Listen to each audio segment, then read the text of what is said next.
Hey everybody, this is T.S. Madison, and if you are trying to grow your business, brand, or product, why not advertise with me? Email me at booktsmadison@gmail.com so that you can get in on our comprehensive advertisement packages. Unique visits, unique subscribers, honey, a broad demographic. Advertise with me today. Quit talking and listen. Get over to my Patreon right now so that you can receive some exclusive content from the TS herself. Who you said? The TS. Patreon is filled with one-on-ones, exclusive content, behind the scenes. You can even chat with me in there, me and you. It's just me and you. So get to www.patreon.com/TS Madison Hinton, and you'll be glad you did. I promise. Honey, calling all Pin Mob. Calling all Pin Mob. Girl, the girls are on tour. Child, we doing a quick run up there to Nashville, Tennessee on January 27th. That's right, hoes. Get your tickets at www.PhagTawlk.com, honey, for Nashville, Tennessee on January the 27th, 2026. Girl, we told y'all we was coming to a city near you, and you better grab your tickets, girl. So come on and get your tickets at www.PhagTawlk.com. If you don't believe me, ask the faggots. Tell them, Craig. Well, Nashville, looks like you're going to be first after all. That's right. You're the first show of the new year. January 27th at the City Winery. Get your tickets today. www.PhagTawlk.com. And come see me and the trainee.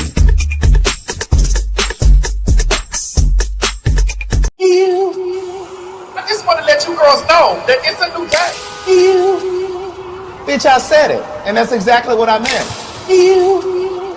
This is my house. It's she, hers, and hers.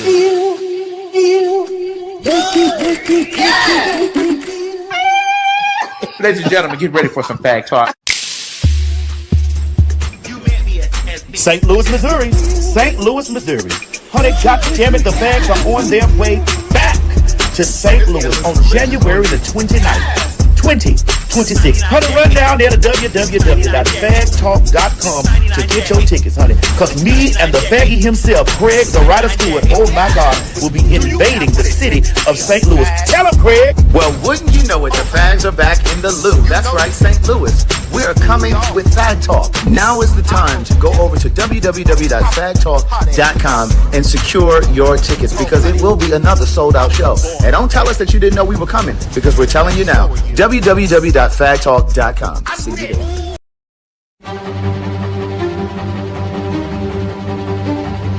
Alexa.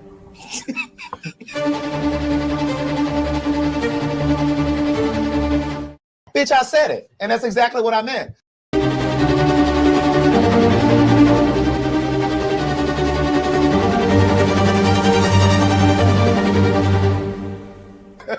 Ladies and gentlemen, get ready for some Phag Talk. Calling all Pin Mob. Calling all Pin Mob. Child, honey, bitch, the date has been secured. Yes, God, bitch. February 15th, the Fags are coming to invade Washington, D.C., down there to the Howard Theater. That's right, girls. The punks, trannies, sissies, and everything in between are back, baby. That's the Pin Mob. Craig, tell them where we going. We're coming to the Howard Theater, and we don't give a fuck what Donald Trump said, bitch. We are coming. So get your tickets at www.PhagTawlk.com. Get your tickets, get your tickets, get your tickets. And remember, don't meet us there, bitch. Meet us there. Bye, girl.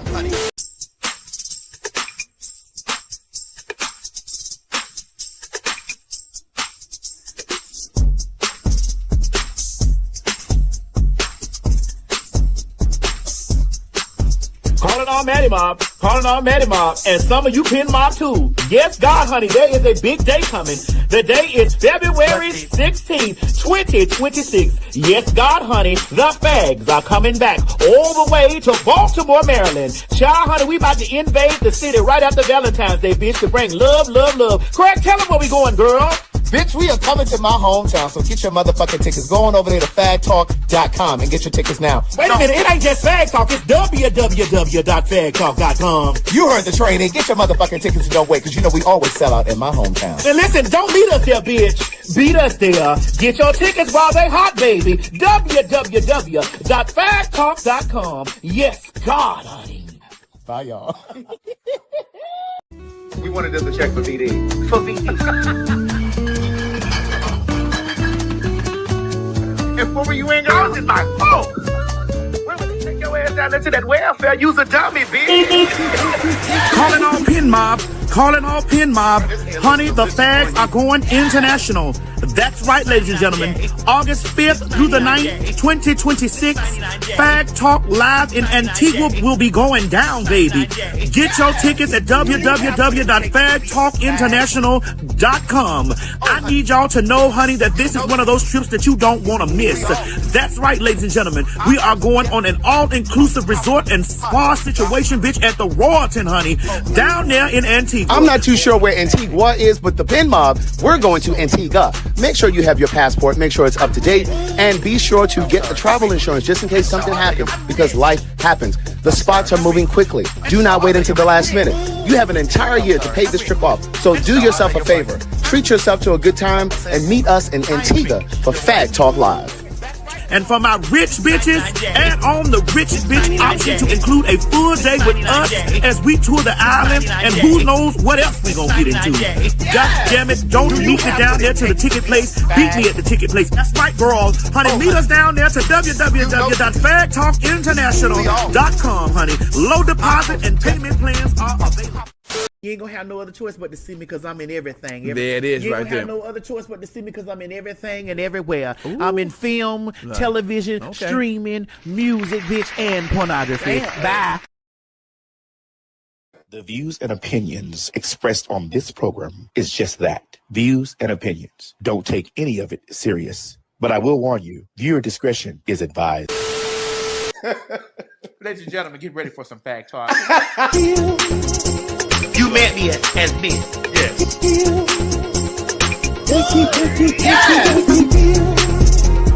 Bro, this hair looks delicious on you. Yes!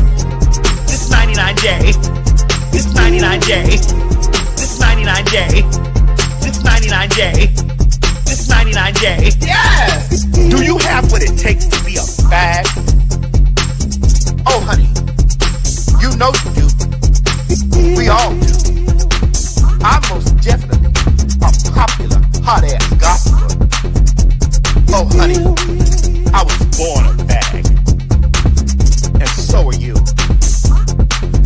I'm rich. I'm sorry. I'm rich. And so I beg your I'm rich. I'm sorry. I'm rich. And so I beg your I'm rich. I'm sorry. I'm rich. And so I beg your pardon. I'm rich. Say it again. I am rich. You're what? That's right, girl. PhagTawlk. Popular, hot ass, gossiper. Hey, that's right. Yeah. I mean, sister. Yeah. Yeah.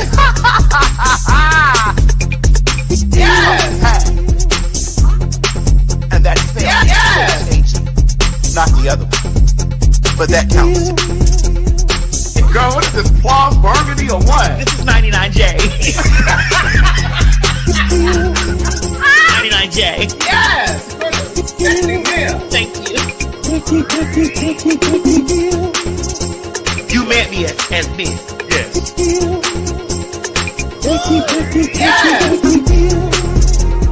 Girl, this hair looks delicious on you. Yes! This 99J. This 99J. This 99J. This 99J. This 99J. Yes! Girl, what is this, plum burgundy or what? This is 99J. 99J. Yes! Thank you. I'm rich. I'm sorry. I'm rich. And so I beg your I'm rich. I'm sorry. I'm rich. And so I beg your I'm rich. I'm sorry. I'm rich. And so I beg your pardon. I'm rich. Say it again. I am rich. You're what?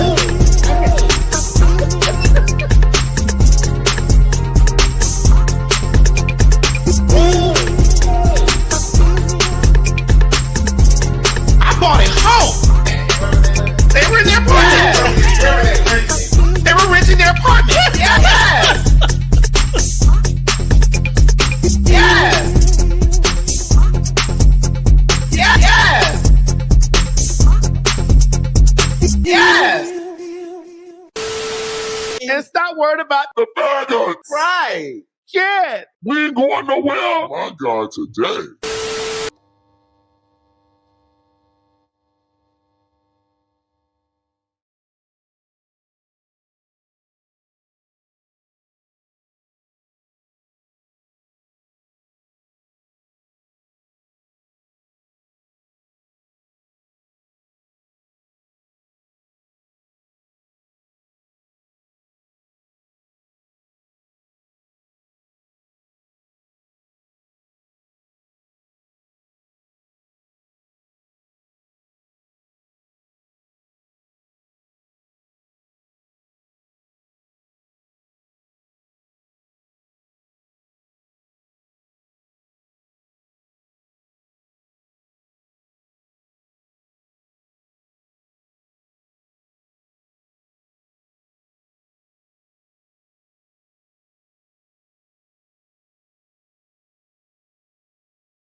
Okay, is the screen correct in there?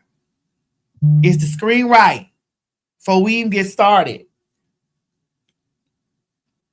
we gotta see the comments, Mo. All right, what's going on? Okay, is the screen right in there?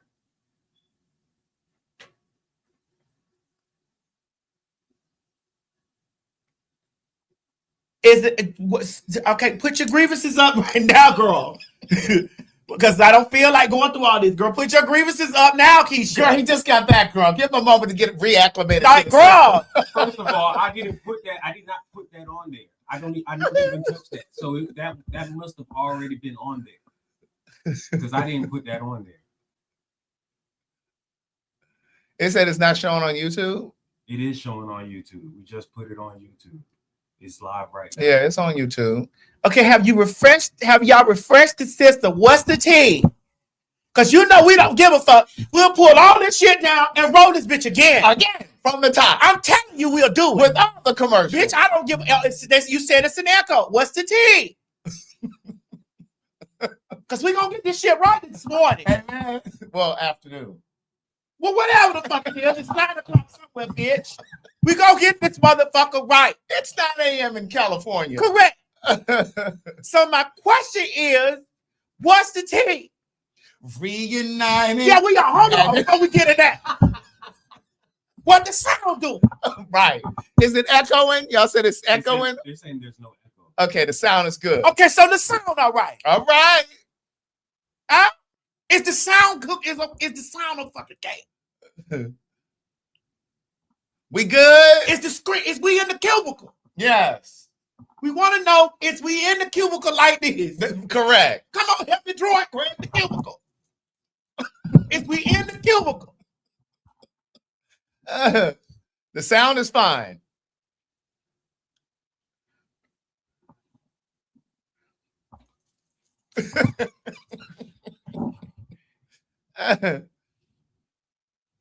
All right. We in the cubicle.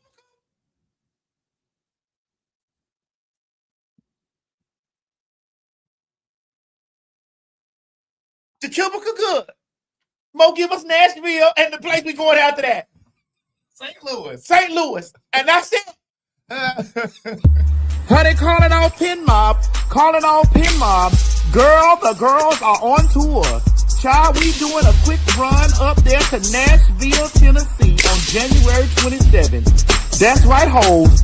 Get your tickets at www.PhagTawlk.com, honey. for Nashville, Tennessee on January the 27th, 2026. Girl, we told y'all we was coming to a city near you and you better grab your tickets, girl. So come on and get your tickets at www.PhagTawlk.com. If you don't believe me, ask the faggots. Tell them, Craig. Well, Nashville, looks like you're going to be first after all. That's right. You're the first show of the new year. January 27th at the City Winery. Get your tickets today. www.PhagTawlk.com. And come see me and the trainee.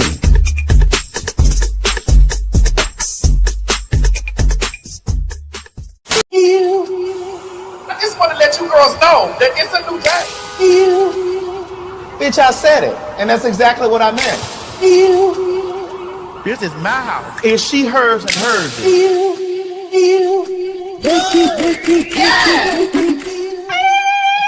Ladies and gentlemen, get ready for some Phag Talk. St. Louis, Missouri. St. Louis, Missouri. Honey, goddammit, the Fags are on their way back to St. Louis on January the 29th. 2026. Honey, run down there to www.PhagTawlk.com to get your tickets, honey. Because me and the faggy himself, Craig, the writer Stewart, oh my God, will be invading the city of St. Louis. Tell him, Craig. Well, wouldn't you know it, the fags are back in the loo. That's right, St. Louis. We are coming with Phag Talk. Now is the time to go over to www.PhagTawlk.com and secure your tickets because it will be another sold-out show. And don't tell us that you didn't know we were coming because we're telling you now. www.PhagTawlk.com. See you there.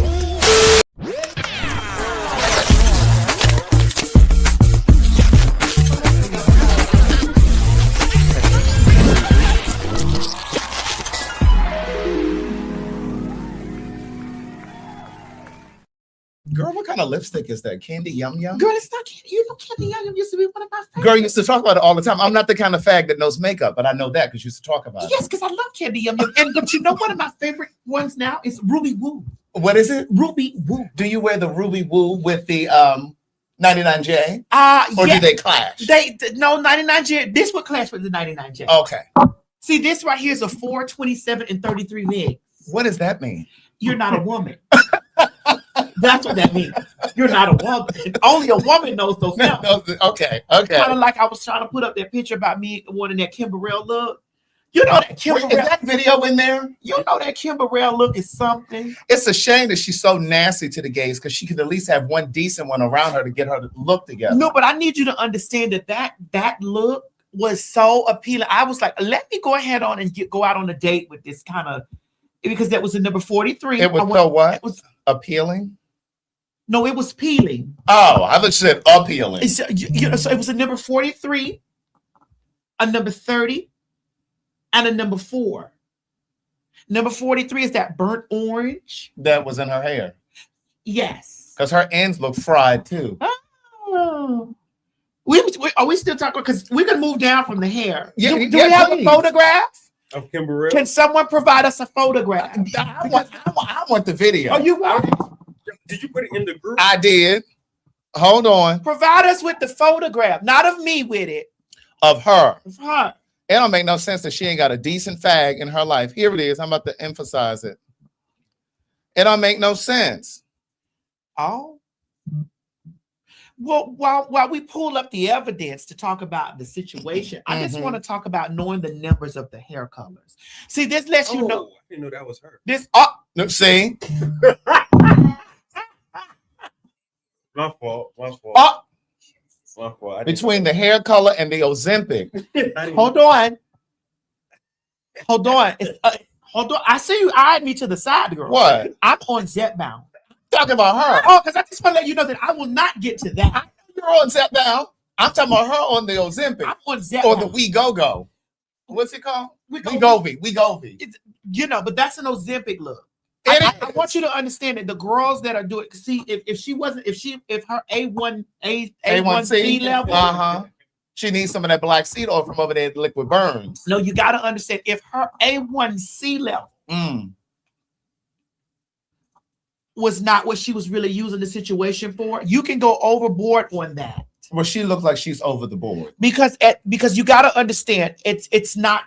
You got to use that in moderation. And what? This is what it looks like in moderation. Craig, again, this is what it looks like in moderation. Well, she may not be on Zepbound.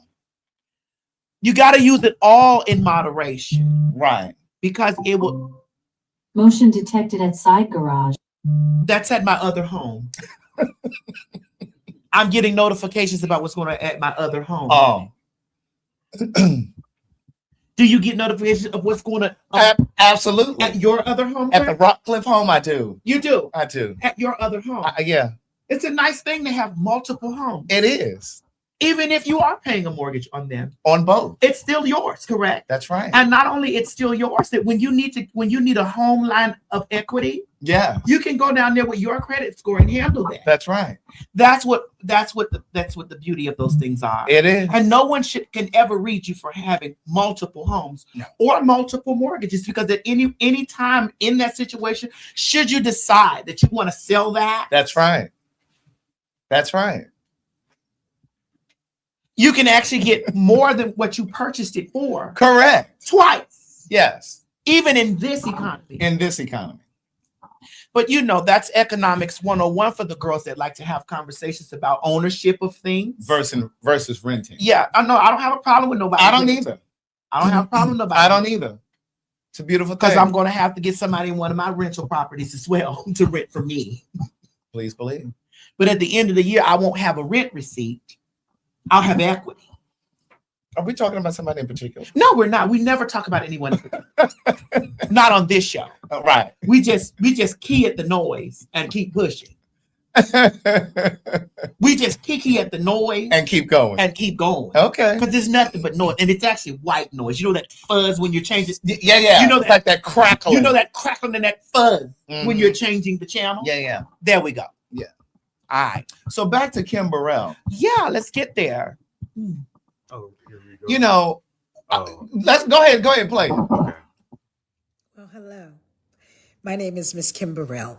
It is my privilege as well as my honor to be sharing this day with you. Yes, you, Bishop. So I came to say, happy birthday to you. Happy birthday to you. Happy birthday, Bishop T. Delbert Robinson. Oh, happy birthday to you, and I wish you so many more. Yeah. Happy birthday, Bishop, from my heart to yours. So in 2026, this is called the Happy Birthday Bishop Bowl Cut. number 43. So it's a wolf cut. All right, but it's kind of like it has a bowl illusion because it's this way. So I had renamed that the Happy Birthday Bishop Bowl Cut number 43 color. It's a shame she ain't got a fag or a trainee in her life to at least help her with her look. Because that's a mullet. It's a forward mullet. You know how they have them snatchbacks? Hers is forward. Again, you two are not women. And then that color is washing her out. Excuse me. You two males in the room. Well, wait a minute. Wait a minute. But hold on. Right. Let's get it correct. Right. Correct yourself. I don't need to correct. Correct yourself. I don't need you to correct. Okay. There's 4 males in the room, including Jaya. That's correct. There's 4 males in the There room. are 4 males, including Jaya. but there are 2 women. That's right. Just so that you are correct. That's right. Correct. That's right. There are 4 males. That's right. But communication is our friend. Partner. Is our partner. And clarity is our friend. That's right. So the clarity is, yes, there are 1, 2, 3, 4 males. We counting you, Jaya. However, there are 2 women. That's right. I'm with you. I just wanted to make sure they were on board. What was that? One more time. Do it again. I just wanted to make sure they were on board. What's for clarity's sake? That's right. That's right. Okay.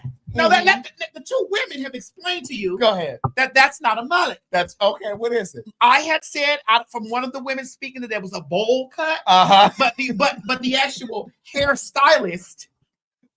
The woman hairstylist sitting over there stated that it's a what, Jaya? A wolf cut. A wolf cut.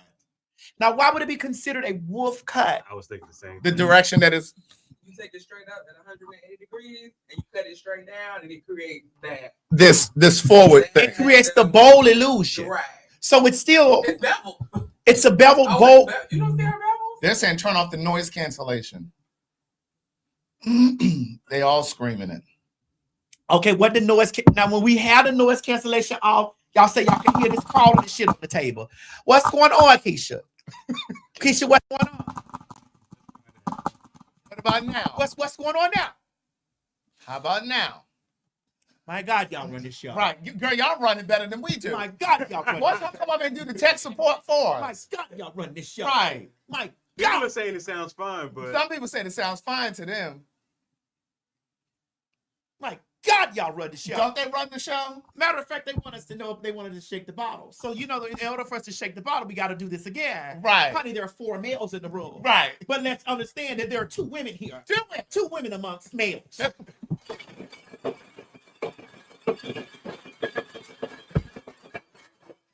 Did you catch that? Did you catch it? Did you catch that? Are the children out of here? Are the children out of the vicinity? Are the children out? That's kind of low.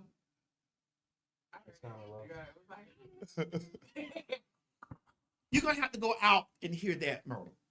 You sitting amongst us here. They said we can't hear the bottles. They said they're muffled. So then we need to put that thing back on.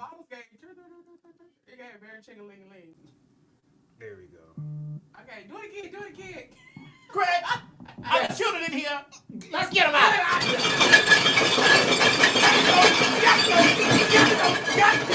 Get them Out of here. children out of here. All right, what about that? Yeah. Okay, you can. Okay, you heard it Okay, now? leave us alone. Okay, so we'll have to remember those settings. Girl, leave us alone. Leave us alone, girl. Let us do what we do. You do what you do. Yes, we're not in your cubicle bothering you. Correct. Get that goddamn breakfast sandwich off your table. And all them crumbs. Get that goddamn breakfast sandwich off the motherfucking table. Oh, goodness. Take that goddamn breakfast sandwich off the table. Your boss is walking around in Child, there. they got jelly all on the keyboard. Fucking the people shit up. But yes, Kim Burrell, She's a mess. it's just, is she a mess or does she want to Both. And like when she kept pursing her lips. Oh, Bishop. But she sings. be? Listen, let me tell you something what's immaculate. Big or small? Big or small. Big or small? Because you can't tell bitch down without lifting them up. So that's why we're gonna lift her up. We're going to lift her up. Big or small? That voice remains. The voice remains. That voice remains, girl. Now I'm gonna tear her down again. Okay, go ahead. But she got a nasty attitude. She has a nasty disposition. And I can't get to her singing because she's so nasty. I can't support her because she's just too nasty for me. She tears the gays up. She's just awful. All those vile things that she talked about Eddie Long. Oh my God. Well, did you press the button and there's bird sounds? Oh.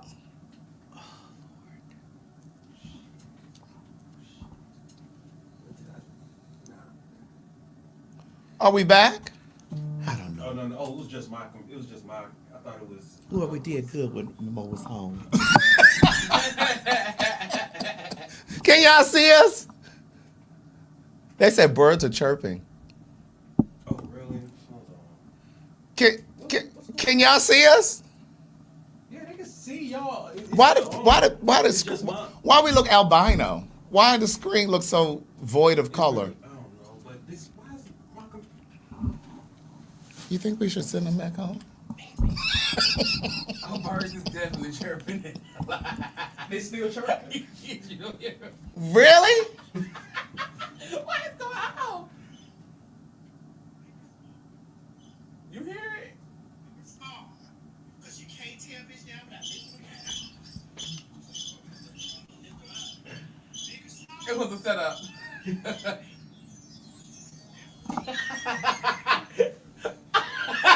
Todd.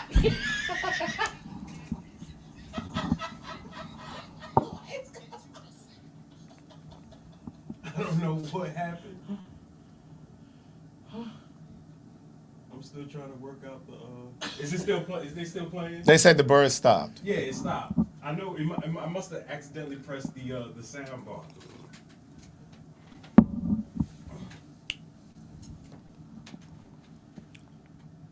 What?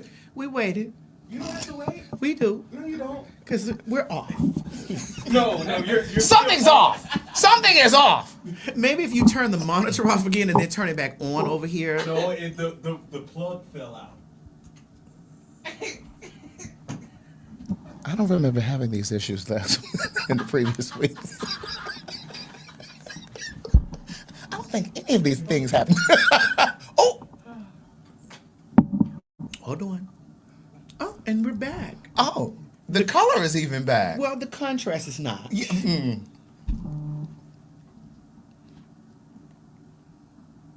But this is what we really look like right here. Yeah, this is what we look like. Okay, because we've been here. Yeah, yeah.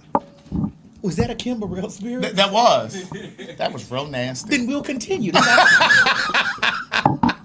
let her know that we shall not be moved. At all. I just want y'all to know that I'm so glad that we started out with Kim Burrell because she's a Christian. You mean like the same Christians that are over there terrorizing those people in Minnesota? Yeah. And winning that church and carrying on? Yes. And the people that are calling for Don Lemon to be arrested under the KKK Act? They're Christians. Oh. Those Christians. And the Christian who's over that church, who's also a part of the ICE Brigade and Roundup. Correct. Oh, okay. Those Christians. Are Christians. The Christians who didn't want Kamala to win because she was too concerned about the faggies and the trannies. And Israel. Those Christians. The Christians. Yes, those are the Christians we're talking about right now. Ooh. These Well- Christians. Oh, girl, you missed your mouth. I've never seen you miss your mouth. No, you've never seen my mouth. Only a man Oh. has seen my mouth. And those that paid to watch a man see my mouth. You're neither of the two.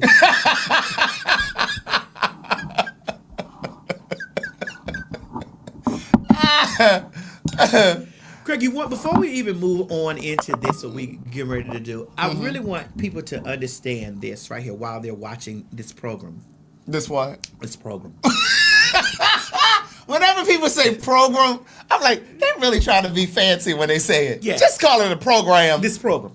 This program. I want y'all to understand that I have been doing this so long that you got to understand that anything happens live. Anything. And you just got to keep You going got with to it. roll with it. And I want you to take this as lesson 101 about resilience, about structure, and about being authentic to who you are. Because we could have caved in looking for perfection. Yeah. We could have caved in That's looking right. for perfection.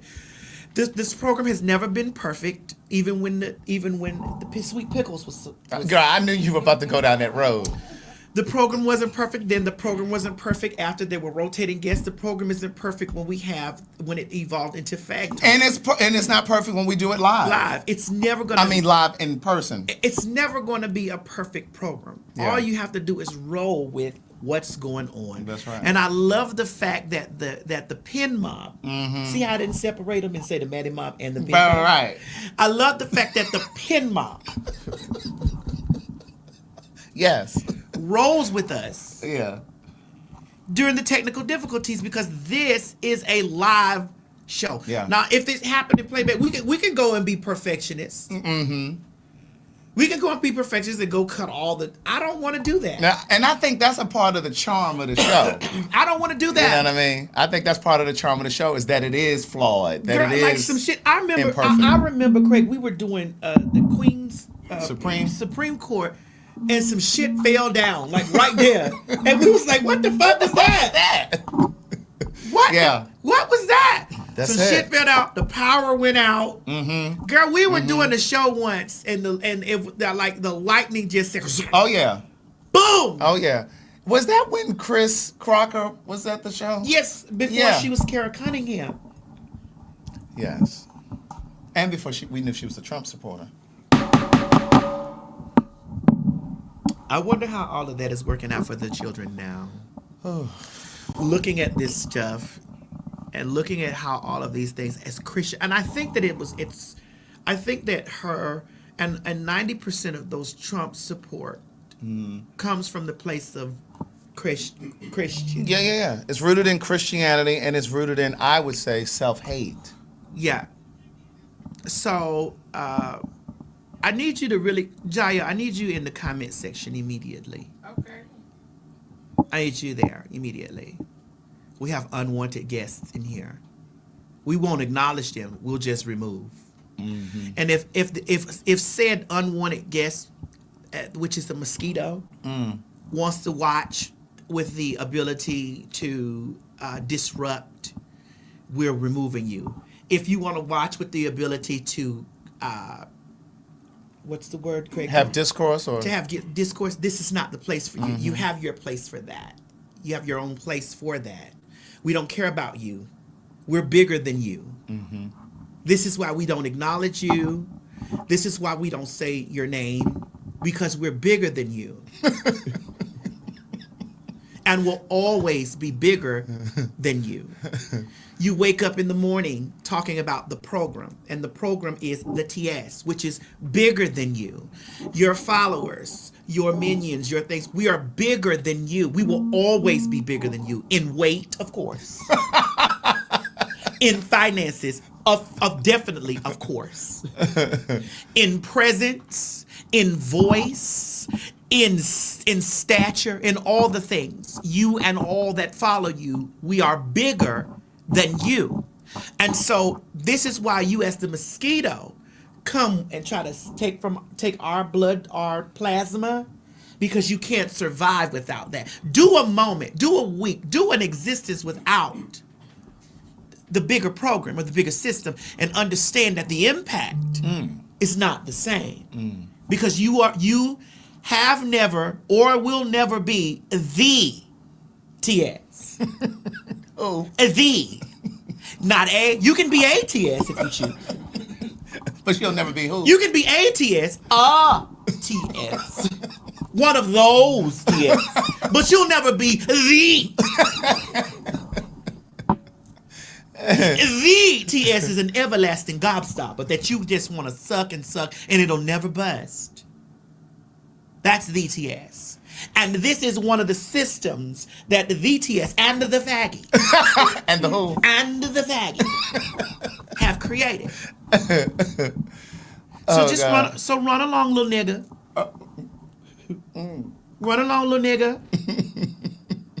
How about because this is what you like to do. You like to watch our program and you like to go analyze our program and stuff like that. How about you put on a live show and sell tickets and seats and tour the world? How about you do that? You're not big enough. You're not big enough, girl. You're still, like I said to you on countless occasions that you know that I'm speaking to you, you're still bottom feeding and ground level. That's how it works. Bottom feeding and ground level. With all the sexual bodies that I have on me, with all of that, bitch, I was already an enterprise and already a mega brand, honey. It's unfortunate that these girls have tried to build their entire career off of an already built career that is unmovable, unshakable, bitch, unstoppable. Now, back to what we were talking about. Mm-hmm. We were talking about how we love the program that we do. Yes. And we were talking about how the program is, the infrastructure of the program is just, it's just what it is. It's chaotic and we love it. Yes, exactly. It's almost like improv. Yes. And we were talking about Christians and how the Christians can't infiltrate this structure. Right. We're going to have some conversation about it. You know, I left that Christian trope. Mm-hmm. I truly left it this year, Craig. This year? No, you mean last year. Yeah. Because it's only January. Yeah, what's that? It's a mint. Would you like a mint? No, I won't. I need. Let me have a Ricola. This is what because there's been some things in the back of my throat. Yeah, I know, and I want to make sure it doesn't get in the back of mine. Well, what's been in the back of my throat wouldn't go in the back of yours. There are a lot of things that would not go in the back of mine that's been in the back of yours. Girl, it wasn't chlamydia. This time.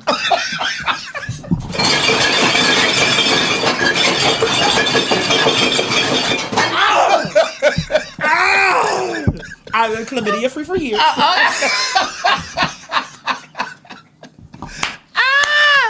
Oh God. I've been chlamydia free for years. Okay. Okay. Okay.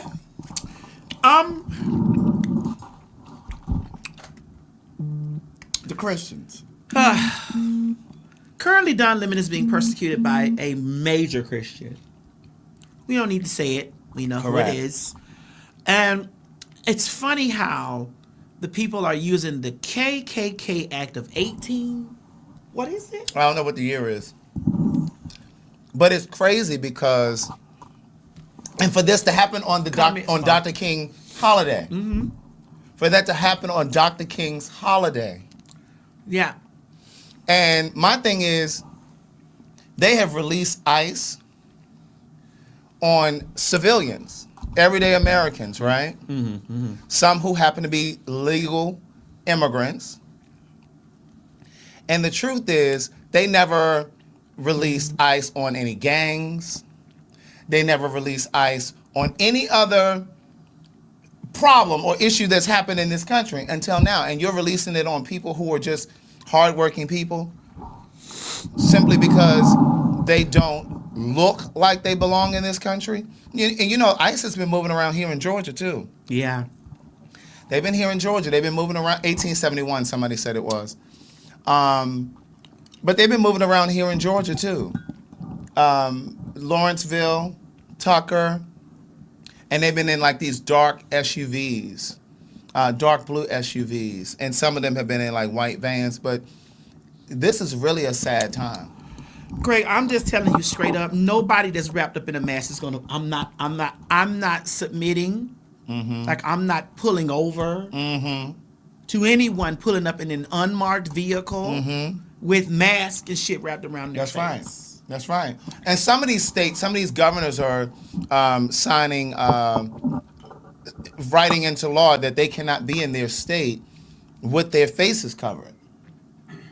And they're also, even like the Virginia governor just said, she signed something into law saying that the police are now not even required to cooperate with them, that they're not obliged to do that. But it's crazy. Like right now, it's really, really crazy. Let me see, it was something. Let me put this up here on the screen so I can see this.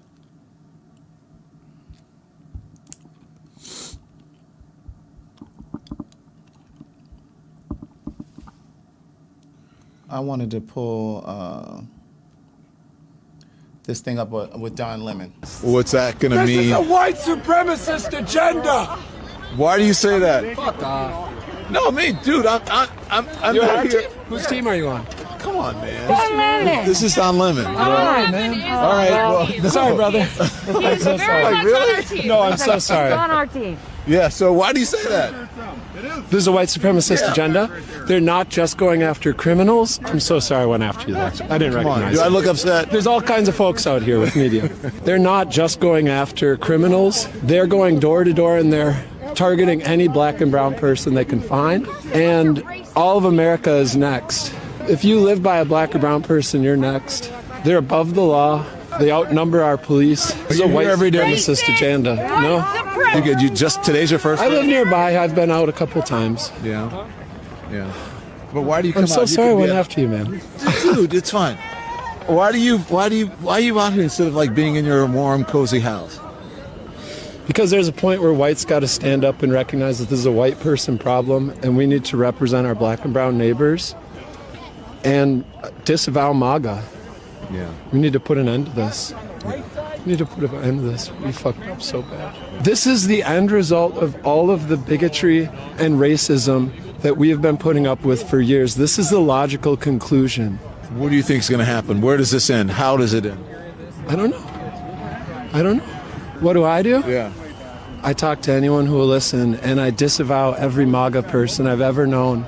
They have no place in my heart. This kind of hatred. Yeah. No, if you can't stand 10 toes down and say that trans people, black and brown people have a right to exist, and that women have a right over their own body, then you have no place in my heart. And you have no place in the fucking future. Because we're going to have a bright future. It's really disgusting what's happening in this country. And I've seen like so many interviews of Indian folk, like who have immigrated here from India, who are saying that they're not everybody is disappointed or upset with what Donald Trump is doing. And my thing is, how are you as a brown person who has immigrated here from India, and I'm talking about Indian with the dot on the forehead, talking about they're not disappointed with what's happening. You have an accent, a thick accent, last name Patel, and you think that they won't snatch you up off the streets?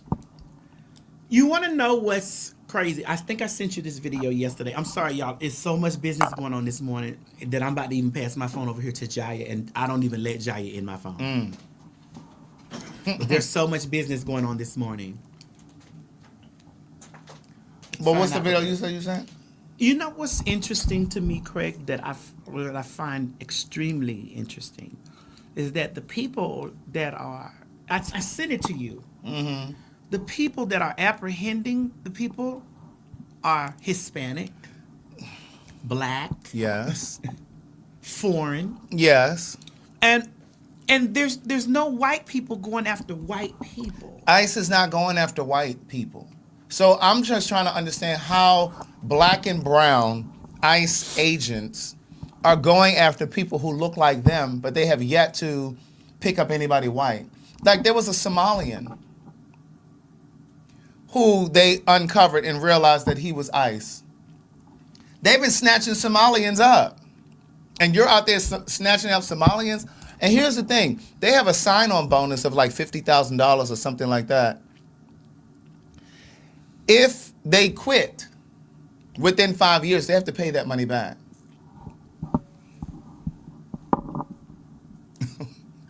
They have to pay the money back.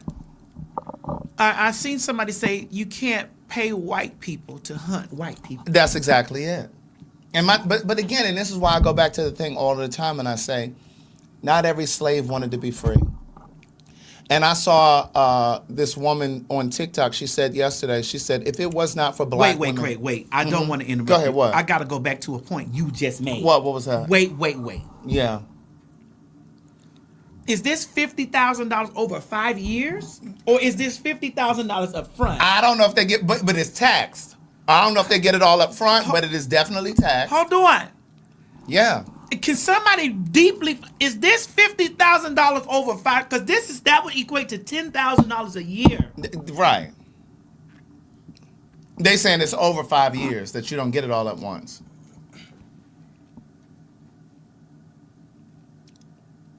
That's crazy.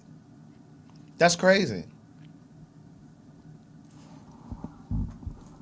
I literally saw this black woman on TikTok yesterday saying there are, if you think about it, slavery would have existed longer than it did if it wasn't for black women.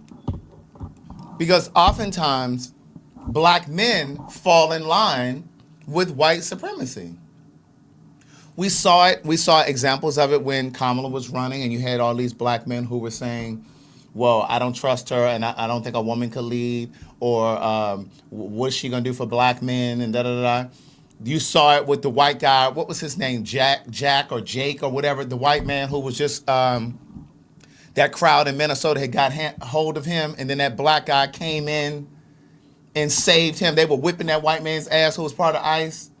And then this black man came in, and it's just like, that man would have watched you get strung from a tree. I'm matching energy this season. Yeah. And it's just like, are you serious? Like Jake Lang, thank you. Jake Lang was being they got their hands on him, this white guy, and it's like this black man comes and rescues him. And I'm not saying that people should get beat up and assaulted, but what I'm saying is let whatever happens to him happen. But to it's him. the same way that black men always jumping down here saving white women.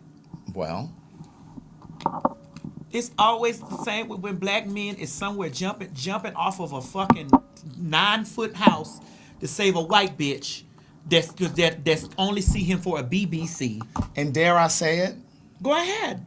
This is our show. Dare I say it? Go ahead.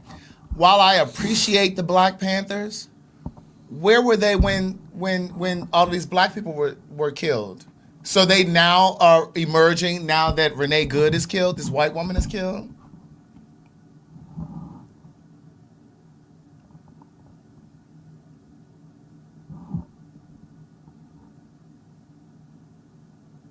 Now is the time?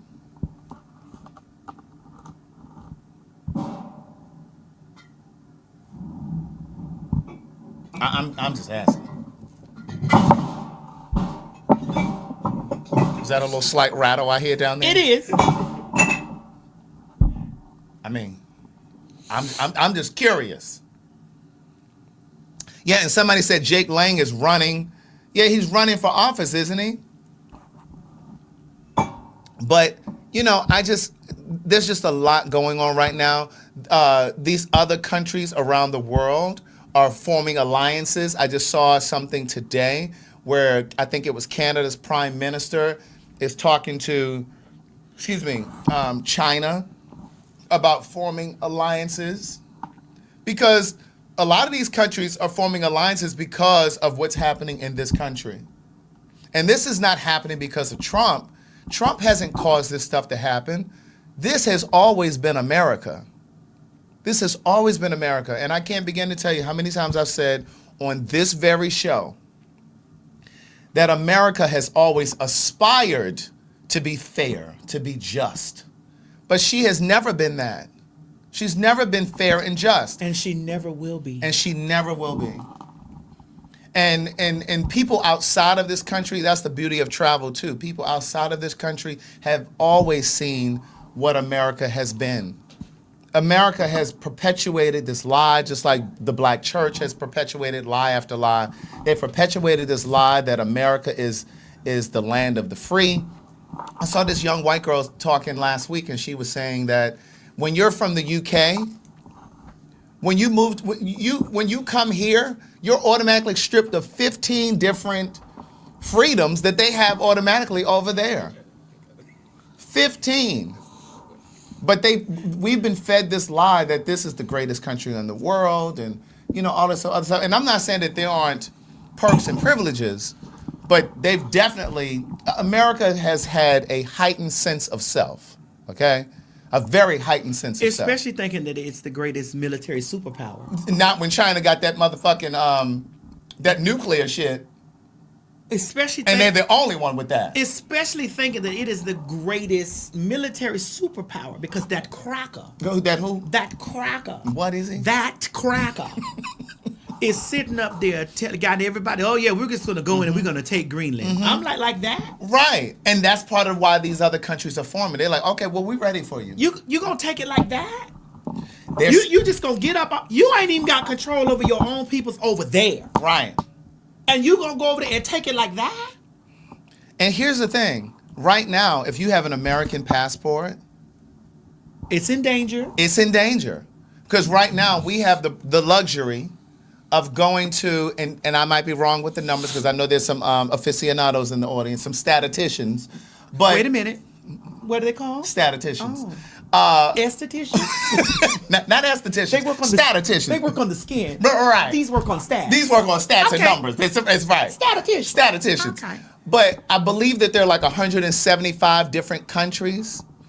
With an American passport, we have access to about like 150. Again, I might be a little wrong with the numbers, but we have access to go to a lot of these countries without having to get a visa. Where if you come from any African country, right now under this white nigga, you can't even just come here. But even before him, you had to have a visa to come here from those African countries, as well as a lot of different countries. But the point of all of that is, because of what's happening with Trump now, you're trying to get Mo's attention. Really? Because of what's happening now, they're talking about revoking our privileges of being able to go to these different countries without a visa. I'm just asking, do you have a visa? They're even saying that they don't even want Americans to come to their countries, like France and Germany. There have been Americans that have been trying to go have dinner at different restaurants in France and Germany. It's been reported that they have not been allowed in to the restaurant. There are some countries that aren't even welcoming Americans because of what's happening here.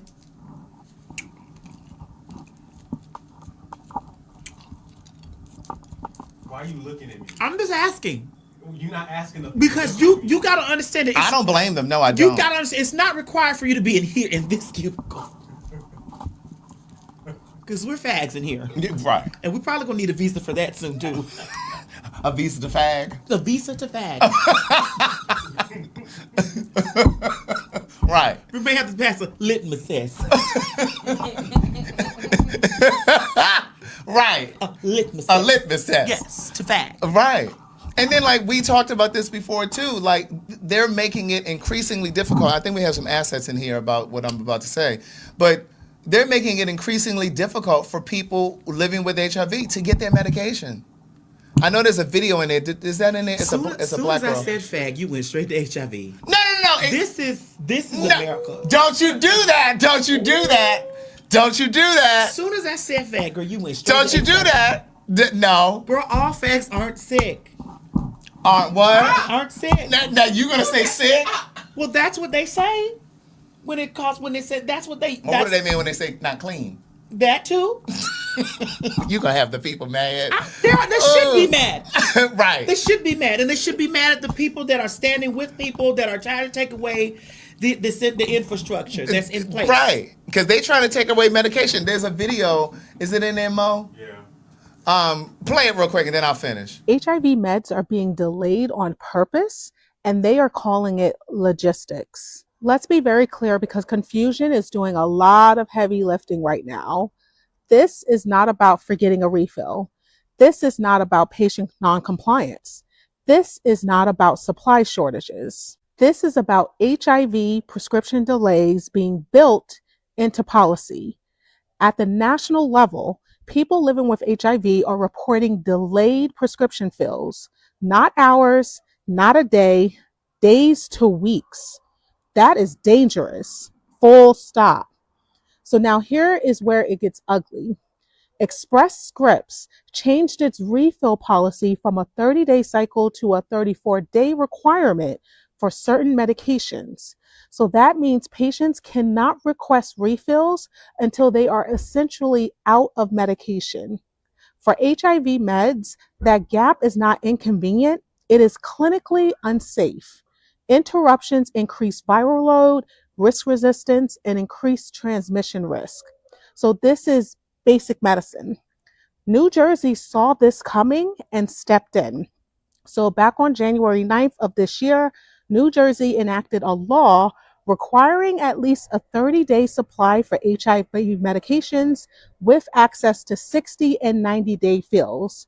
No games, no creative math. This law also creates teeth. Delays can trigger penalties, patients can be compensated, and pharmacies and PBMs cannot hide behind policy language. And here is the part people are not talking about enough. ADAP exists not just to help cover meds, but as an accountability pathway. Complaints matter, patterns matter. States can intervene when enough documentation exists. So this is administrative harm disguised as efficiency. If your HIV meds are delayed, that is not a paperwork issue, that is a policy failure. And some states are finally saying it out loud. All right, so before Craig gets in with his statistic, what did you call those? Statisticians. With his statistician No, status. the statistician is a person. With his statistician status, I just want to say, girls, if you got the power, call your doctor and tell your doctor to give you a 90-day supply then turn around and call them and say it got lost in the mail and get another 90-day supply. That's right. Stock up. Because again, and somebody said it in the comments, it's not just HIV meds, it's also pain medication. It could be any medication, right? But it's also pain medication. But the reason that I wanted to emphasize the HIV thing is because I know that our audience is LGBTQ. Doesn't mean that everybody is HIV positive, but I know our audience is HIV is LGBT. Sorry, our audience. Our audience is LGBTQ. You know what? You so.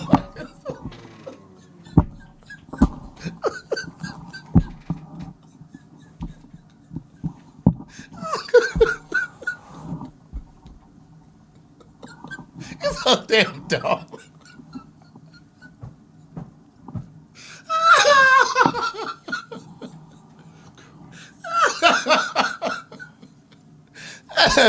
Because our audience is largely LGBTQ, and because when we were talking about the people talking about they're gonna still be a fan of this, that, and the third, and they don't give a damn about Trump. This is how it can line up to you. And it's not just HIV meds, it's also PrEP, which is an HIV med, but PrEP is for people who are negative. So if you can't get access to PrEP or high blood pressure medications or whatever. There we go. This girl.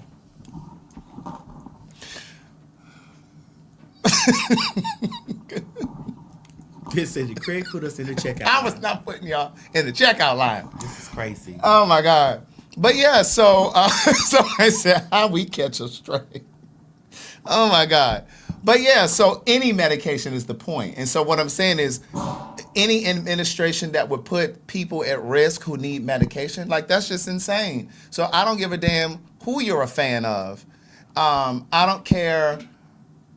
You know, if you get into the, because then I'm not saying at all that the Democrats don't have blood on their hands too. The Democrats has absolutely hands are completely splattered. Both hands, elbows, correct. Knees, they're crawling in blood. Correct. But when you act like you couldn't see the difference between the two candidates when they were running, like that's absolutely insane. When you had all these questions for Kamala and then you leaned over and was like, well, he just right. Oh, he's just being funny. He just. Yes. Well, he said last time he was going to build a wall. He didn't build it. And it wasn't really that bad last time. I made a lot of money up under Trump the last time is what a lot of people said. We did. But that wasn't a reason for us to vote for him. We did not. And we did not. But some of the people did. And here's what I want to say out loud while it's on the tip of my brain. All those Hispanic people that are over there on Reddit that are still trying to promote, they're still campaigning for my removal from Drag Race. I don't see them clipping, cropping, and posting all of their cousins. Correct. Who actively campaign for this administration to be correct. So if you're not, if you don't take your cousins, if you don't use that same energy for your cousins. Like you actively campaigning to try to get me removed from a seat. If you're not using this for you to your cousins are should be tried for high treason. Good.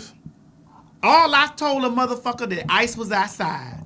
Your cousins actively campaigned. Your cousins actively campaigned while we were sitting here in our cubicle and actively campaigned for y'all to please see this black woman over here. She ain't perfect, but goddamn it, she ain't this nigga right now. That's right. And it was an opportunity for us to really come together as a society and say, Kamala, we have some questions about where you stand with Gaza. We have questions about where you stand. What are you going to do for black people? But it wasn't the time to push her out. It was the time to hold her accountable and say, okay, we're behind you, but we're going to need this, and this. This is what we need to see happening. But it wasn't the time to make it seem like he was the Holy Grail. Correct. Because that was just crazy. You girls were still over there. I'm back. You girls were still over there actively campaigning and talking about I'm racist. No, your cousins are racist. But can't see the racism in Trump. Your cousins are racist. Your cousins. I don't give a fuck if the one from Venezuela, one from motherfucking goddamn Dominican, one from motherfucking Cuba, one. Those are your cousins. Now those are our distant cousins.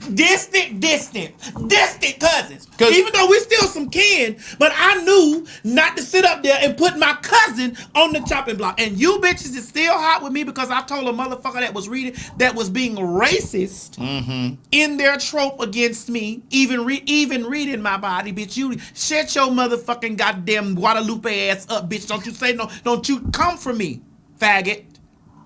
And think that you're going to escape. And think that I'm not going to tell you, bitch, that ICE is outside. Because they are. They are. That was not me making a joke. That was me making an observation to tell you, guard your home and get out from under my comment section. I don't give a fuck who got mad about that. Because the way I read niggas down to the floor, black ass niggas down to the floor, bitch, and you girls were not outraged about that, shows me how you really feel. Because why you not mad at the black girls I read? Why you not mad at the faggots that I read? Why you not mad at the fucking trannies? Why you the white people? Why y'all ain't clipped that? You up there clipping all the shit that we say over here on PhagTawlk, bitch, and talking about how we racist and how we don't like Asian people and how we don't like motherfucking Latinos and all this type of shit, bitch. And you actively campaign against me, and you have yet to campaign against your cousin. Your cousin is the motherfucking is the culprit in all of this. It shouldn't have been that many of them. It shouldn't have been that many of your cousins, bitch, up there. It shouldn't have been that many of them. Cause when them niggas that I was reading black ass floor trash ass motherfucking niggas to black niggas, hard E, hard R on my motherfucking show too, or on wherever the fuck I was at that was saying shit against. I was reading everybody, bitch. But you girls just took this piece and was like, oh my gosh, she's racist. Obviously, bitch, you don't know me. I'm an equal employer, bitch, an equal opportunist when it comes down to reading or pointing out facts. Or pointing out facts. And fact is, if you ain't nailing your cousin to the cross for their high crimes against your bloodlines, bitch, I ain't say nothing except that the motherfucking ICE was outside. Wait, Maddie, you said they were doing what? Voting. Oh, you mean they were doing this? I will vote for Donald Trump.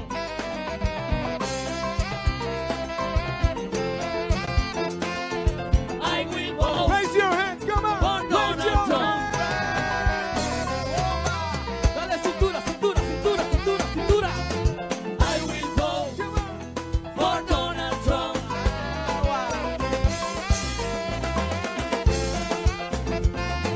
I will vote for Donald Trump. Let's go. Latino for Trump. I will vote for Donald Trump. Bueno, señoras y señores, everybody, let's sing this song, everybody, together, okay? I need you loud, because I want you Trump. Hear that song, okay? Again. Yo quiero que todo el mundo lo cante fuerte, para que nuestro presidente la escuche, ¿ok? En español bien ahorita. Bien ahora. So, Tranquilito. come on. 1, 2, 3, go. Oh my God, I will vote. Everybody, I will vote. come on. Repeat. Oh, Trump wrote. Oh, wait a minute, we gotta get into it. Oh my God, I will vote. I ain't gonna, Mo, I'm not gonna front. That's a bop. It is about. That could be turned into a gospel medley and go down there to the black church and play it at the black church. Well, I mean, they are Christian. I mean, because they are Christian. Because them black ass niggas is a part of that motherfucking shit too. Them black ass church niggas, them black stupid, dumb, ignorant ass black ass church niggas. And the dumb nigga Stephen Smith. That nigga dumb. I'm so sick of him, and I'm so sick of black people even following him, supporting his shit. But see, that's the thing too. Black folks get so caught up in sports. So caught up in sports, you Well, justify following. Until you said sports, I realized Well, what you were talking about. Craig, you gotta realize this. I want you to understand. You gotta realize this. You know, a lot of black men's brains is the size of a peanut, like a dinosaur. Yeah. And they all have these followings like that they follow because you know a lot of them saw their dream in this athlete like a what's his name? Stephen A. Smith. Stephen Smith, like a what they call him, Unc. What is Shannon Sharp? Shannon Sharp. And that dumb nigga talking about he going down to the Dominican Republic to get him some women. You ain't learned your lesson, dumb nigga. You still ain't learned your lesson. You saying it on your podcast that you're gonna go down to the Dominican Republic? Shannon Sharp. That $50 million or whatever you had to pay that white girl wasn't enough to sting you. These niggas just be dumb. A lot of their brains be this size. Yeah. Dick be this size sometimes, because it's all Sometimes. 'cause that's a myth. That's a myth. Dick be this big, mine be this one. And Cam Newton is another dummy. Oh. He was trying to say eccentric.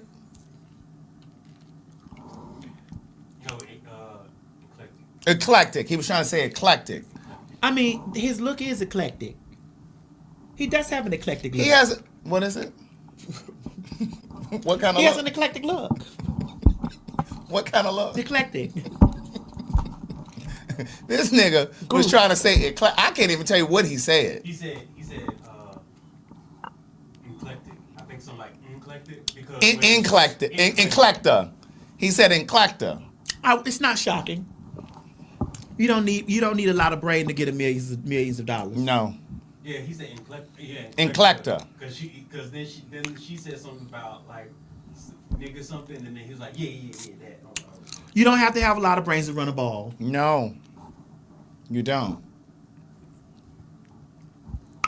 You really don't. And then a lot of them get podcast mics. Yeah. And you be like, oh. They need to tariff this equipment, these mics. Heavily tariff them. That would shut a lot of these microphones off. To get these podcast mics, and you be like, and then you get those pick-me cunts, the pick-me fish, that come through because they want a ball player. Yeah. You know, Shannon, we got to heal the child in you. And we got to, and he just be like, woman, stand up. Female, stand up. Stand up. It's crazy. And now we got all of this happening across the country. Doesn't matter. It's pouring rain.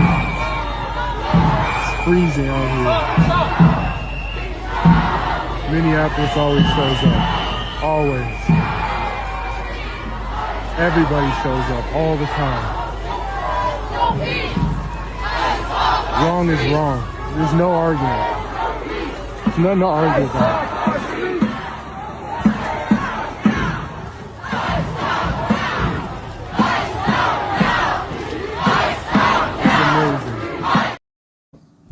All of this nonsense. White folks pulling out guns in Minnesota, like protecting against ICE. So, and again, there are a lot of people who... And we ready to step in Greenland? And they fighting and shooting and shit over here? And you want to go to Greenland? I know them people looking at us like, girl, let them keep on, let that unrest keep on going in the States. Yeah. Yeah. Yes. And the thing that's crazy is white folks are starting to wake up slowly. Because, see, what I didn't get to say the last time when we talked about Renee Good, the white lady who was shot in her face in Minnesota, white people are not used to seeing that kind of shit happen to white people. We've almost become desensitized to it. Sadly, we've almost become numb to it because we've become accustomed to see, and this is why I say about black pain, becoming numb to black pain. Like when the Trayvon Martin was killed, or the Sandra Bland was killed, or George Floyd, on and on and on and on. we become numb to it. And it doesn't have the same kind of force for everybody else. But because this white lady was shot in her face, and that's not something that you see typically, especially at the hands of the police like this, now white folks are starting to wake up a little bit because they realize, oh, bitch, this could happen to me too. But you got white folks now out in Minnesota with their guns trying to protect against ICE. But it's like, well, where was all of this before? It wasn't enough when these black people, when Eric Garner was attacked, because white folks always want to say, well, what was he doing before the video started rolling? Well, he did steal some cigarettes. Was that enough to be killed? So again, this was jarring for white people. And now they're out there thinking, oh wow, now we need to be stirred to action. But a lot of you voted for this. A lot of you voted for this because you expected your vote to hurt black and brown people, immigrants. But now that bullet has ricocheted and it's now hitting your community, and not just violently in the way that it did with Renee Good, but as a farmer, as a business owner. Trezor, I'm not going to get off my throne, but you can get out this motherfucking live if you don't like what I'm saying. You can do that. Where's Trezor? Who is? Scroll up a little bit more. Where's Trezor? Let me find. There it is, right there. Right there. But, you know, the thing is, it's now affecting their businesses. And now they're starting to feel it. You know, so, and then even when you think about, like we just talked about at the top of the show, it's affecting the way we can even move around in the world, all because of who you voted for. And I will never stop reminding us that that this election was rigged. It wasn't just because people voted for him. Too many people did vote for him, but the election was rigged. And the bottom line is, because you cast your vote for a motherfucker who has no sort of temperament, this is the kind of shit that happens in the world, around the world. It reverberates around the world. For the people who chose to sit home and not vote, you were complicit. The people who said, oh, well, voting doesn't matter, you too are complicit. The people who challenged Kamala, because again, nobody is saying that Kamala was perfect. No, at all. But what we're saying is between the two, you should have known better. And if you didn't know better, then you really need to investigate your critical thinking skills. I just want to say this, and I'm not unencouraging or discouraging. I'm not discouraging people to vote because I'm definitely getting out and Absolutely. vote. And you definitely need to vote in this midterm. In the midterms. But my thing is, let's be honest, Craig. Yeah. Let's us be completely honest here in this conversation.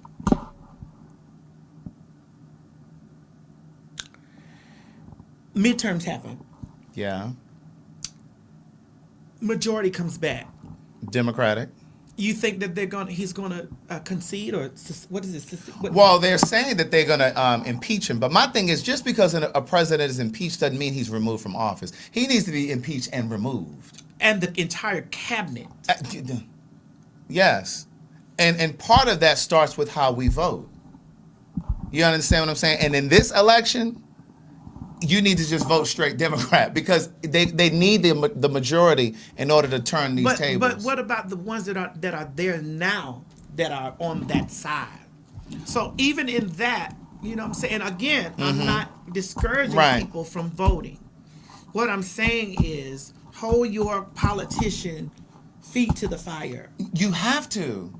You have to. Hold your representatives' feet to the fire. Like, what the fuck are you doing? Call those offices. Like, if and when they're in office, the Democrats turn the tables. If we turn the election, you have to call your Democrats. You have to call your Congress people. You have to call your state senators. You have to write a letter. You have to do all of those things. It's not get under their social media pages, tag them and comment and say all that shit the same way that you be up under the Shade Room and Hollywood Unlocked and our shit telling us about our microphones and all this other shit. You need to be on their social media pages. and talking. Right, that's what I'm saying. He was impeached twice already, but he was never removed. So my thing is they need to remove him. But Iran said they're going to assassinate him. That's what Iran said. And they said they're not going to miss. That's what they said. About their American president? No, they said that, yes. Yes. But, I mean, it's just, but here's the thing, and I commented this under somebody's page. I don't know who it was now, but, it was Rolanda Watts. You remember the talk show host? She's a turned comedian now, but she did a post on her Instagram the other day, and I sent it to Madison. She was crying because she was in a taxi cab leaving a comedy gig in New York, and I guess her driver was a foreigner or an immigrant. He was black or brown. I don't know where he was from. She didn't say, but she said she was sleeping. She pretended that she was asleep in the back of the taxi because ICE stopped the taxi. And we're trying to take this man out of the car. But I commented under her page and I said, if this seminal moment in history isn't enough to make black people across the board serious about voting again, I don't know what is. My question to you, Craig, is do you think they're feeling safe in the bathroom now? Do you think that the sports that they're watching on TV, now that it does not have trans women, that they are safe now? Right. Do you think that now that they're removing all the trans from TV and all this stuff, that they're safe as women? Mm-hmm. Do you think that they're keeping these women safe? Mm-hmm. Do you think that they're safe now because there's two genders? Do you think that they are safe? Are they safe? Mm-hmm. Mm-hmm. Mm-hmm. Because when you have that conversation about the children, keeping them safe from the enemy, which is us. Leave that comment there because I want to get to that. From the enemy, which it is us. Mm-hmm. Mm-hmm. Are they safe now? Mm-hmm. The bathrooms are being closed up for the women that want to go in the gym and work out. The sports are being stripped of the transgender people. Mm-hmm. Are they safe in this country now? Are their children safe in this country now? Mm-hmm. Mm-hmm. Mm-hmm. When you move to understand that there are only two genders, male and female, are they now safe? Mm-hmm. Are you safe now because you want to just blatantly say the pronouns of he and him? And she and her. In your bigotry, are you now safe? Is your grandmother safe? Is your aunt, is she safe? Yeah. Are they safe in your health care now?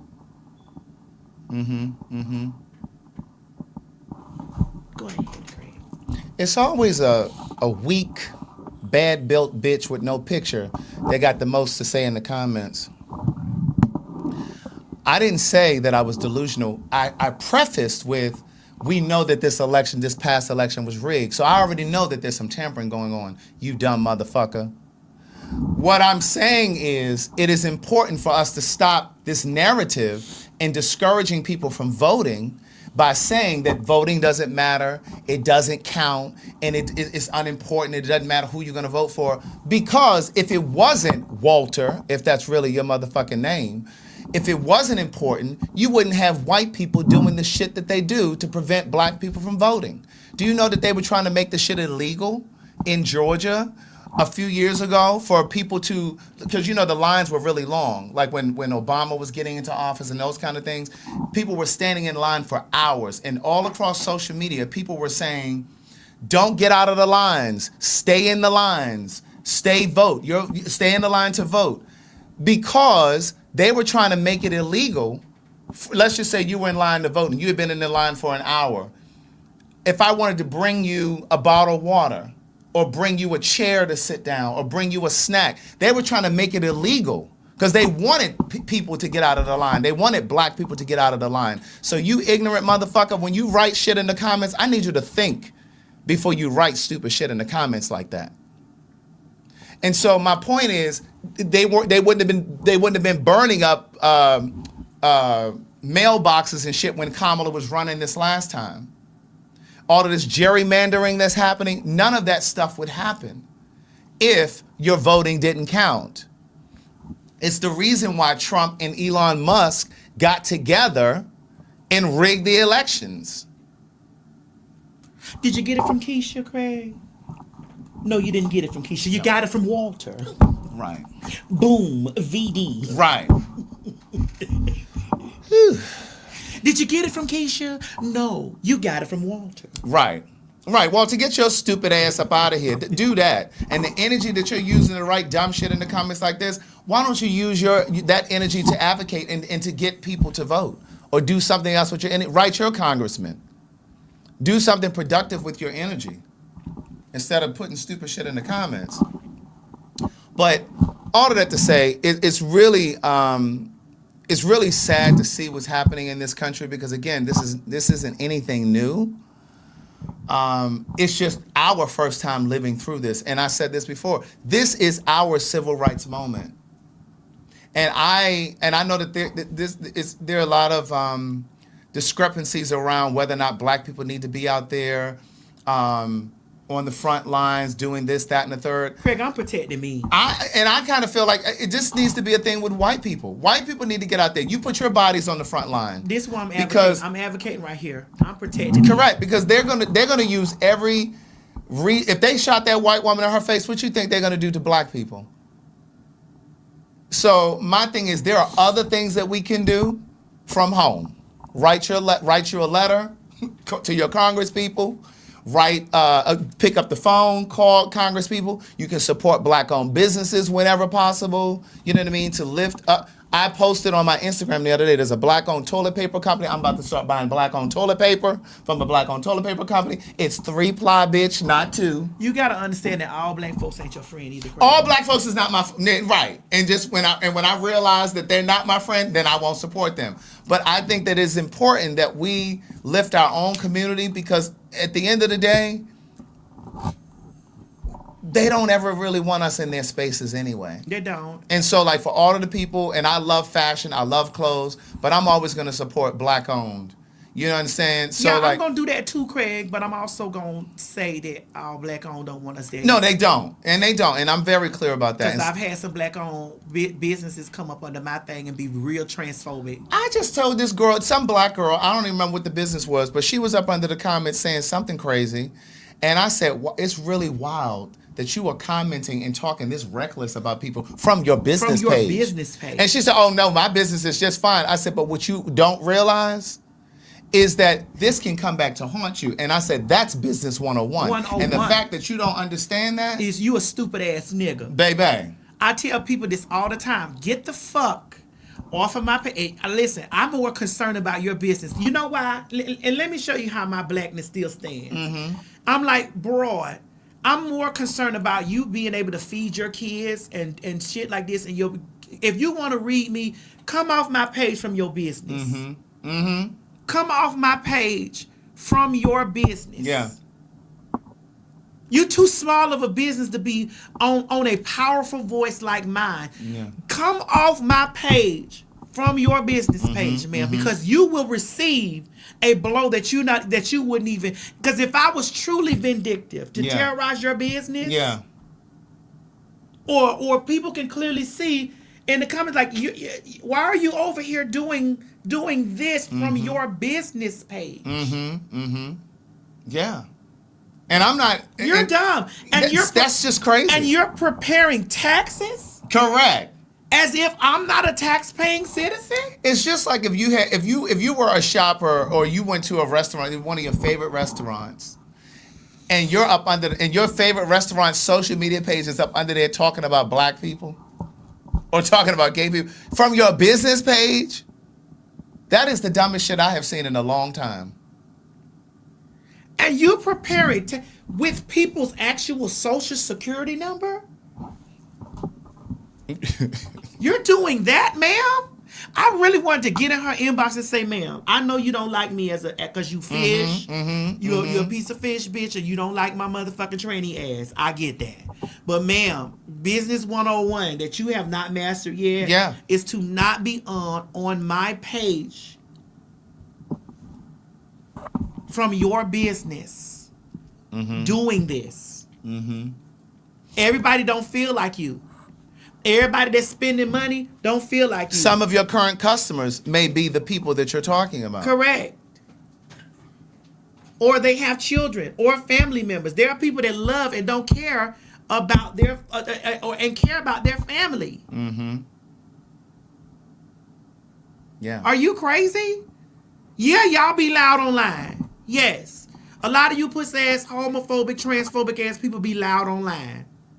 But we be having family.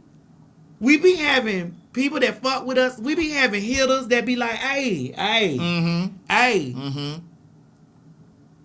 I can't tell you how many straight men have stopped me in the airport and say, man, listen, my wife and I, my girl and I, we watch y'all show all the time. So you just never know who's watching, who your customer base is. You don't know that shit. And a lot of you be screaming about you gonna do this and that and you gonna da-da-da. And then, listen, and be trying to Greg, let me just talk.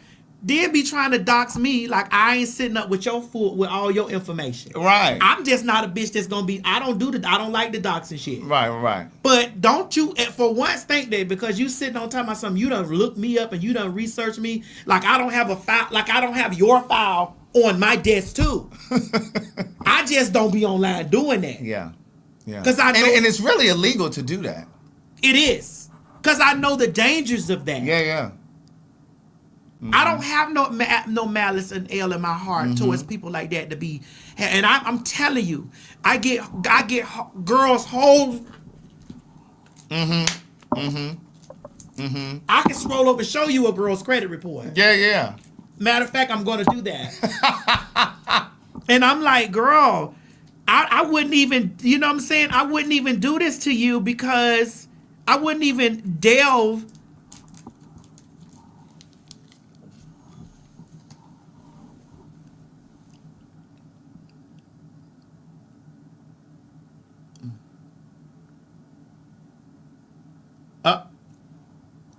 What was that?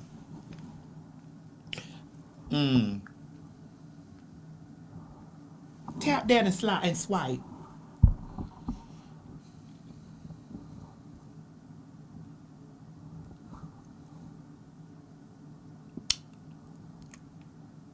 Tap that and swipe. Girls talking about properties and shit that they own ain't nowhere on their credit report. Ain't nowhere on it. All I see is judgments.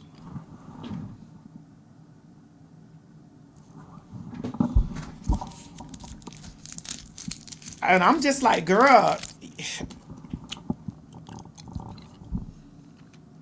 swipe. It's so much to swipe through. Not a $62,000 balance. Is that debt? I'm like, girl. With a $371 monthly payment. You'll never finish paying that off. Oh, this credit score. Really? I'm just saying. I don't even do shit like this. And the girls be sitting online screaming about they got my address and they got, girl. I'm like, girl, sit down, Keisha. Well, that's too much. Keisha, sit down. And ain't their property that they screaming out that they own that. You see it? I had less student loan debt than that. Keisha, do you see it? The properties that girls be screaming out they own, do you see that? You don't see it, do you? Do you see any properties that they own on there?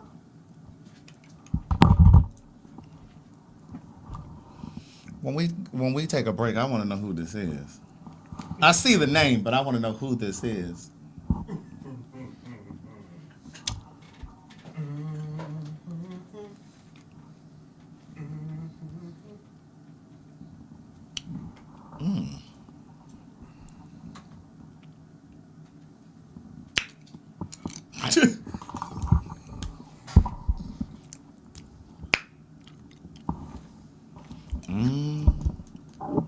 I'm trying to find this 1.5 million, this house. I don't see it. Not with that $63,000 debt right there. I don't see that.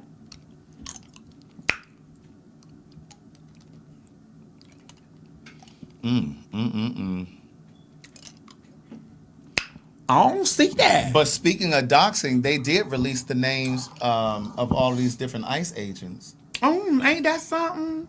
Yeah, because I think somebody left. I think there was like an altercation in one of the states. Uh-huh. And some of the ICE agents like ran away and left documents inside their car when they were Really?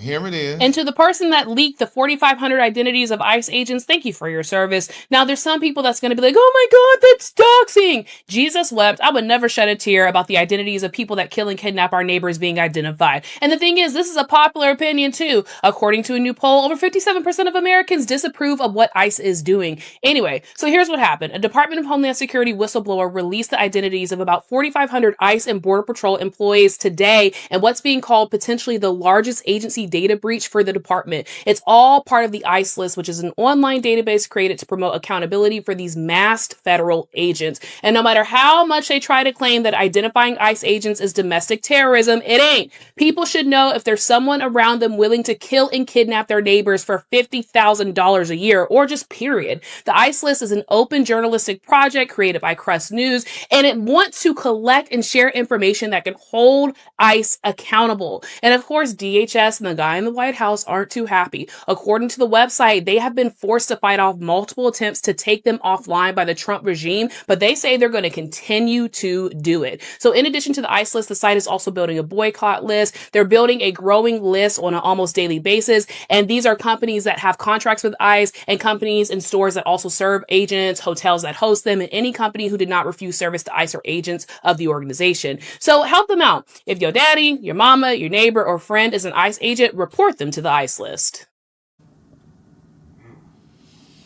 Well, the last thing I want to say about this whole area right here about ICE, because it's time to lighten this up. Many of the times that I've talked about white folks making things difficult for people of color, not just black people, I've been accused by some of being racist. And I'm like, well, how? Because I'm reporting it, I'm talking about it, I'm describing what actually happened. But I also know that there are white viewers who know exactly what I'm talking about, and they are not offended by it, and they've come to some of our live shows, and they're like, oh no, keep saying what you're saying. Because they are not crockers. Because they're white people. That's right. And so if you happen to be white and you're offended by the things that we say, this legitimate stuff that we're putting out because you don't want to see it, I have a white gentleman who's going to say exactly what I've said. You may not want to believe this, but it's time that you accept it. If you have any family or friends who are MAGA, then they are evil. They are either evil, or the best thing that could possibly be said for them is that they are so breathtakingly stupid that they don't fully understand what it is they're supporting. And that level of stupidity at this point in time is a willful stupidity. It's a choice. It's not a stupidity for which there is any legitimate excuse. It's a choice. And to me, that makes the difference between evil and this degree of stupidity, intentional, voluntary, a chosen stupidity. It makes the difference between those two things meaningless in my view. Whether you consciously, affirmatively choose to support this evil, or whether you choose to be so ignorant and oblivious as to what it is that you are supporting, there's no difference to me between those things. Both are evil. both are empowering evil. And a lot of people who have MAGA family and friends have been struggling with this for a long time. They love these people. They have been a part of their lives. Maybe they are brothers or sisters, or parents, grandparents, friends, spouses. And they just don't want to admit that these people are evil. And I understand that. You want to defend them. You want to convince yourselves that it's not evil. They've just been brainwashed. They don't know what they're doing. They don't know what they're supporting. Maybe for a period of time, that argument may have carried some weight. There may have been some truth to that. But at this point, I'm sorry. You cannot excuse this. They are choosing evil. There is simply no way around that. You need to accept that. If you have someone in your... Mm-hmm. So anyway, that's all I wanted to say about that. Yeah. But you ain't got nothing to say about that. Girl, that's a lot. No, ain't a lot of money, no. No more, it's not a lot of money. What it's a lot of is it's a lot of flexing for people, you know, to make the big name in the room look as small as they is. I'm talking about Delusion of grandeur. Yeah, delusions of grandeur. And it's unfortunate that, you know, the children sit around and they love to congregate. What's the word, Craig? You've helped me a lot of times with this. You've helped me with this a lot of times because you know so many big girls because you're so smart. You know what that reminds me of? Because I did hear in a conversation that you wasn't that smart and stuff like that. I know. But you so smart. The word when you was helping me, when you say people get together to hear the evilness about you and ignoring the fact. And we can ask a system of collected data about factual information. That was the word we were just talking about it last week. Oh God, what was the word?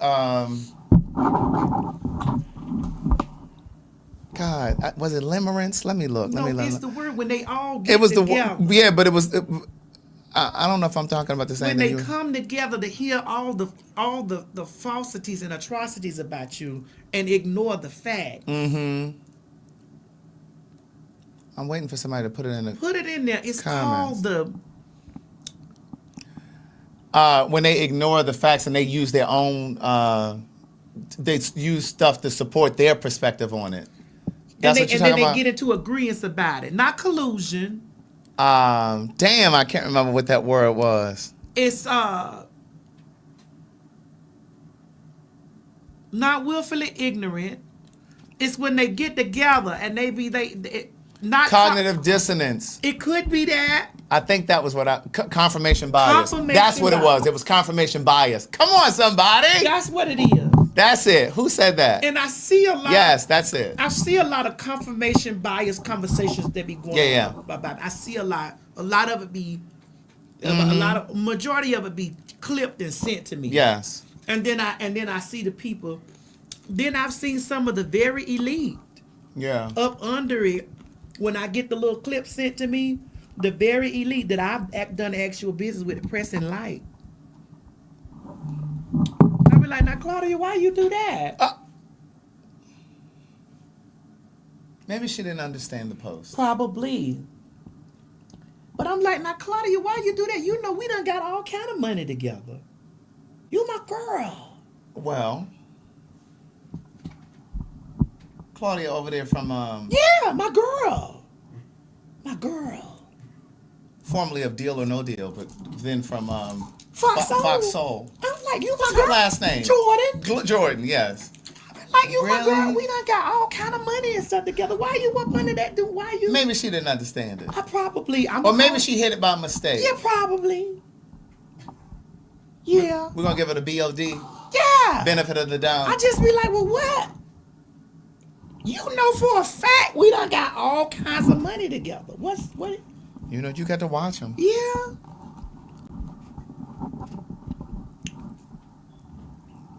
It's my girl. Well, Great, that's my girl. you may be her friend, but she may not be yours. Hey, that happens sometimes. That's my girl. It's my girl.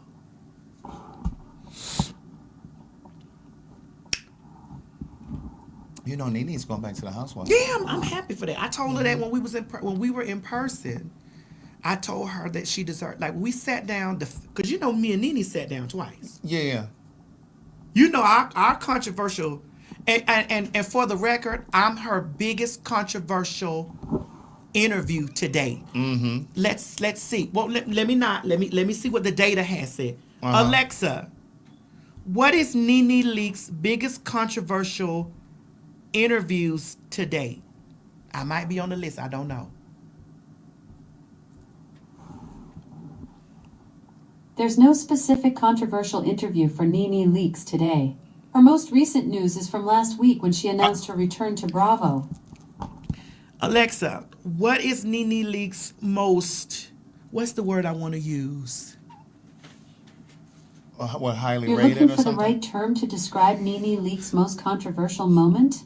Her No. most infamous incident was when she wished a heckler would get raped by Alexa, her Uber stop. No, not her controversial moment.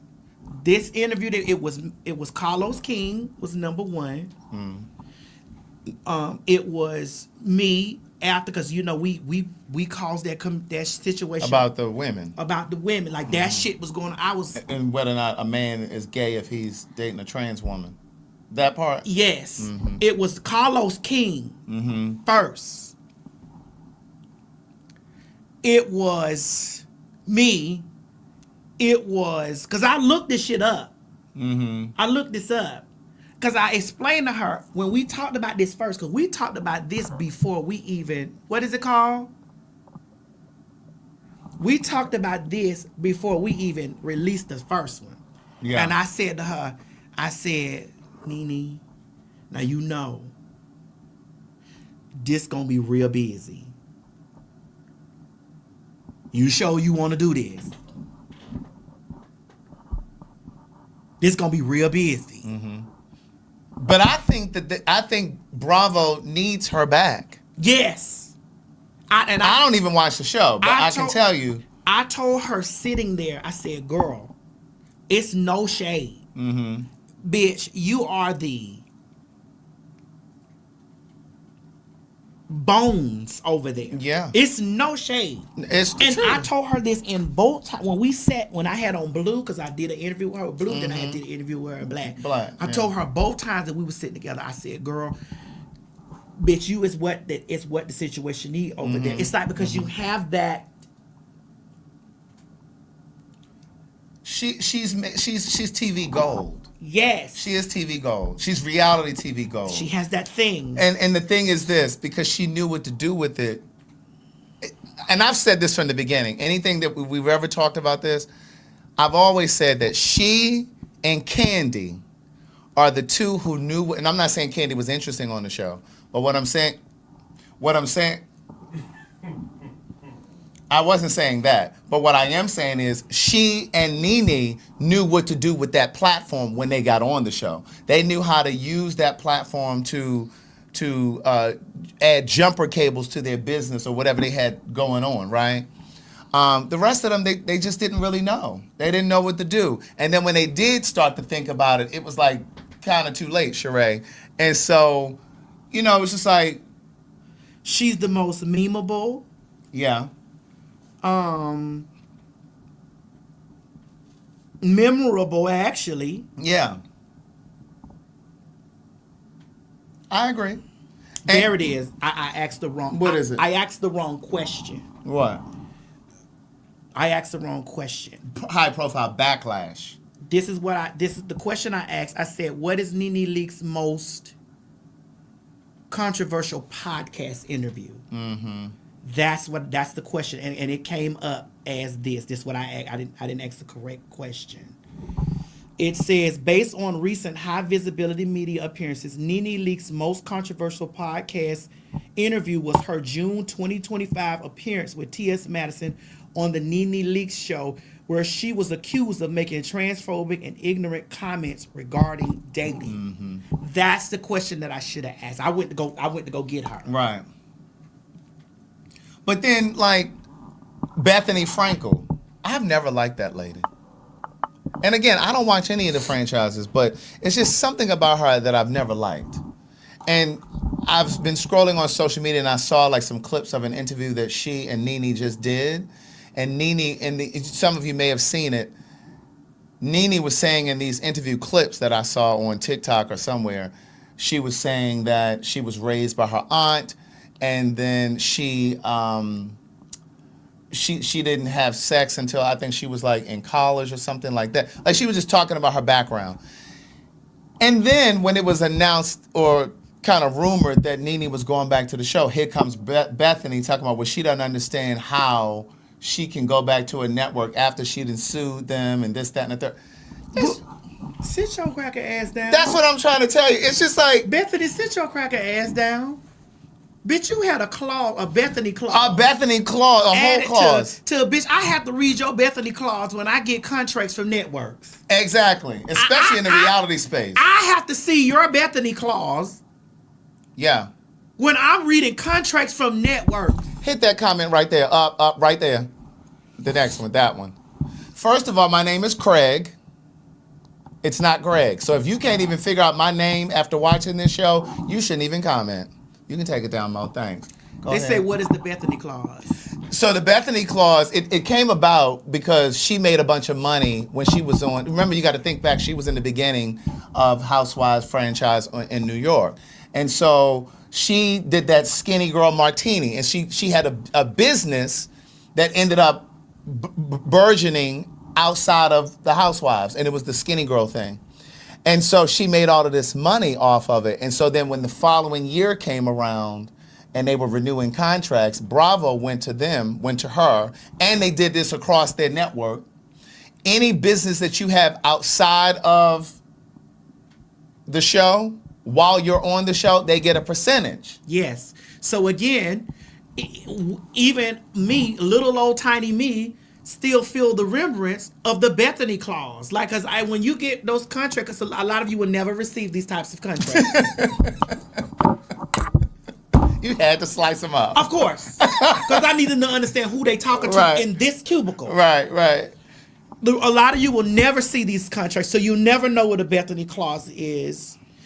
But the Bethany clause is, honey, that bitch, if you make $1 million, the network is owed a certain percentage of that. Right. And they want their money. They don't want to motherfucking take you and be like, well, we don't put you on the forefront. You done went out here and you done made $1 million. No, bitch, you got to pay us this. Exactly. So they never got any money from her because that was something that business spawned like while she was on that show.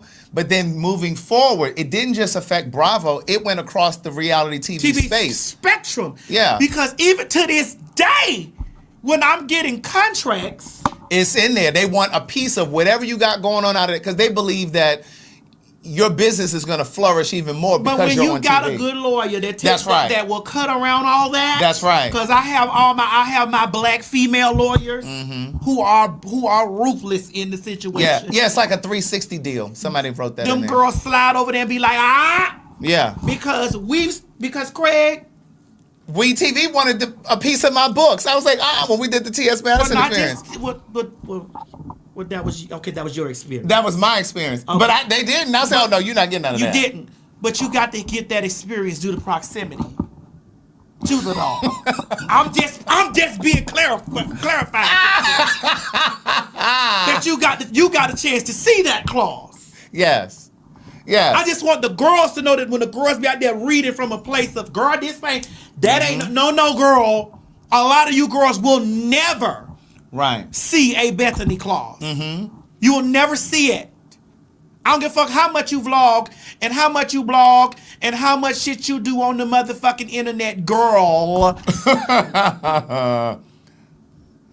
Girl, you will never see it. Mm-hmm. Because that's not your wheelhouse. And so I always wondered, like when Candy came out with that Candy Coated, was that what the sex line was called? Uh-huh. When she came up with the sex toys, I don't know, but I wondered, because she came out with that line while she was on Bravo. So I always wondered if they got a piece of that, or if she was able to, finagle her way around that with some attorneys. Not something that big, no. Right, that's what I'm thinking. So they probably got a piece of that. Yeah. Because I mean, and if they think they can, they will try to. Because I even wondered when she put those restaurants out, do they get a piece of maybe annual profits or something? I don't know, but they'll definitely try you if you let them. You said that's mean TS. I wasn't talking about correct though. I was talking about our girls that be over here watching stalking our show and taking pieces and fragments to, bedroom candy. That's what it was called. To incite their audience, and then takes those pieces and stuff like that or whatever. And then a lot of y'all be hearing this stuff and be thinking that it's actual and factual. Like a lot of y'all think that I got a 501c. I don't. I don't have a nonprofit organization. Mm-hmm. I want to make this here and clear. I don't have a nonprofit organization. I don't have a 501c. And I've never received an $800,000 grant from the government. That's never happened to me. Any money that I've ever received from the government, bitch, I got a PPP loan, which was forgiven. And we if you've watched the show long enough, we've pulled the paper out on several occasions. I got a PPP loan, as any existing business does, or should have done. Or should have done. They should have got, if you were an established business, you should have got a PPP loan. Always loud and wrong. But yeah, defined. I think you're right. I think those networks get a piece when it's a line, like a tangible product. So they probably didn't get anything from the restaurants, but they absolutely probably got. And even like with Portia, with those wigs, what was the wigs? Go Naked. They probably got a piece of that. Probably. Because again, she was always talking about it on the show and that kind of thing. So they probably got a piece of that. Probably, the reason why we're here because we're in the conversation of having confirmation biases. So what you're hearing from this desk and table of two real business is the facts. Now you can go pick up whatever you want to pick up off the ground on the internet, however you want to pick it up from the ground. I tell y'all this all the time. It always comes from the ground. So you can go pick that up from the ground wherever you want to pick it up at. Let it be known that those girls that are on the ground, they will never have a Bethany clause in any contract they receive, because now this TV don't have Bethany clauses. And all of those other entities, they don't have Bethany clauses, girl. And bitch, I don't have a 501c. I've never in my life had a 501c, which is a nonprofit organization. And I also have never received $800,000 from the government. So whenever you go gather your news, just understand that you heard it from me here, that it will never be true. I don't have a 501c. Because I don't have a nonprofit organization, and I've never received $800,000 from the government.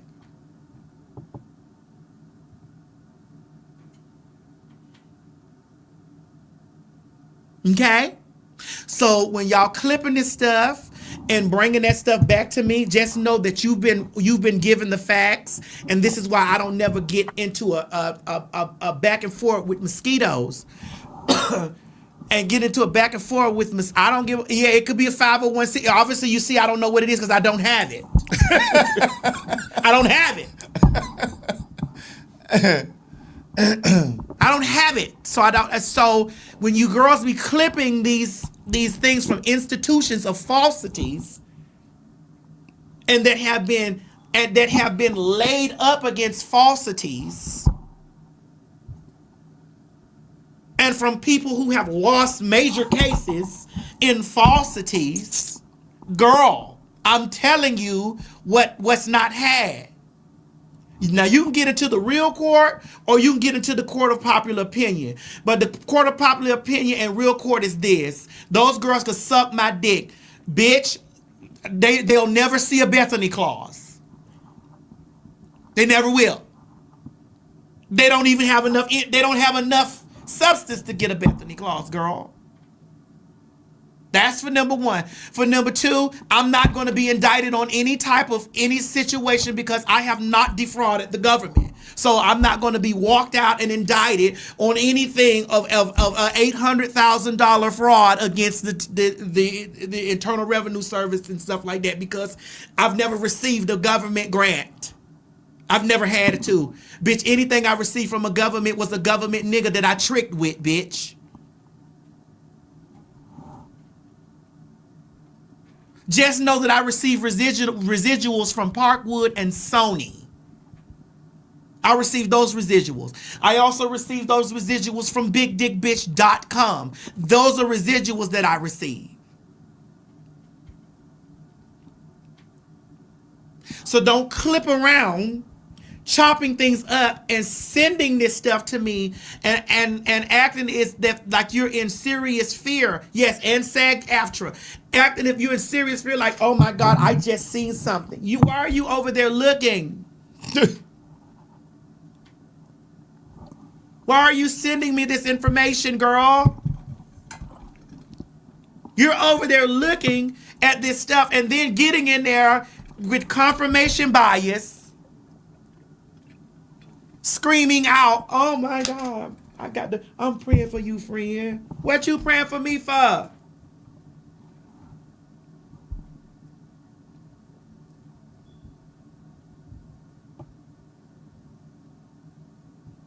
Run a commercial break. Thank you. Now, hold on. Now, Craig could cuss out Walter, and Craig could cuss out them other people, and Craig could say, y'all over here. Yes, Craig, yes. But when I get to cussing, and I'm over here backing my Craig up saying, yes, you got it from Walter. Let me get me out, because this is our motherfucking show.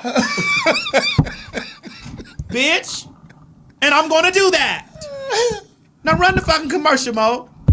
Honey, call it all Pin Mob. Call it all Pin Mob. Girl, the girls are on tour. Child, we doing a quick run up there to Nashville, Tennessee on January 27th. That's right, hoes. Get your tickets at www.PhagTawlk.com, honey. For Nashville, Tennessee on January the 27th, 2026. Girl, we told y'all we was coming to a city near you and you better grab your tickets, girl. So come on and get your tickets at www.PhagTawlk.com. If you don't believe me, ask the faggots. Tell them, Craig. Well, Nashville, looks like you're going to be first after all. That's right. You're the first show of the new year. January 27th at the City Winery. Get your tickets today. www.PhagTawlk.com. And come see me and the trainee.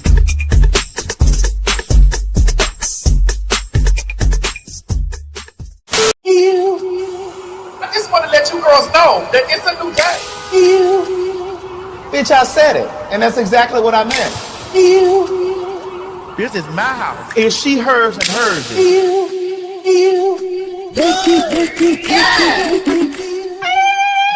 Ladies and gentlemen, get ready for some Phag Talk. St. Louis, Missouri. St. Louis, Missouri. Honey, goddammit, the fags are on their way back to St. Louis on January the 29th. 2026. Honey, run down there to www.PhagTawlk.com to get your tickets, honey. Because me and the faggy himself, Craig, the writer Stewart, oh my God, will be invading the city of St. Louis. Tell him, Craig. Well, wouldn't you know it, the fags are back in the loo. That's right, St. Louis. We are coming with Phag Talk. Now is the time to go over to www.PhagTawlk.com and secure your tickets because it will be another sold out show. And don't tell us that you didn't know we were coming because we're telling you now. www.PhagTawlk.com. See you there.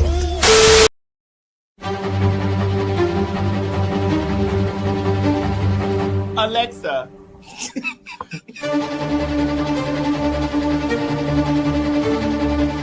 Bitch, I said it. And that's exactly what I meant.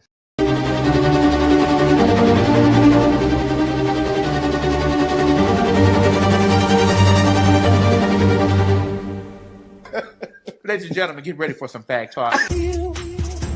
Calling all pin mob. Calling all pin mob. Child, honey, bitch, the date has been secured. Yes, God, bitch. February 15th, the fags are coming to invade Washington, D.C., down there to the Howard Theater. That's right, girls. The punks, trannies, sissies, and everything in between are back, baby. That's the pin mob. Craig, tell them where we going. We're coming to the Howard Theater, and we don't give a fuck what Donald Trump said, bitch. We are coming. So get your tickets at www.PhagTawlk.com. Get your tickets, get your tickets, get your tickets. And remember, don't meet us there, bitch. Meet us there. Bye, girl.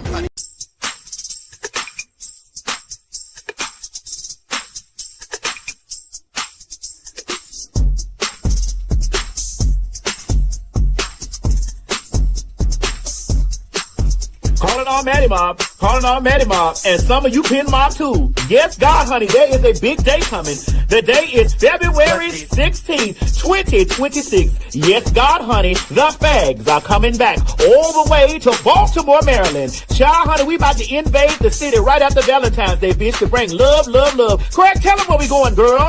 Bitch, we are coming to my hometown, so get your motherfucking tickets. Go on over there to PhagTawlk.com and get your tickets now. Wait a minute, it ain't just Fag Talk, it's www.PhagTawlk.com. You heard the training. Get your motherfucking tickets and don't wait, because you know we always sell out in my hometown. And listen, don't meet us there, bitch. Beat us there. Get your tickets while they hot, baby. www.PhagTawlk.com. Yes, God, honey. Bye, y'all. We wanted us to check for VD. For VD. And what were you in? I was in my phone. Where would you take your ass down into that welfare? Use a dummy, bitch. Calling all pin mob. Calling all pin mob. Honey, the fags are going international. That's right, ladies and gentlemen.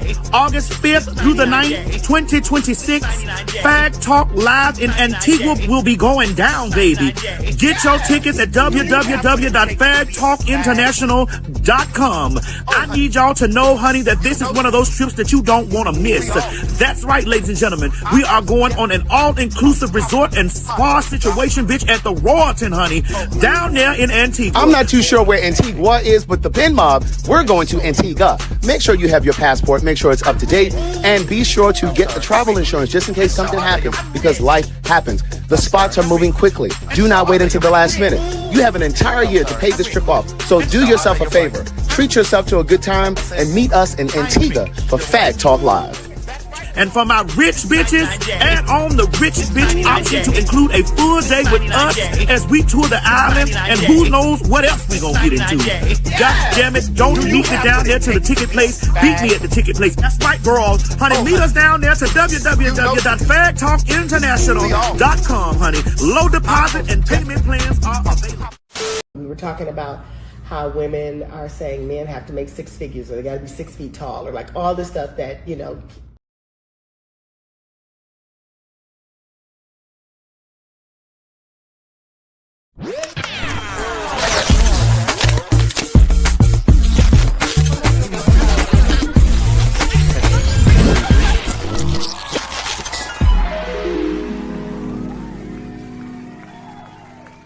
You gotta go with it. Mo, did you not put the say it in the card? See, because the pin mob will clearly say that I'm over here trying to. I thought that was the say it in the card. Yeah, please get it right, because the pen pals, not the pin mob, the pen pals will say. Because we got to watch y'all over here. No, you don't got to watch us over here, bitch. For communication and clarity. Communication is our partner, clarity is our friend. Speaking of that, Alexa, what is Nene Leakes' most controversial podcast interview of 2025? Nene Leakes' most controversial podcast interview in 2025 was with Tease Madison in June. So you gotta know how to talk. Backlash for comments about not dating men who date trans women. See? So she can understand your diction, but she couldn't understand mine. And it's the specificity. Certain words. Who's Tease? Who's Tease? Tease Madison. Tease Madison. Who's Tease? Tease Madison. Tease Madison. Speaking of podcast interview, girl, Cherry the Boom went to jail. Girl! You know I love my cherry. You bitch. know I do too. Hold on, let me see if we could play it on the loudspeaker. She had talked about it on her podcast. What's it called? Cherry on Top? Cherry on Top. Let me see if we could put this. Girl, what's going on with this? Do I need to power her off and power her back on, girl? Because I like for it to play through the. Okay. I like for her to play through the speakers, bitch. Yes, so the people can hear. But girl, I want to know who's T's. T's, that's you. It's more than one T. Ask her how to spell it while I power the phone. Because Alexa, how do you spell T.S. Madison? T.S. Madison is spelled T.S.M.A.D.I.S.O.N. So why did you say T's Madison? Who the fuck is that? I understand your frustration. Tease Madison is a prominent trans actress and advocate who interviewed Nene Leakes last year. Their conversation about dating preferences sparked controversy. But it's T.S., not T's. According to Alexa, they're one and the same, basically. You're absolutely right. It's T.S. Madison, not Tease Madison. Thanks for the correction. You're welcome. Don't let it happen again. Got it, boss. I'll keep my spelling game tight from now on.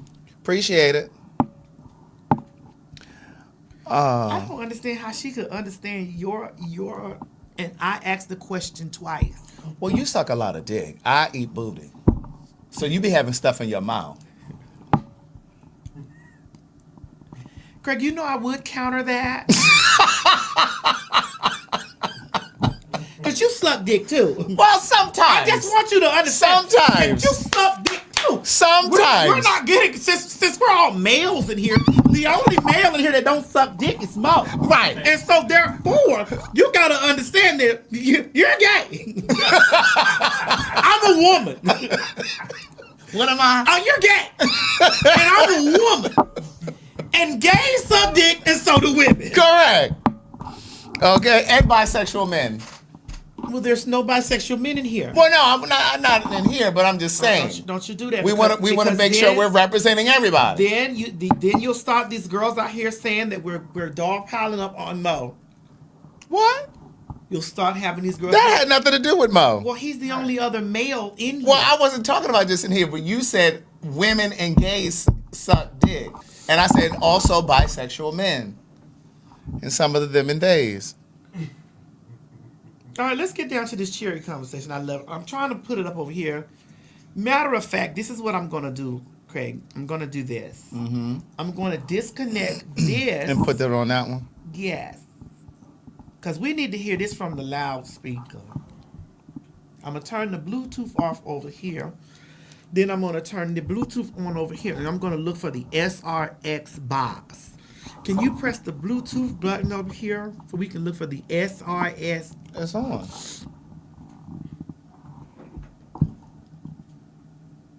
No, power it off, Craig. And turn it back on? Power it off. No, just one. Okay, now it's Bluetooth pairing. Now it's Bluetooth pairing. Okay.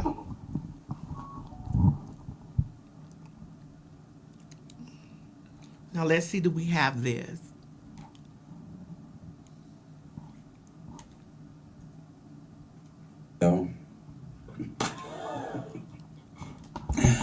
Y'all, can we get that mugshot real quickly? Hold on, let me send this to you, Mo, so that we can get that mugshot too. I love Cherry, bitch. I don't give a fuck what nobody say about my Cherry the Boom. Mm-hmm. Bitch, I love the Boom. I like her too. I love the Boom, and I'm gonna once we get through this, I'm gonna explain to you why I really truly love the Boom. I love the Boom because the Boom is a. What you gonna say? The Boom is an unhealed version of me. I said that to you. Don't be taking my words. You don't remember me saying that to you? The Boom is an unhealed version of me. You don't remember me saying that to you? You did? Did you say that? You know, this reminds me of the time when I had the sorry. idea. This reminds me of the time that I had the idea to do Beyond the Bench, or Beyond the, what was it? Was that what it was called? I think that Beyond the Bench. It wasn't called Beyond the Bench. It was something else. It was something else when we were doing the Queen's Supreme Court And on I tour. made all of the executive And you producers. made all of it the executive producer. And I was like, bitch, that was my idea. The fuck? But you could have came on as a producer. The fact is, you went and did the shit without me. But again, I made Oliver an executive producer. Ain't that something how? Girl, yes. The entirety of the career, I've always added my friends as producers and executive producers, Craig, and gave you nothing. Gave me nothing. But you made the money, that part. Fuck the title. Give me the check. I don't give a damn about the title. Fuck that title.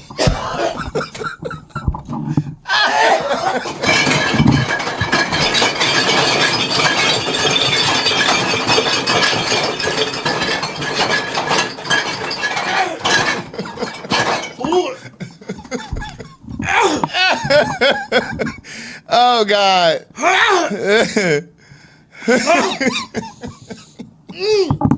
Oh my God. You're so crazy. You girls say evil things about me out in the streets, but I give you girls credits and money.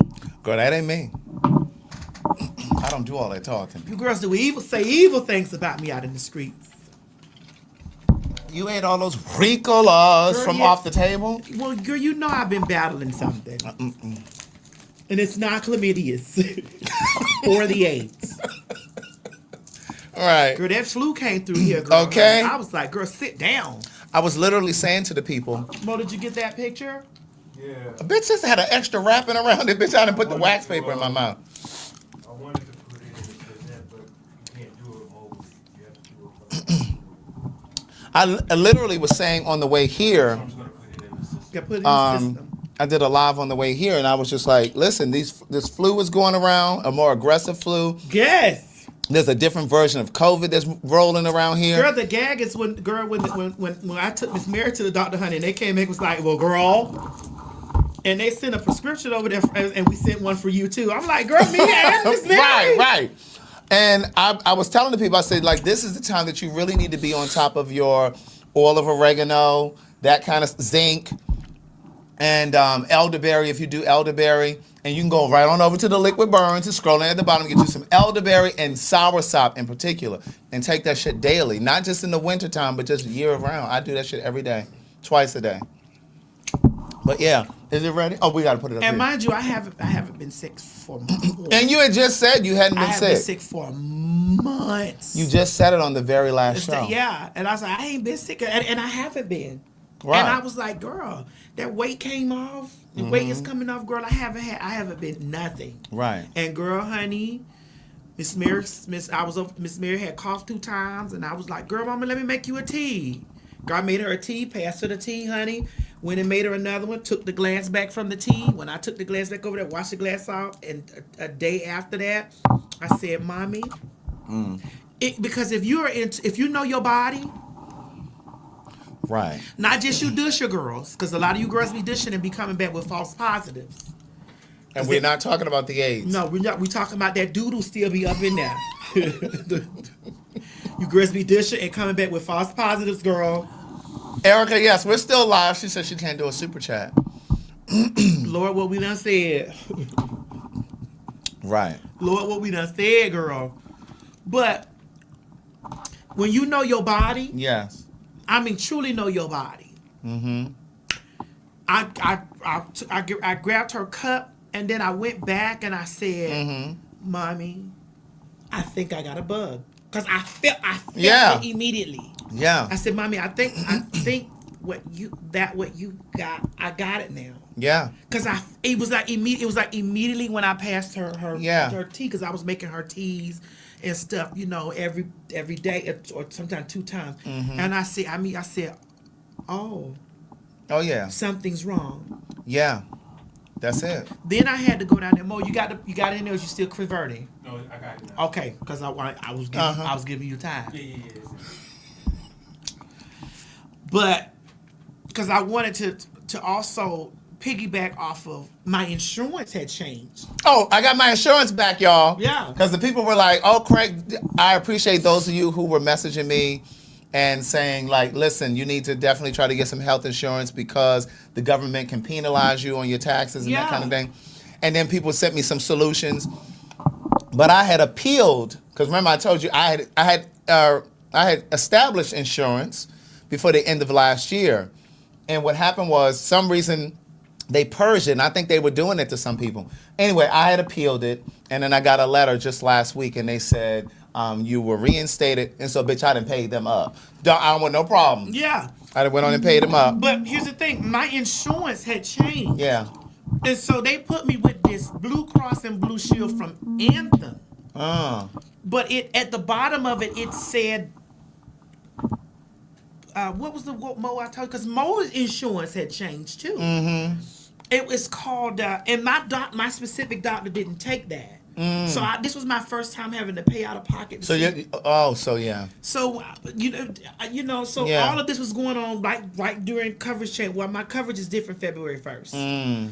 And so all this stuff was going through, and I was like, well, girl, what the fuck is that? You know? Like, and then it's like you would get a cold or a flu in between this, and like I gotta pay out of pocket. So yeah. The medication that they gave us to help us with the stuff was my out of pocket fee was $400. For you and Miss Mary, or just for you? No, Miss Mary's was $12 for the same medication. Mine was $400.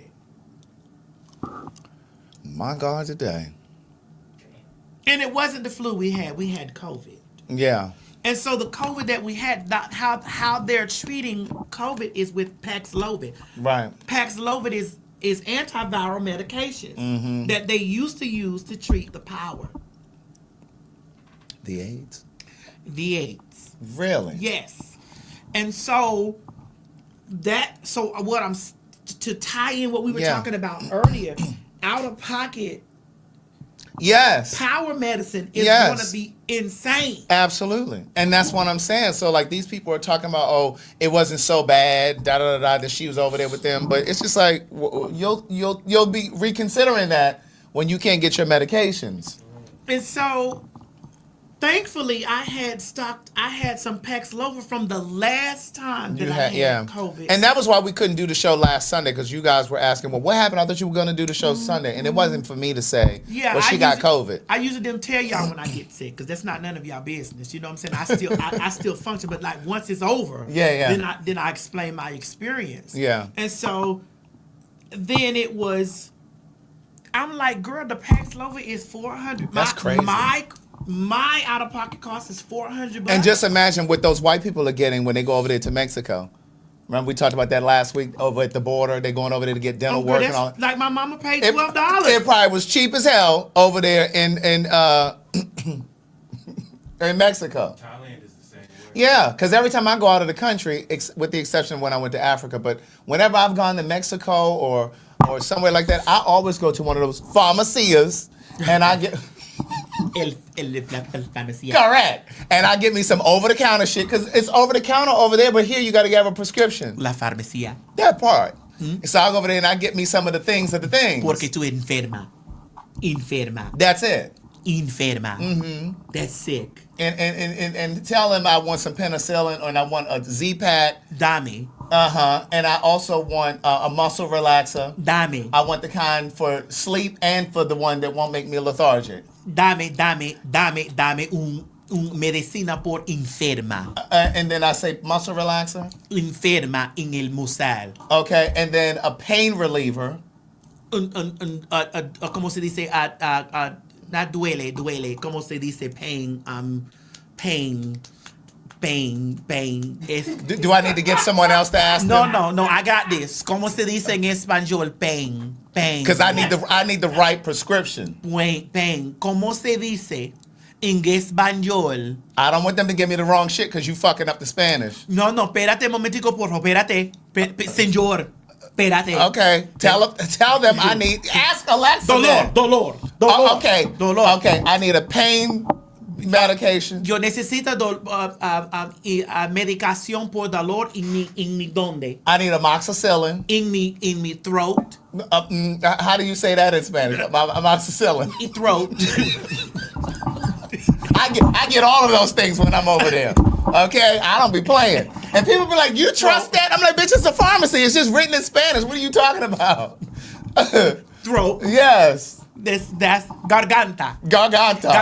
There you go. Pero en mi garganta tiene dolor. That's right. Porque cuando cuando Give me all of that. porque cuando soy a mi casa, yo come venga mucho. Y después. Y después. Somebody said my order is wrong, bitch. Oh, no, espérate. Y después, yo come. Girl, she gonna have me going home with birth control. Y después. Give it to me. Y después, me come pinga. Mi garganta tienes dolor. Oh God! And by the time I buy all Yo that no stuff, piensa tiene sida. Mi no pense tengo sida. girl, I'm not pregnant. Tell them the stuff I need. No. Mi no pense tiene sida. Pero yo necesito amoxicillin. Right. That's it. Amoxicillin. I'm telling you, I gather all of that stuff up, and it ended up being like $50. You understand what I'm saying? I done bought 4 or 5 different medications. You see the people with AIDS. I say, I don't think that I have AIDS. Oh, so you did That's say what that. I said. Mi no pienso tiene sida. What's SIDA? Oh, the AIDS. Yes. Oh, okay. El sida. Oh, okay. Okay. Sida él. Oh. Okay. Pero yo necesito Paxlovid. Paxlovid por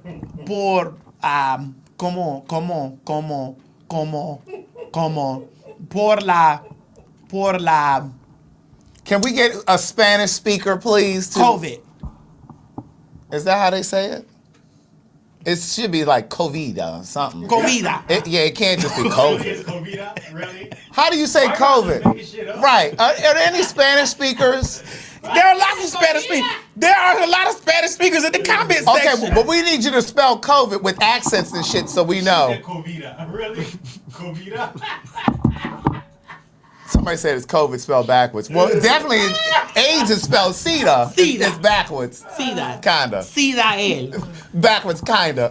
Sida él. Oh, Alexa, how do you say COVID in Spanish? Alexa, ¿cómo se dice COVID en español? In Spanish, COVID is said as COVID. It's actually the COVID. same word, just pronounced with a Spanish accent. Okay, so you gotta put your Spanish accent on. COVID. COVID. Alexa, yo necesito una medicina por COVID. ¿Cuál es? Alexa, escúchame. Yo necesito una medicación por la COVID. ¿Cuál es?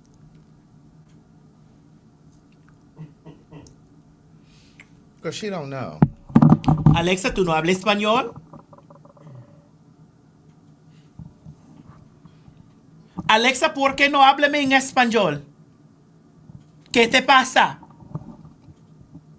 She might be trying to. Because she's on break. Now she might be trying to compute.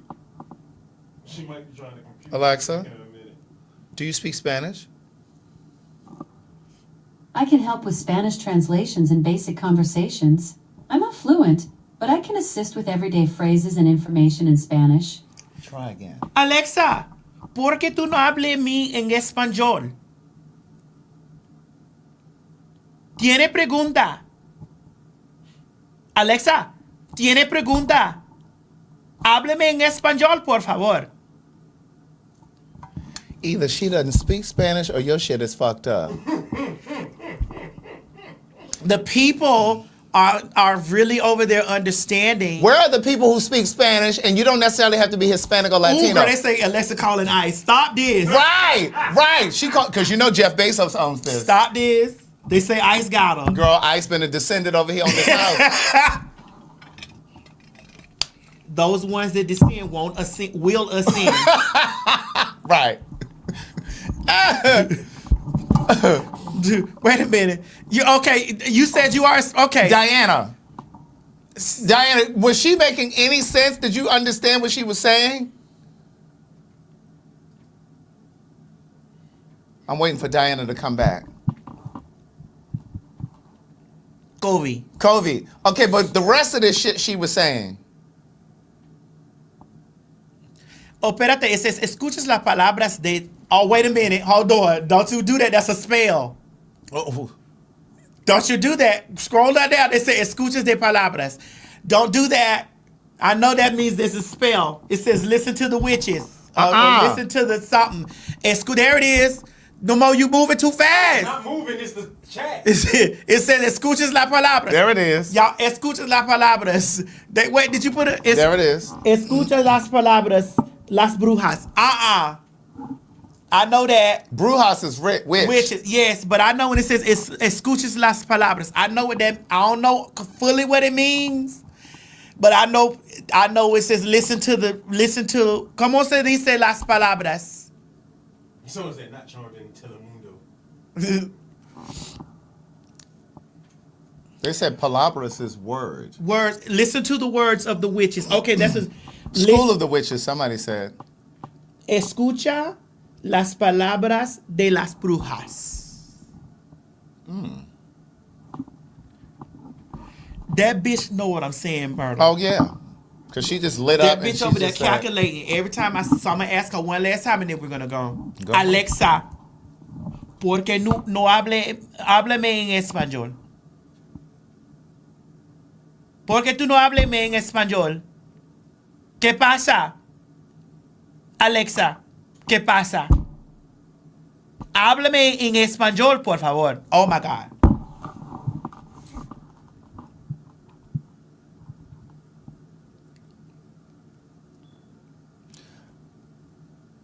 They're making it clear that they don't want Spanish here.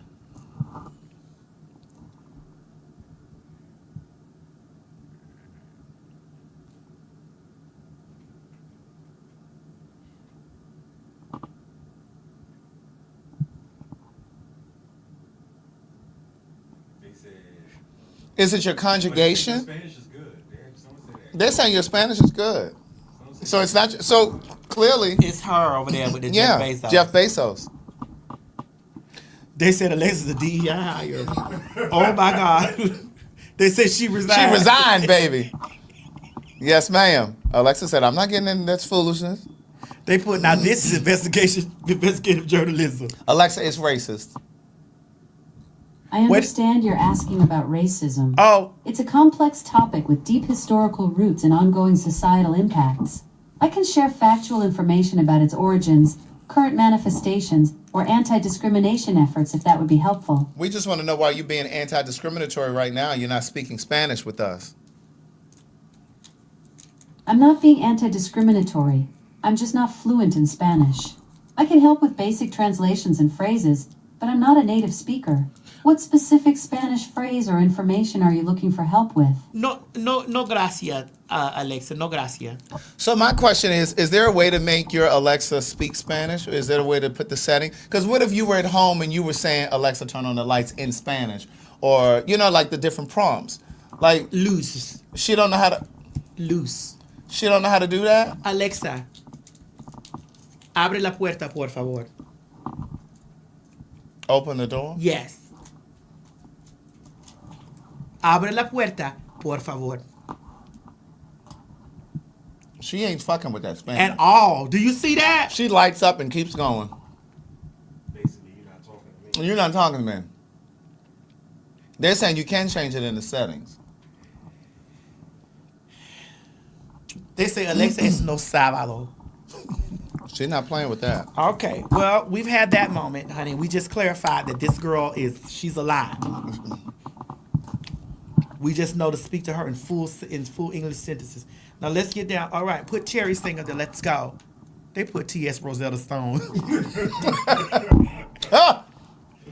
Here we go. They got me, girl. A bitch caught me on the wrong day. A bitch. I'm not gonna really say too much because it is an open case. But I've been telling you bitches one of y'all was gonna catch me on the wrong day. Y'all keep thinking I'm just Cherry the Boom, behind the motherfucking phone screen, sweetie. One thing I pride myself on, I love everybody. I'm gonna respect everybody, but I'm gonna also match everybody's motherfucking energy. I am not scared of no nigga. Never have been, never will be, because I don't have to be.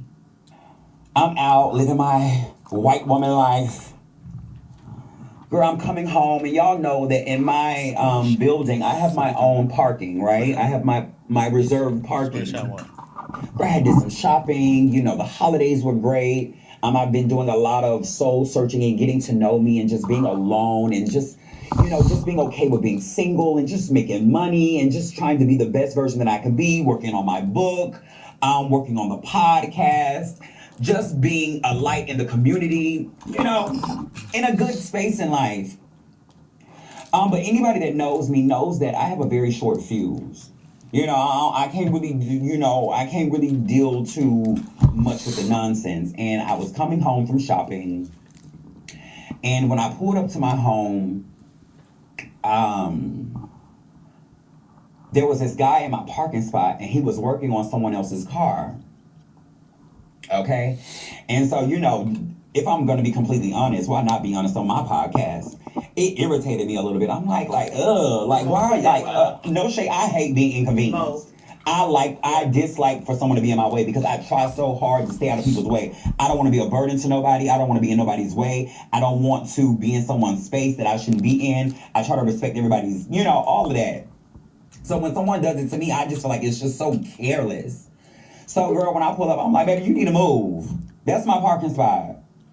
And so he was like, oh, baby girl, you have to wait. It's just a reserve sign on the thing. What? So now that he done said that, I'm like, sweetie, you need to fucking move. He was like I said, you will have to ask a whole another way, and you will have to wait, because I'm almost done. You have to wait. I go upstairs to my leasing office. I go get the security to my building.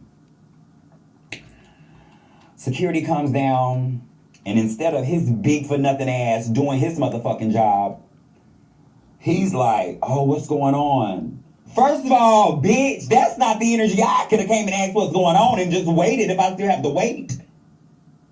So, bitch, I'm like, what you mean what's going on? He's in my parking spot. He need to move. The end of discussion. All I need to go get your big ass was tell him to move. So the dude trying to explain to security, like, yeah, just give me a few minutes. I just need to utter. So security looking at me like, so now I'm going up on him. Like, bitch, what the fuck you here for? You know what? I'm finna get you fired, bitch. You know, I go into my white woman girl like, bitch, I want your job. Like, oh, this is insane. So you mean to tell me I have to just sit here and wait? Or park in another spot and risk getting a fucking ticket? Because, bitch, they do not play in my apartment complex. So, bitch, in the midst of me carrying and talking my shit, this nigga was like, Shawty doing all that hollering, but truth be told, that bitch sound like a nigga.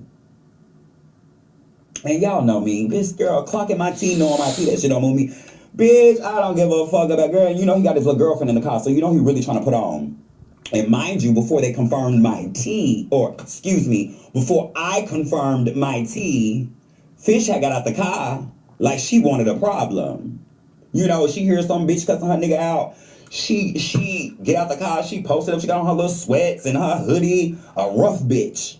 Oh, I'm a rough bitch too. Don't let this nice motherfucking lace and these lashes fool you. I'm a rough bitch. So, me and the boy going back and forth, and he like, bitch, you sound like a nigga. And I'm like, bitch, I might be, but that has, my genitalia has nothing to do with you in my motherfucking parking spot. So, girl, we going back and forth. So, once my T is confirmed, and he realized that didn't hurt my feelings, it turns into, bitch, I kill you.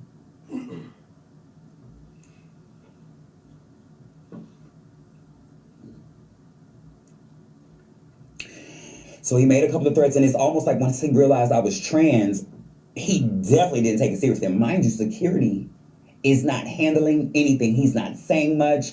He's just there. Me and the guy are going back and forth. And I will be honest, girl, I'm on 10 now. I told that bitch, I said, threaten me again. So mind you, there's tools and things out. He got his hands behind his back and he like, bitch, I kill you. Now, for the average homosexual or lesbianitarian or transgender or them they, you know, I'll get a little spooky for a bitch. Bitch, I'm from North Memphis, ho. You ever been in a shootout? Bitch. So, girl, me being the black trans woman that I am, and y'all know how sometimes those stories end when it comes to girls like me. I don't want that to ever be my story, so I'm gonna always protect me by any means. Now, I can't say too much around this part of the story because it's an open case. But I will say, he went from throwing up gang signs, misgendering me, threatening me, telling me what he would do to me, to calling the police.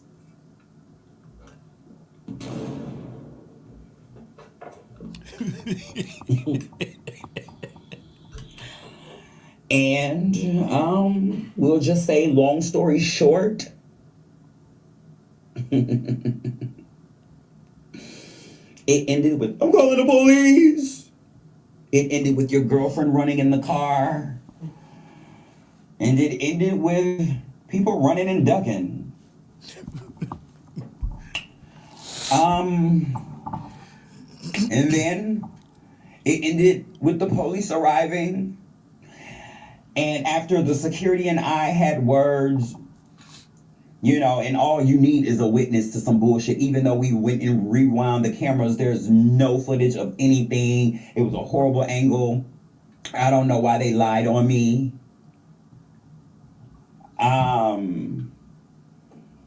But yeah, it was like, Miss Rogers, hands behind your back. And I'm like, all right, bitch. Take me downtown. So, girl. Take it down, Mo.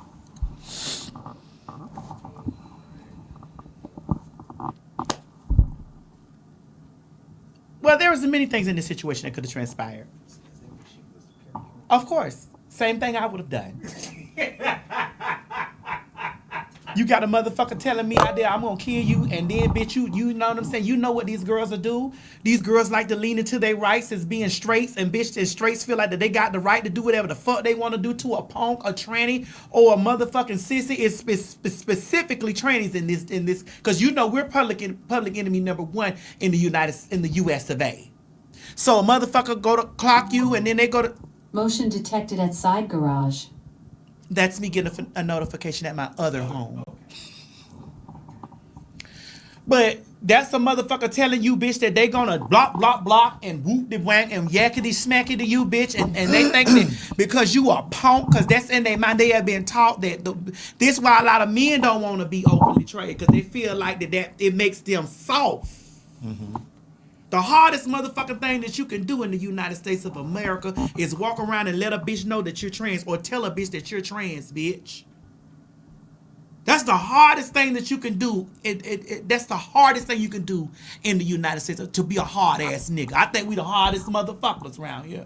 Walk around with titties at the top and dick at the fucking bottom, bitch. Fearlessly. Fearlessly. It's the puss ass niggas for me. Now, let's dissect this, Craig. Mm-hmm. We've heard from her mouth that in her building she has a reserved spot. Mm-hmm. You being the elite girl that you are, when anything says Craig, the Ryder Stewart on it, you better be able to understand that I will have access to that. Period. Keep going, I'm listening. Because we're going to move Cherry to the side and add you. Because maybe did you see it from her before? No, I agree with her. I absolutely agree with her. She did say that she went to 10 quickly, and when she first pulled up and he was in her spot, the way she said it, she said she was, she just said it. And she went to the people that were supposed to handle that. That's right. And my thing is, I would I would complain. Like she said, she's going to try to get him to lose his job, the security guard. But she went and complained. I would definitely go beyond him. I would go to corporate. I would definitely go to corporate, and I would definitely let them know that he did not act in the capacity of security. I did not feel secure. I didn't feel safe. And then if this guy is throwing threats, around, that's a problem. I would want the corporate office to figure out, was he a resident or was the girl a resident? Because somebody got to get the fuck. Because now I feel threatened. You know what I'm saying? And I don't want to feel threatened or feel like I can't be at peace or at ease when I'm coming at home. Now, what I will say is, what concerns me is that they know where she parks. And so my thing is, I would just be careful. That's the only thing I would say. I would just be careful, because you just never know. Like, them niggas might wait 2 weeks, 3 weeks, a month down the line and come one night while she's not even thinking about it. And right. Yeah. So I would just be very careful. That's why you got to hit them. Because a nigga has ego. Lots of ego. And we already know niggas got a lot of fragile masculinity. And if she embarrassed him in front of his girlfriend like she says, that nigga's ego is not going to heal anytime soon.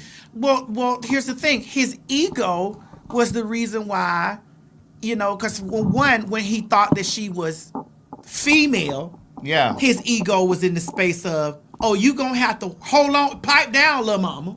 Yeah. And that's what I'm saying. So I want the women that are listening to. And that's what I'm saying, because even before he knew she was trans, she was just a woman. A woman to him. She was just a woman, and this speaks to how men sometimes just handle women. I'll put it up. It's just crazy how sometimes women will just be disregarded by men, like the way he just handled her. All right, you just got to wait a minute. No, nigga, you need to move that shit, because if it was another nigga. And not necessarily a nigga that he didn't feel threatened by, but if it was a nigga that he probably felt threatened by, he would have moved that motherfucking car. Simple as that. But because he saw her as female at first, That's what I'm saying. It was definitely know your place. That's it. And the place is, hold up, little mama. When I'm done, then you could park your motherfucking That's it. But if it was a nigga, a thug nigga, or some big nigga that, he felt intimidated by, he wouldn't have done, you just gonna have to wait because I'm almost done. He would have never said that. So now this is how we're about to dissect this in layers, because a lot of y'all are looking at it from the standpoint of her being a violent trans woman. And angry. And a violent, angry trans. So we got to put this in layers so that y'all can clearly see. His initial perception of her was female. And because his initial perception of her was female, she should have known her place. And her place is, when I'm done, you'll be able to, I know this your spot. Yeah, but I'm almost done. You just got to wait. After it became you a nigga, then it became, oh, you really gonna wait? Oh, not you really gonna wait. I'll also kill you. That part. And then what we don't know, and what we didn't see, and what we didn't hear in her story, maybe security felt the way about her too. Because maybe he knew she was trans and didn't give a fuck.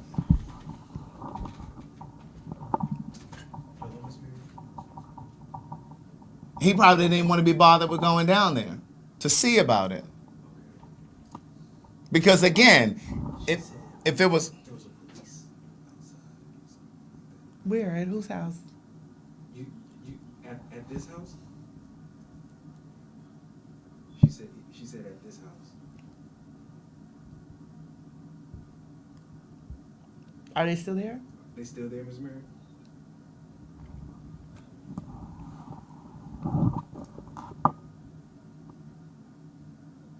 Are they still there? There's a black car. Because even with security, if there was a straight nigga that had gone to get him to say, hey, listen, you need to come handle this, his response would have been different, even with a straight man coming to him to come and get him to handle a situation. He would have done it completely different. Correct. And not only would he have done it completely different, what he would have done was very much so like, there would have been an explanation. Yeah. There would have been an explanation. There would have been an explanation. Yeah, it is. There would have been an explanation, and then there would have been there would have been an explanation, and there would have been okay, well, let's justify what's going on. Are they? They're not at my door. Okay, Miss Mary said she don't see it. I mean, they're not at my door. And somebody made the good point in the comments, if it was a white woman that had gone to get security, or a white man who had gone to get security with his lazy black ass, that security would have made that nigga move. But ain't nobody at my door. Okay, but Miss Mary, Maggie don't see nobody at the door, though. But I think she do see the car that you're talking about. But ain't nobody at my door.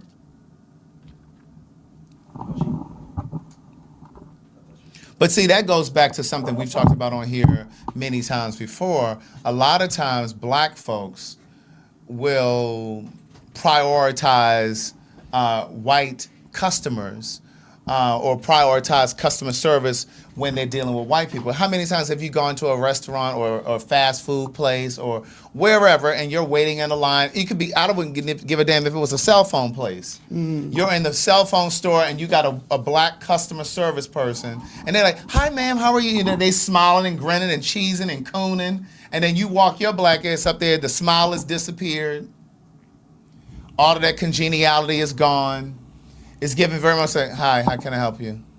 I mean, like, where's the vivaciousness?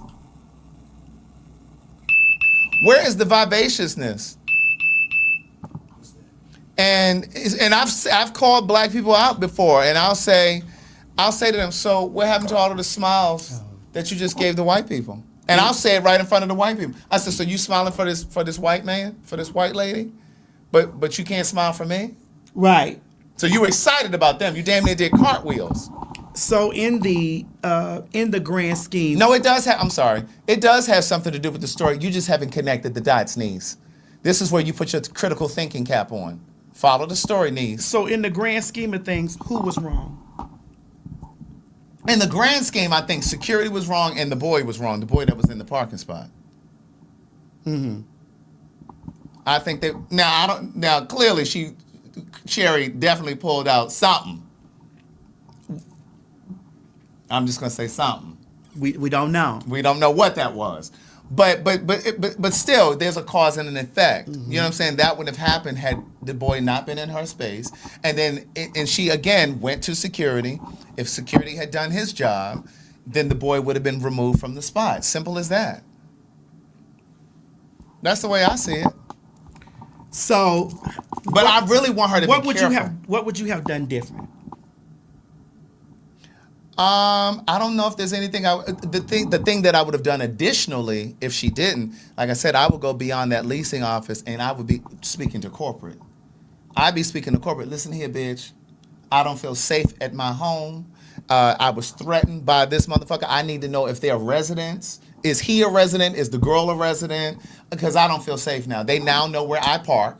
They could come 3 weeks from now when I'm not even paying attention. You understand what I'm saying? So, and I don't know how invested Cherry is in staying at this place, but I probably would even move.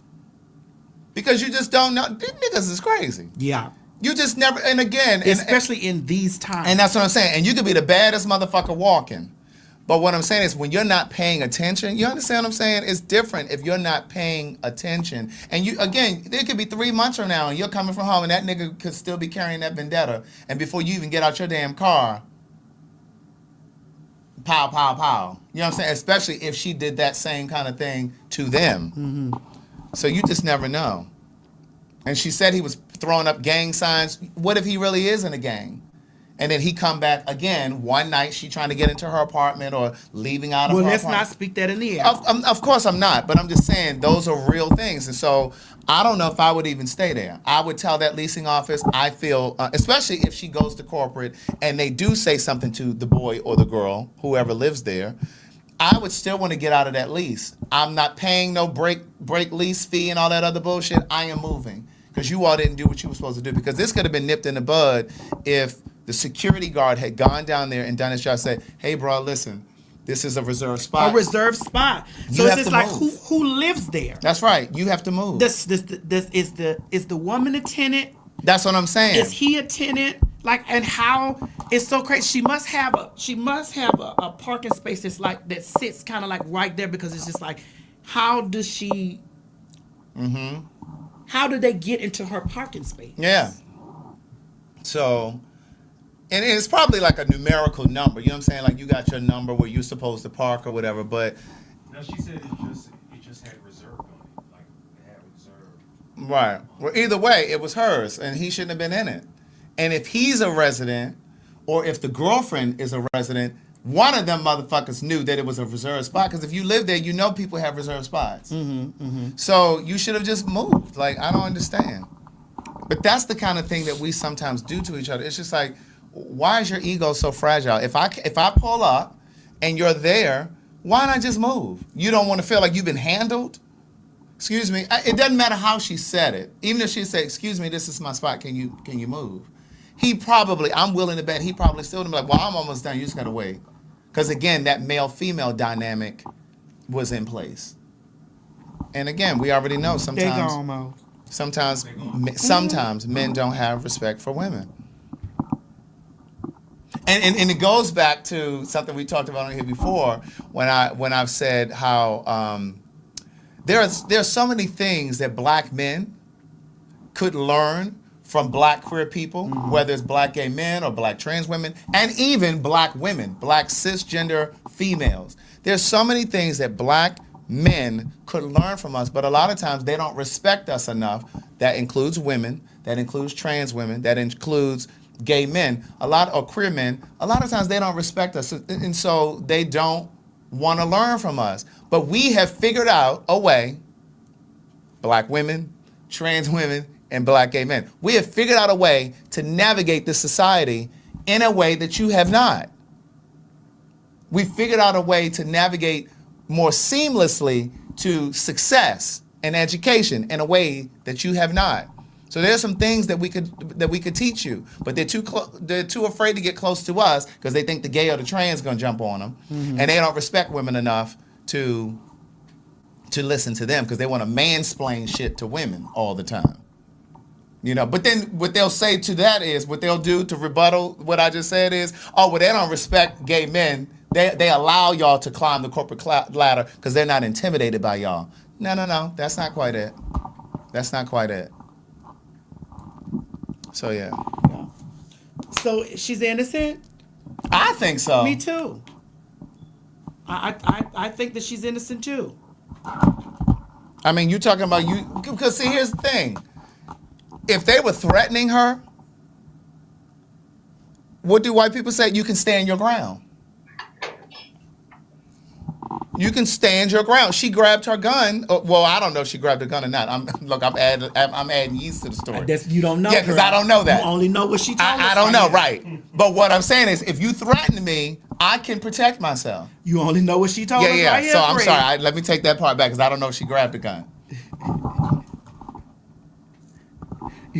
You only know what she told us right here, girl. That's right. So I didn't mean to say that part because I ad-libbed.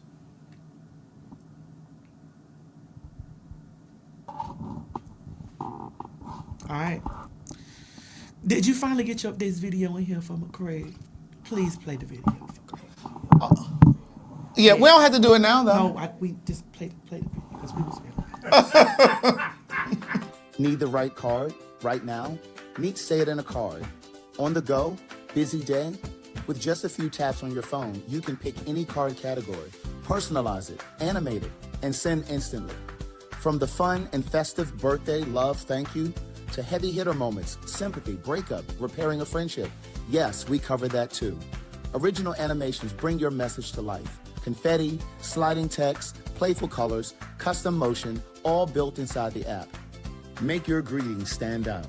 Why scramble for a card, rummage through stores, or send a plain text when you can craft something meaningful, quick, and totally you? It's convenience meets creativity. Download Say It in a Card now on iOS and Android. Create, animate, send in one effortless tap. Your moments matter. Make them memorable.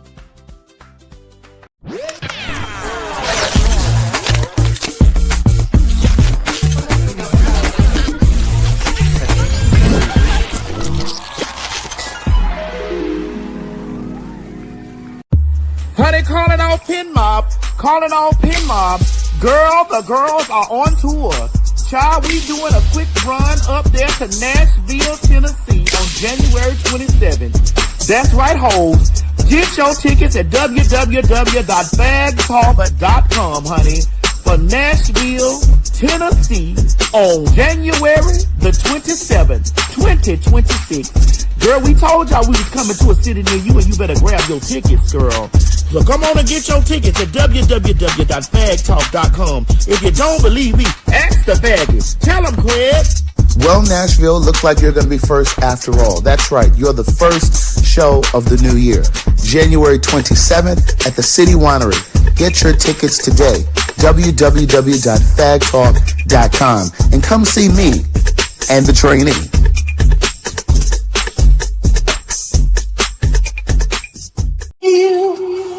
I just want to let you girls know that it's a new game. Bitch, I said it. And that's exactly what I meant. This is my house. It's she, hers, and hers.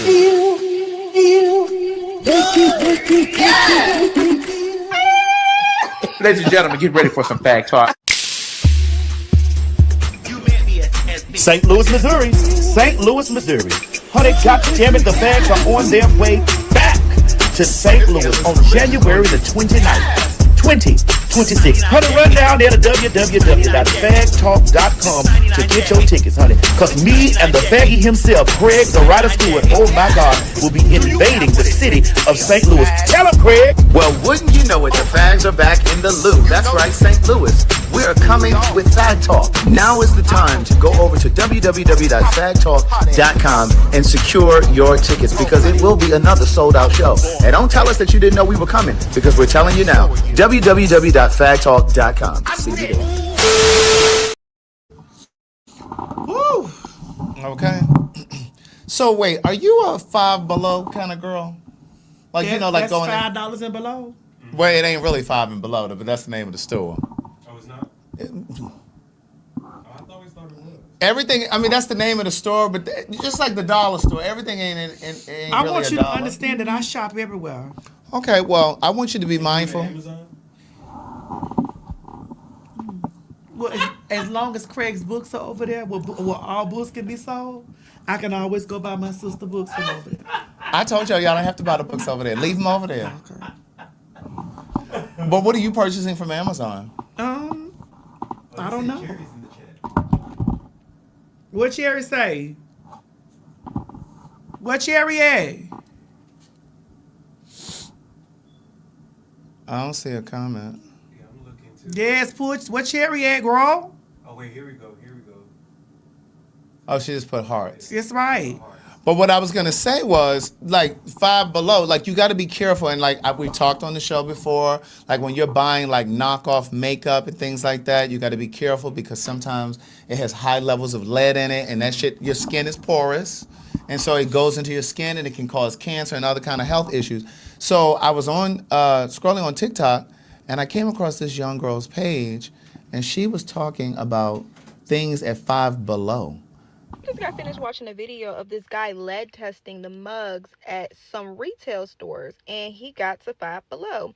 He started lead testing the mugs, and a lot of the mugs didn't have lead in it. But the funny thing was, all the mugs that had anything to do with black women, or, you know, a girl with an afro, or said black girl magic, all had like a concerning amount of lead in them. It's just funny how when it came to anything that had to do with a black woman, black people in general, all them cups had lead in them, but all your other cups don't. But you should really not be buying like cups and mugs and plates and shit from places like TJ Maxx, Marshalls, Home Goods, anywhere you can buy cheap ass shit with good like designs on it and paint. Do not buy it, because a lot of that shit got lead in it, and most people don't have no lead tester, so you really don't know the difference. And for everybody that doesn't understand why the fuck you shouldn't be drinking out of something or eating out of something that has lead in it, look at the effects of what lead does to your body. There is a reason why they banned that shit from being produced on certain shit. But the only reason they're getting away with it is because they're calling it decor and not like shit that you can eat off of. And the moment that paint starts to chip on that shit, you start to consume that fucking lead. It is not worth it. That cheap ass plate, that cheap ass mug, I don't give a fuck if it's a Hello Kitty up there. Leave it at the store. So that kind of reminds. So again, just be mindful of that kind of stuff. And then here's the thing: that video for some reason put me in mind of like when Juneteenth became commercialized. And of course, we're not shopping at Target now. But once upon a time when we were shopping at Target, Target was one of the stores that started carrying all of this merch that had like Juneteenth celebration stuff on it, right? And a lot of black people, of course, you see that stuff and you want to buy it and it's, you feel proud. But a lot of that shit was white owned. It wasn't black owned companies. Yes, but Craig, they were just capitalizing. What if I get these things from the Dollar Tree? I mean from not the Dollar Tree, from Goodwill. Bitch, I had got some beautiful plates from the Goodwill. Well, I don't know where they came from originally. Usually things from Goodwill are hand-me-down. I got some beautiful plates. And they were like $3.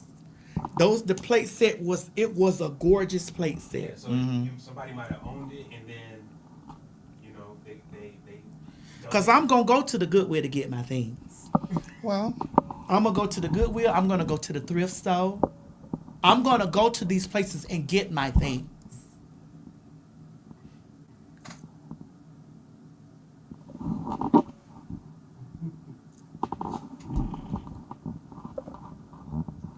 I'm gonna go get my things from there.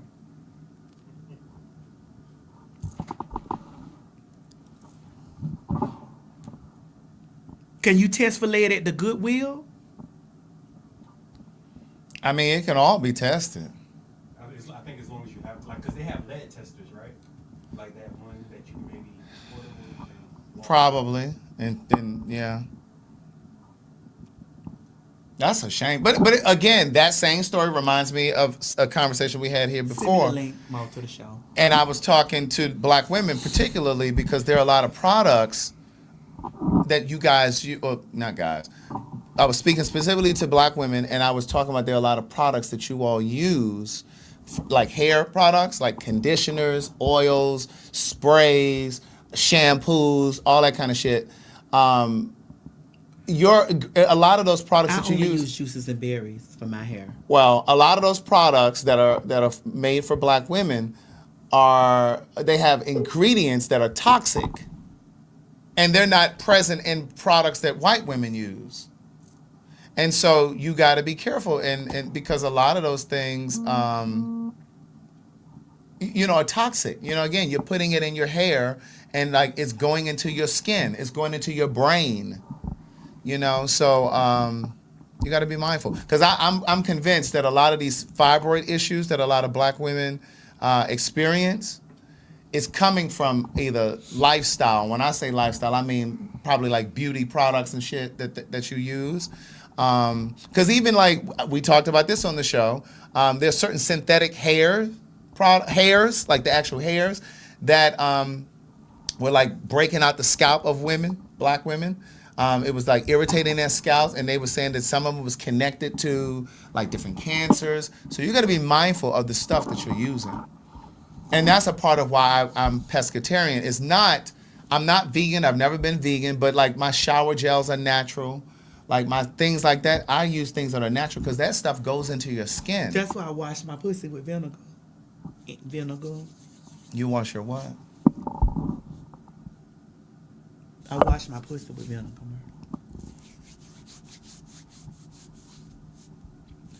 You wash your pussy?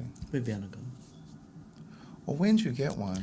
I keep explaining to you, the pussy has always came with me. No, not just to him and his mind, because me and mine. So does your pussy have lips? It's a lipless pussy. So your pussy walking around like that? Mm-hmm. Yeah, it can't pass the litmus test. Oh, you put your lipless pussy can't pass the litmus test. Yeah. Girl, that's a tongue twister. Yeah, my lipless pussy can't pass the litmus test, Yes. but I still have a. And you clean it with vinegar. With vinegar. Is this diluted vinegar or Yes, straight? it gotta be diluted. Yeah. Okay. It gotta be diluted. It can't be with the mother in it. I thought the mother only existed in apple cider vinegar. I use that too. You got a clean pussy. I do. This is what I be trying to explain, and it's good. When they move in it, when they get up in it, and they move my balls to the side. So the pussy is behind the balls? They or underneath? They all interwoven in the area. He know how to find it. He know how to find it. Well, I don't want you to get a yeast infection. Oh, I can't never get that. I'm not born with yeast. I don't want you to get a yeast infection. I've only had a yeast pussy. infection in between my breasts. Oh. And that's when I came home from Costa Rica? No, never got no infections from Costa Rica. From where? The other country. Dominican Republic? No, I ain't got no infections from Dominican Mexico? Never got it from there. Puerto Rico? No. Well, where? Cartagena. Oh. That's when I went to South America. Where? South America. I don't know what they got down there in that water. South? South. I thought South was a meat. It is. When I went down there to that South America. You went for the meat? No, the kid, yeah, I had got a yeast infection.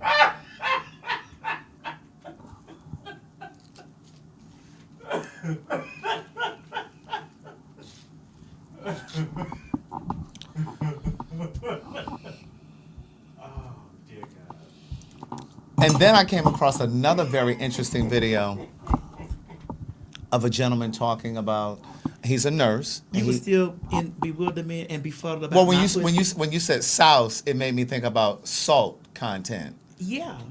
You know, and high blood pressure and stuff. Yes, my pussy's salty. That's why I got to give it to men in increments. And also, I had to give them in increments so they don't get the sugars. From salt? For it being sweet. It's a sweet and salty. You know, How is it sweet and it's kind of like the way Craig like his booty. Sweet and salty. I And the don't. way that he says it, they like his nuts. Salt and pepper nuts. Well, they do sometimes like a little peppery. That's a different kind of guy, though. So I gotta. Now, I make don't like sure, mine pepper. Hold on, I gotta make sure that I give it to the men in increments so they don't get hypertension or they don't need metformin so they don't get the sugars. Well, I guess if they're going over there to liquid blends, they can get them some black seed oil. Matter for of the fact, sugar. if you a and man the that soursop for if the you a salt. man that likes the exotic meats, I think you need to run it down there, Mo. Run it down the liquid there. blends. You need to keep you some liquid blends in your house. That's the truth. Right there, up one. You need to keep you some liquid blends Go up in one. the house. Right there. Yeah, keep down. Right there. Yeah, keep you some liquid beans in the house. If you You said what? liquid blends. Keep you some liquid blends in the house. If you're a man that like the exotic meats, that also includes white women. Please. And thank you. Because, you know, there's a lot of conversation. There's a lot of conversation on TikTok that they don't even bathe every day. And when they do bathe, they're not using a wash rag. A lot of them are giving very much so. What is a wash rag? Yes. Well, they did say they said they were doing like an experiment. Well, you know, like an interview, and they said like maybe like once every like 2-3 days they bathe. That's why I keep my pussy cleansed with vinegar.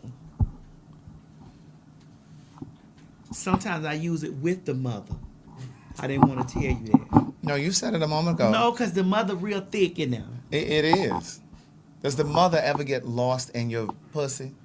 The mother can't get lost in there. Because the mother always knows where her pussy is.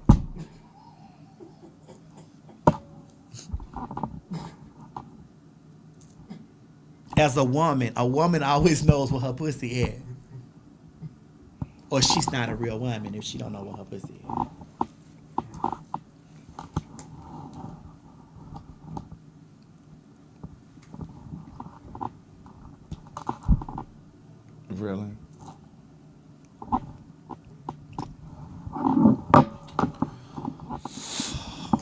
Well, this gentleman had a message for you all.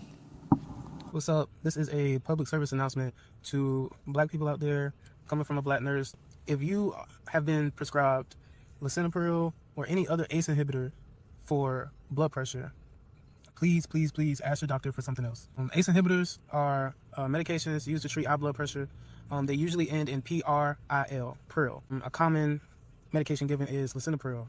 The problem with these medications is it causes a side effect more often in black people of something called angioedema, and that is the swelling of the facial area around the lips, tongue, and possibly the airway. As you can see, that could be a huge problem, and it usually turns into a huge problem.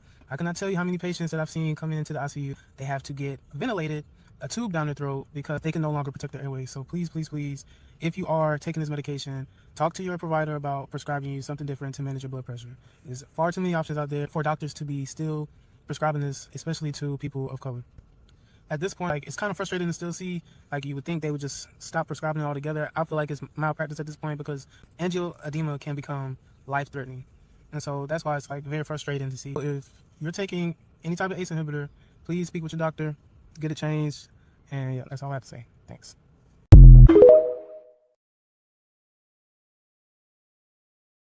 So listen, if you're on that medication, definitely ask for an alternative. I'm always advocating for us to go a natural path. Again, that liquid burns, that soursop has been really helpful for a lot of people. I get messages constantly from people saying that they have been using the soursop for about 2 months and they were taken off their high blood pressure medication from by their doctor. I'm not telling you to come off of it, but I am telling you what messages I have gotten. There have been people who have said they've always had high blood pressure. They were told that it runs in their family, and they started taking that soursop, and they came off their medication, and they had regular blood pressure for the first time. Order the liquid beans. Yeah, liquid who? Liquid who? Bends. Yeah, liquid beans. Liquid bends. Blends. Liquid Blends. beans, bitch, you'll be driving a CLK 500 next week. Right. I'll put the link back at the bottom. Somebody asked where do you get it? But go ahead. Ladies and gentlemen, honey, we had been talking, child, and had been gossiping, girl. And baby, I want you to understand that when we gossip and talk, it gets around. Y'all gets down in that comment section. Y'all gets to moving around. Girl, honey, the boom is in the building. The boom is in the building. Boom. What? Hold on, Mo. Do this shit right. Don't do the boom like this. I wanted to get it side by side, but don't do the boom like this. The boom is in the building. What's up, Cherry? The boom is in the building. Cherry. So we had got pieces of the situation off the internet. Now don't say any more than you need to say. That's all. Okay, again. Take that liquid beans. But wait, how did you know we were here talking? Somebody tagged you? Of course, my Discord let me know. Oh, okay. So we were giving our unadulterated opinion about the situation, girl, and of course we were on the side of the boom. I don't know how much you heard. Did you hear what we were saying? I heard everything. Yeah. And so when we talked about this, we're always going to talk about it from the perspective of, because I know they like to get a picture, they like to paint you out to be angry and mad and this and the other, whatever. But I know you feel me? And when I watch you speak and talk, I always be like, girl, and I've told you this to yourself. I said, girl, Cherry is the unhealed version of me. And I can't believe you don't remember me saying that to you. I remember her. Oh. I was saying, because I literally said to, because it was something you were talking about and it's okay for her to be unhealed. It's when it's time for her to heal, let her heal. But bitch, in the moment, if she got the boom bam. But I don't think. But I didn't use the word unhealed. I think I said to you. I used the word. Right. I know. But what I said to you that day was, I said she reminds me of a younger version of you, like the former you or something like that. I said. But I ain't that far from former. Bitch, I blast too. But I see an evolution in her. We talking like she not sitting there. But I see like an evolution, because I've seen like a few clips from your podcast, and I sent it to her. This was a couple months ago. And I said to her, I really feel like, I could probably dig up the text and find it, but I remember saying to you, I really see that there's a space for you. And I said to you, I hope that you'll continue to do your podcast. And because I said there's a lane for her voice, and she speaks to an audience that you both speak to, but then there's an audience that she speaks to that you don't, and vice versa. Now, Cherry, what give us the food, the la la. What was the tea? Well, first of all, I want to say Happy New Year's, everyone. Happy New Year. But before we get started, I do want to tell you and Craig, I do appreciate you guys always being on my side, being honest, being fair. You know what I'm saying? I know a lot of people in the media, they love the drama, they love the mess, but we go keep it a bug. I am in a process of healing. That's And right. honestly, I do plan on always being the same bitch that I am.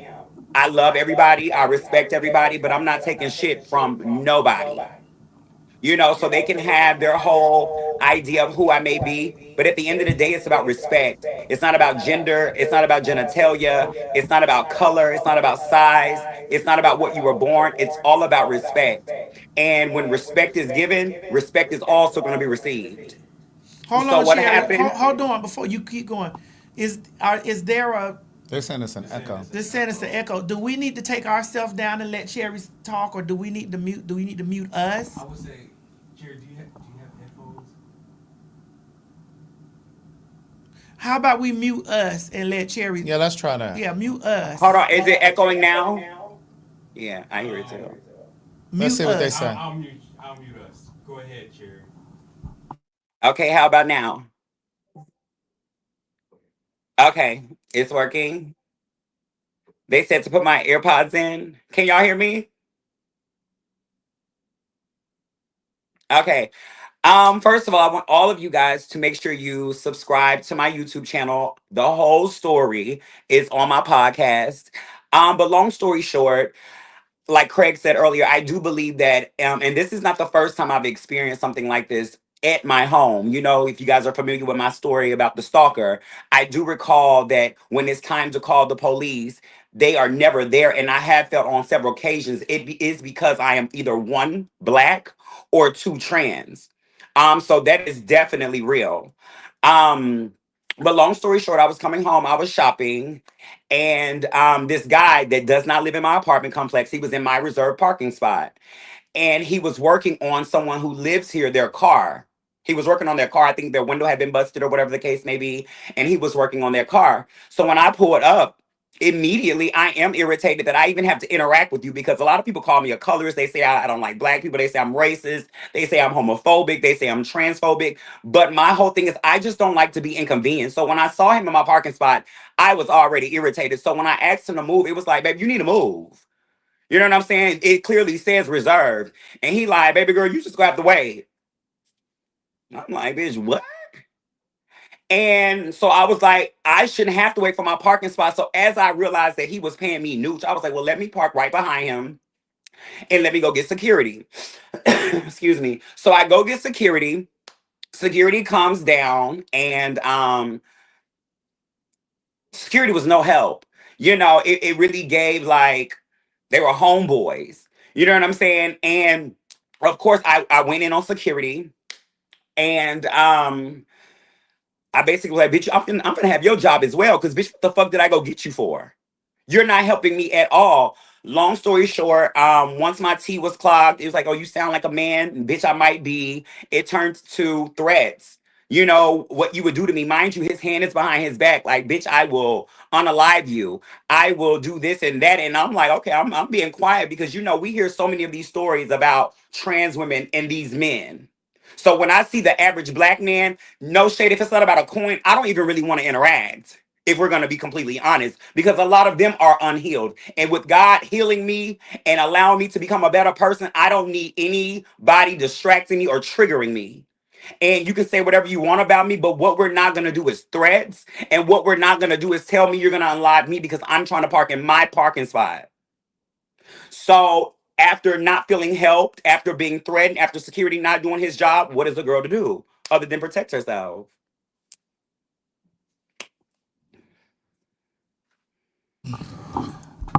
I mean, I completely agree. Like I said when we were talking about it a moment ago, my only concern is just be really careful over there, because like I was saying, like these niggas will have an ego, fragile masculinity, toxic masculinity, and like you said in your original conversation, he was with his girlfriend, or well, you say he was working on her car. I don't know, but still, No, it was a guy. It was a guy and two girls. a guy and He two had his girls. girlfriend with him, but they were working on Right. someone else's car. Right. And so since he was probably embarrassed in front of his girlfriend, that ego is going to take a moment to heal. And you just never know. And you said he was throwing up gang signs. Like, we just never know if he is a part of a gang, if he going to try to retaliate later. They know where you park. They know where you live. So my thing is, I would just be really careful, because you just never know with these niggas. Like, they could be waiting 3 months down the line where you're not even thinking about it, and you're just coming home minding your business. But again, let's dissect this in the layers that we dissected while she's here. Yeah. His initial response to her was, bitch, sit down. Right. When Right. even with her presentation, in her presentation, he thought that she was female. Mhm. So if there's any females down there that be feeling the way like, oh, it's trans this, trans that, look at it from the perspective first that it was, bitch, we'll get to it when I'm done. Right. It was dismissive.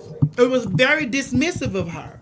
And so this is how, when we talk about as trans women and biological women or cis women or whatever the fuck word that, you know, real women, we have a lot of shared experiences. We have lots of shared experiences. We may not have the same lived experiences when it comes down to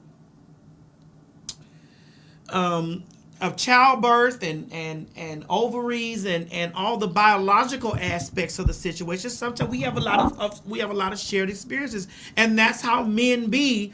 And it's very much when they see film or film energy or film something like that, it's like, girl, back, get the fuck back. And then she was very much so like, girl, why are you telling me that this is my parking space? That's right. Then she went to go get the security guard. The security guard come out there and he ain't make it no better.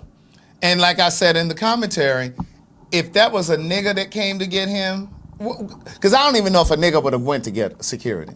The nigga probably would have just tried to handle it right there, you know, on some old machismo bullshit. But if it was a white woman or a white man that went to get security, he would have acted differently. Yes. Yeah. Yes. Always. Sherry, there was a story before that we covered, or we talked about on the show, and it was me and Mo. I don't think that you were here when that guy that was attracted to you was over there doing all that stupid shit, and I was breaking it down, and how those women immediately came to attack you instead of listening to you saying, girl, this man was attracted to me. This man was on my OnlyFans page, and he was looking at another man in panties, saying, do me like this. And the women's came on there and start immediately attacking her, saying, oh, girl, you trying to turn this man don't want you. And it's just like, girl, the man was already on my OnlyFans page. I don't hide shit on my OnlyFans. I actually was long dicking them boy, or had my dick down on boy Thawk. He saw that.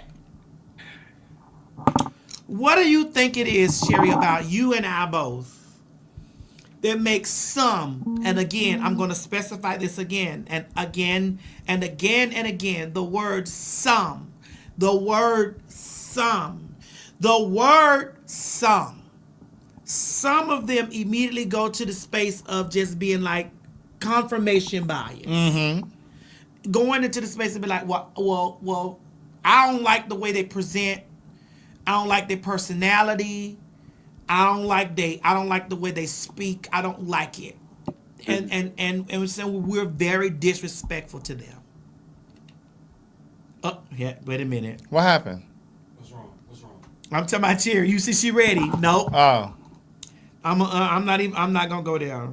Girl, I'm gonna tell y'all, Maddie is so messy. Maddie's so messy. Do you want me to talk with the echo?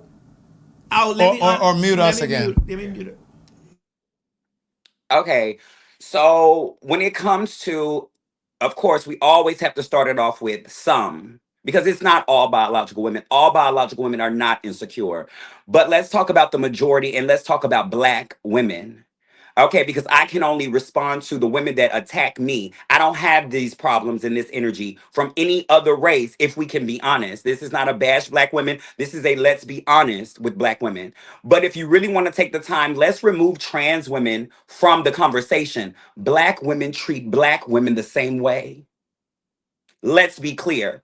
All the bitches in your life that has ever, the majority of women that have given you a hard time, it is your fellow black sister. And when a trans woman speaks on her experience with the same black woman, it's a problem. All of a sudden we're jealous. All of a sudden we want to be you, sister. And that is not the case. Right is right, wrong is wrong, real is real. And us as a community, we will never be better until we can all take accountability and learn how to love and respect one another. And just because you were born with a certain genitalia does not mean you have the right to disrespect people. You don't have to understand, you don't have to accept, you don't have to like, but it is not your place also to be disrespectful. Mind your business. And then when you have a woman like Madison or myself who's not here for none of that, and Madison, I want to call you out, bitch, because Maddie gave me a hard time on that show about using the word jealous, because you know we do try to please and support and uplift and not offend the black women that are for us. But sometimes you got to get a little dirty and gritty. And Maddie was on her motherfucking Instagram the other day wearing them jealous ass bitches out. So when we were talking about it, they weren't jealous, and now they jealous, Maddie. But no, seriously, I think that's a woman's thing. A lot of women are naturally shady, catty, and nasty to one another. And so the idea of a beautiful trans woman, a trans woman that got her shit together, a trans woman that looks better than 9 times out of 10 better than them, they feel away. And that's a fact. Y'all love to talk about all these surgeries. Biological women have surgeries as well. Okay, and a surgery does not make you a woman, by the way. So control your insecurities, learn how to live in this big world with everyone else, and stay in your place. Well, in that situation, what we're talking about from my Instagram, since we're here, let's put up the picture. What happened was my bodyguard, who is not just my bodyguard, but he is we're like this. You know it. We all know that we like this. You know, he was on his page making his banana pudding at a place. Let me not do that. and the woman, I'm sending it to you, Mo. The female decided that she wanted to scold him, and she wanted to do the things to him because he is close. Listen, I don't care how much you ride or suck on or fuck on him. You're not gonna tear him away from me. I don't give a fuck. And that statement that person made came from a place of jealousy, because it was very much so of now. When I did do your podcast, I did say that a lot of the things that it's rooted in a lack of knowledge of stuff. When they have these conversations about us, you already know that they don't understand biology, sexual orientation, and gender identity. They don't know how to separate it. They don't know how to do it, Cherry. They don't. But Maddie, I think that's the problem. Who cares? You don't have to understand. You don't have to like. You don't have to agree. But it does not equate to it being okay for you to disrespect people and stop getting your womanhood out of tearing someone else down.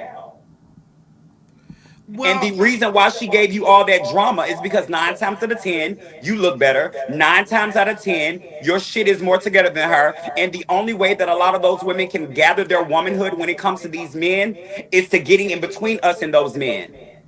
And because a lot of them have done that, that is why so many black men are uncomfortable with interacting with us. Transphobia is not a real thing. You're not afraid of someone because they are trans. You are afraid of what people may think about you because you are comfortable with trans people.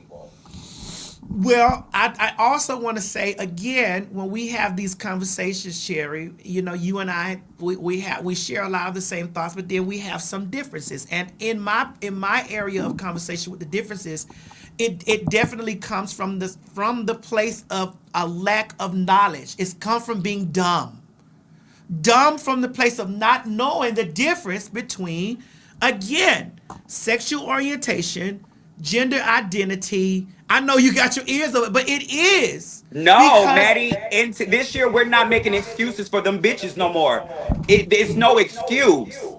It is no excuse. Fuck what they understand. We're living in a day, let's be honest. This has been going on for decades.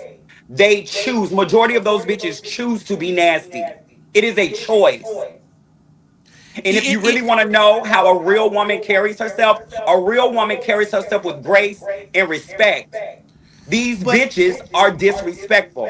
But Cherry, in that same breath, when you really dissect it all the way down to in that same breath, if you ask the women that support us, who I told you that in 2026, I want you to start focusing on who supports you.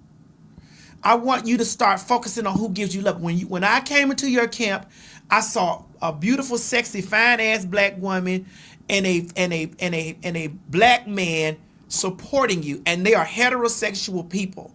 And so I told you to harvest from that energy and understand that they have understood the difference in between sex, sexual orientation, and gender identity. They know in their heart of hearts that you are a woman, but they also in their mind know that you were born male. Just like in our mind, we know that we were born male. We have never escaped. We know this stuff because we know the difference in between. But Maddie, the difference between them and the rest of them hoes is they choose to be respectful. And the word for that is they are willfully ignorant.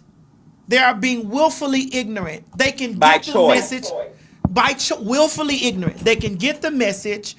They can get the the teaching. They can get the understanding. But they'll turn around and say, if his mama called him Clay, I'ma call him Clay. But in the same breath, they want you to respect them by their married name, which they changed their name to.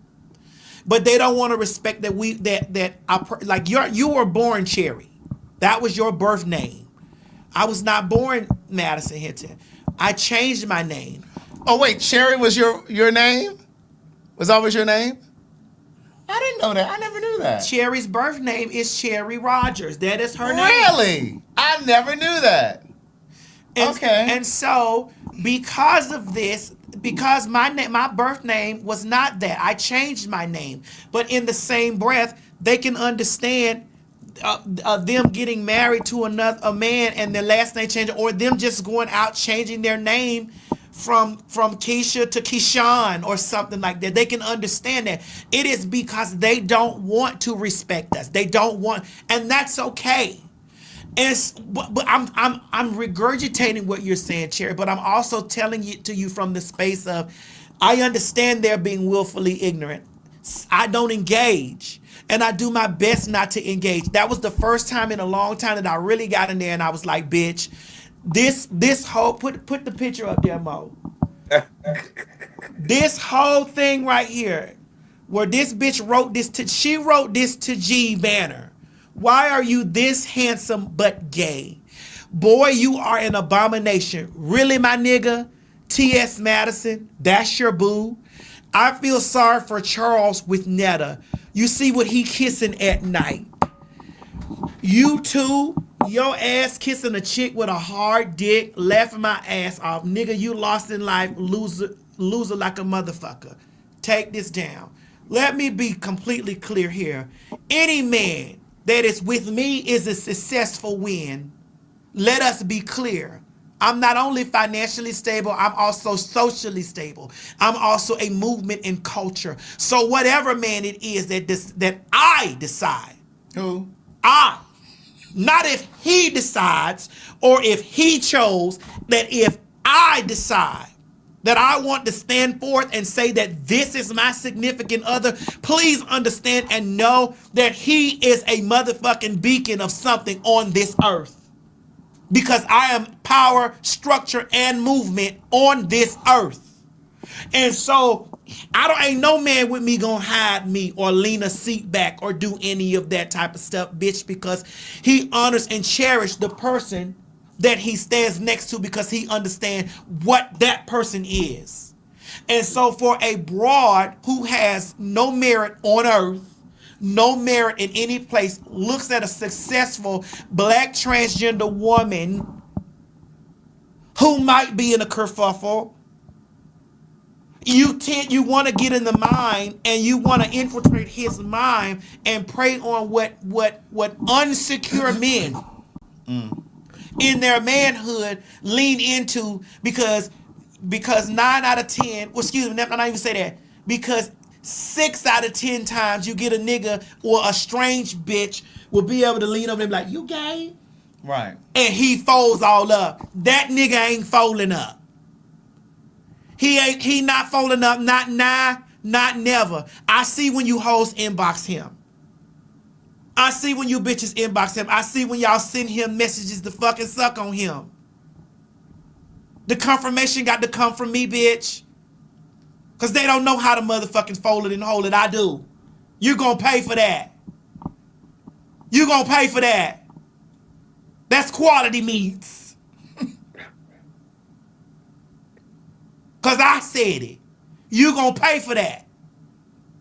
Because, again, yes, he is an attractive man, but men become more attractive even when they are attached to us, and I don't give a fuck, or even when they think that they're attached to us, because I don't give a fuck what them bitches say. Every single motherfucking time I get up and I wake up and I see so many pictures of me and this child. I post a picture of us out at work or us doing a business venture or whatever, and there's whole blogs and threads of shit with hundreds of thousands of of comments, hundreds of thousands of views, almost 1 million views. We get 1 million views of us walking down the street because it's and you best to believe and understand that them girls crawl on their knees to eat that.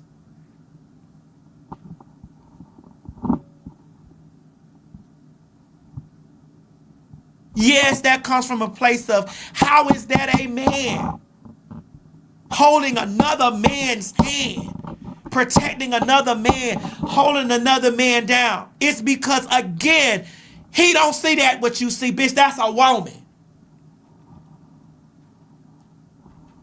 And I don't let that bother me. He don't let that bother him.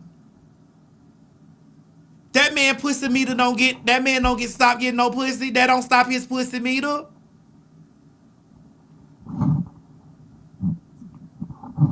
That's a grown ass man whose mind is secure in where the fuck he at. And I tell you all the time, that man that's around you with his woman, you lean into those people and you absorb that energy. And you absorb that, because them peon ass bitches that be over there talking that shit, they don't mean a fucking thing. They don't. And it seems as though when you lean over into that energy, that's what they pick up, Cherry, and they show that a lot. And all I was telling you, I was like, niece, sister, daughter, all the things that you are to me. Girl, just harvest the good energy.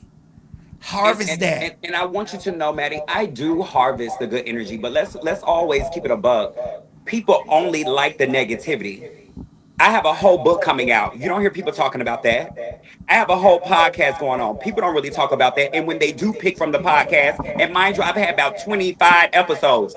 The only things that people want to share and hear about is the negativity, me going to motherfucking jail, and me cussing black bitches out. And if that's what you choose to be entertained by all means, do that. But that doesn't dictate who I am. But that also is not going to stop me from telling you the truth. Here's what I would add to it. And I stand on who I am. Here's what I would add to it.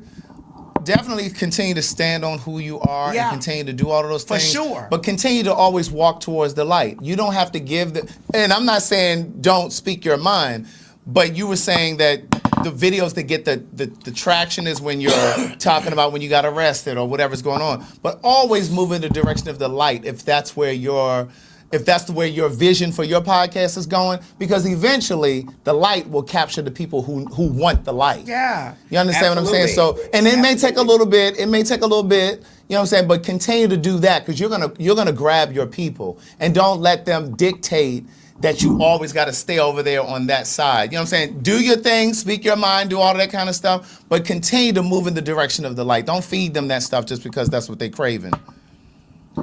Yeah, but even in that same breath, Craig, we want her to be exactly who she is, and if That's she, right. if she read down to the flow, if she fight down, if she shoot down, and she, because I'm all those things too. But I also had to get in the space of and really say, Madison, you spend a lot of time. This me talk about me, Cherry. I want this me talking about me. Madison, you spend a lot of time arguing with these pussy ass motherfucking hoes. You spend a lot of time doing it. You do. I take my moment in there, just like even on this show. Craig got up today. Craig read 4 bitches. Craig read 4 bitches today on this show. I was over there on my friend back. All right, bitch, tear them up. I came through. I read 2 bitches. But see, I stick and move. Nah, I don't know how to do that. I bash and thrash.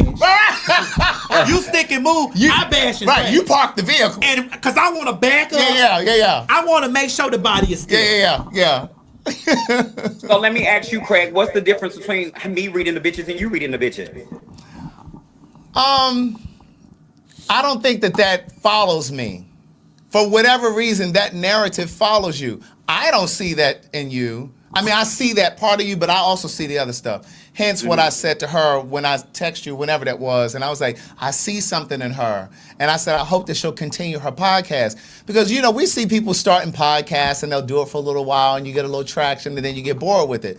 But it takes a certain amount of consistency. It's a show. Yeah. And it takes a consistency. And I didn't know if you were going to keep it going or not. But you still have been doing it. So I appreciate that you do it. But I knew it because I talked to Cherry offline. Yeah, see, we don't talk offline, so I didn't know that. But I appreciate that she's still doing it. And I said to her, that was really the premise of why I said to her, I said, there's a space for her. Because, again, there was an age difference, too. Yeah, it is. So you're going to speak to a community that she may not always be able to get to. And I really feel like there is still... There's definitely a presence of more black trans women who are speaking out and more visible, but there is still a void, and I feel like you fill a void. Like there's so much room for so many different voices. It's also like when people come here and try to manage our show and try to tell us what we should be talking about, and I shouldn't be talking about this. Well, then you turn your camera on and then you satisfy that need over there. Yeah. You don't get to tell us what we do over here. Right. You know, so I think that you fill a void. And I think over time, as you get better with this podcasting thing and as you grow as a person, because again, Madison was once your age, you know what I'm saying? And there are things now that she's grown out of. And I think that there are going to be things that you're going to grow through as well. I think we all have, we have to give people the latitude to grow, right? And so while she can give you little pointers and while I can say this, that, and the third, you're still going to have to find your own path. And I think that's what you're doing. Yeah, and Cherry, I don't want you to think that I be trying to change you. I just be saying, well, Cherry, you know, I want you to see it from this lens. You know what I'm saying? Not to dilute the way you see it. I'm just saying, well, Cherry, let's see it from this lens. You know what I'm saying? And I always encourage you to be violent. I don't never tell her not to be motherfucking violent. And let me address this because like Craig said earlier, there is this thing where a lot of people want to say, oh, she's just angry, she's aggressive, she's violent. Yeah. Sweetie, you can word it however y'all like, you know what I'm saying? But who I am is who I am. And people need to always remember everybody doesn't handle everything the same way. But if anybody were to know me personally, I'm a very loving, loyal, giving, caring, nurturing person. But just because I'm all of those don't mean I can't put you in your place and let you know when you're wrong. And if people only want to highlight when I'm going to jail or when bitches are aggravating me and there may be some type of assault, that's your business. Because one, I'm going to always protect me. I'm going to always tell the truth. I'm going to always stand up for me. And I really don't give a fuck what no bitch has to say about me. And I love that about you. I always have. Anytime that I move into any place where I get like a public thing, people be like, "Well, TS don't bring no other girl, or she don't do this, or she don't platform no other girl, or whatever." And it's just like, well, you say, "What's her sign?" She's a Cancer, and I say, well, I like Cherry. She do. I like She her. always say that. I always like I like because I see me in the girl. Yeah. Bitch, and I've been seeing that. And Yeah. so of course I'm gonna bring her over there, slide her through, and be like, bitch, tear them up. But I'm also gonna say to her like, nah, cherry girl, nah, girl, we. But I think we have to have that in our community too, though. You know what I'm saying? I think that's what that's one of the cornerstones of friendship too. Yeah. You say y'all are friends offline. That's a part of being friends to be able to say, well, Cherry, or you say Madison. I think. And I think as friends, we gotta be able to allow our friend to say, well, I kind of see it from this perspective. Because again, people always talk about they want real people around them. I want real niggas around me. I want real bitches around me. But then when your friend is real with you and honest with you, we're not always ready to receive it. And my thing is always, if I can't be honest with you, then I can't be your friend. Right, because You know she'll what I mean? tell me, I don't like that shit you said, man. And you should be able to do that. And I'll be like, well, Cherry, you know, I seen it from this perspective. You probably didn't see it from that. Like, and I'm not, because she said, bitch, you be caping. She tell me this. Bitch, you be caping for the motherfucker tied, foot dragging ass, pussy asshole. I'm like, no, Cherry, I'm not caping for them. I see it from a different lens. Yeah. The lens that you see it from, it was the lens that I always saw it from. Right. Until I myself. But I think that as she continues to grow and evolve, she's gonna see it more your way. No. I think there will be some. I'm not saying everything. I'm not saying everything. But I think there will be a time where she'll be like, you know what, this is what Madison was talking about 2 years ago. Or No, 5 let years me say this. A lot of the things Madison has told me and encouraged me to do in different ways to look at things, I agree with her and I understand and I respect her perspective.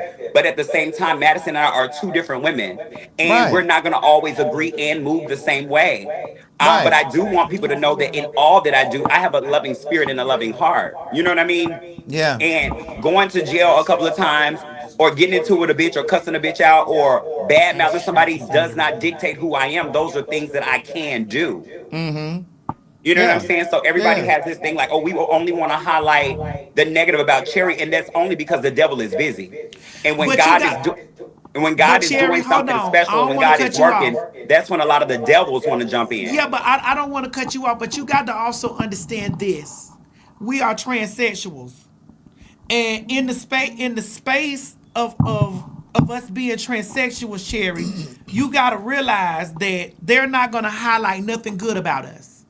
Anytime that I'm on the blogs, like all of the work that I do, they'll take a piece of me walking with a dress on.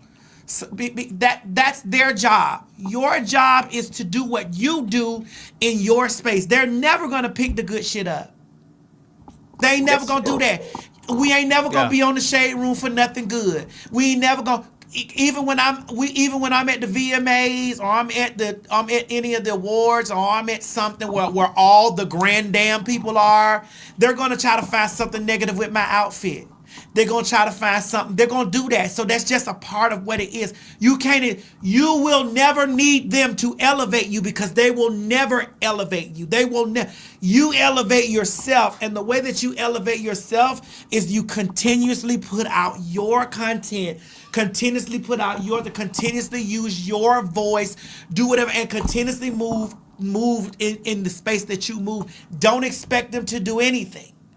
Right. I watched those blogs. I watched how all those people got those NAACP Image Award nominations. Not one transsexual was up there. Not one black trans.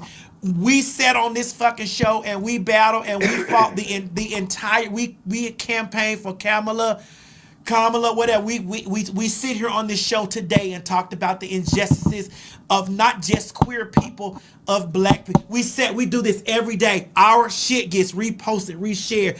It gets copied.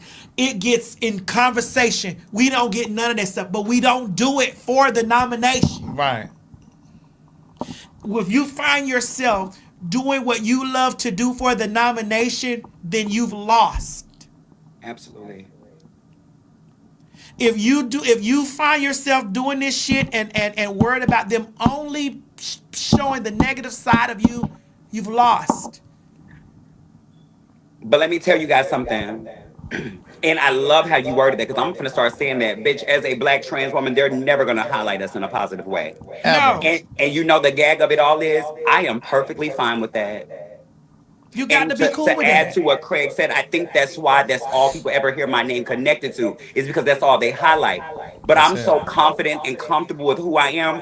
What them nothing ass, broke ass, ugly ass motherfuckers got to say about me matters not. But you see, they not playing with me either. They do all that shit on their internet. They do all that shit in them comments. And one thing that I did notice, people before people even got the story about what happened, I made sure I was the one that released the tea.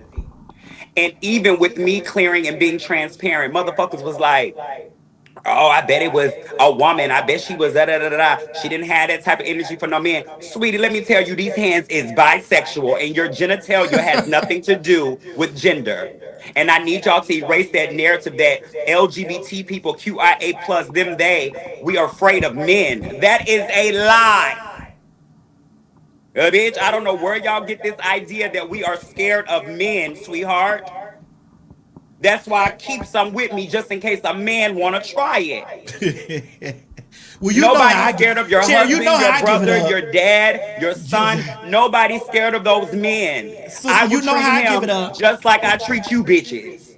And You he know how can't I give it save up. you, ho. You know how I give it up. Bitch.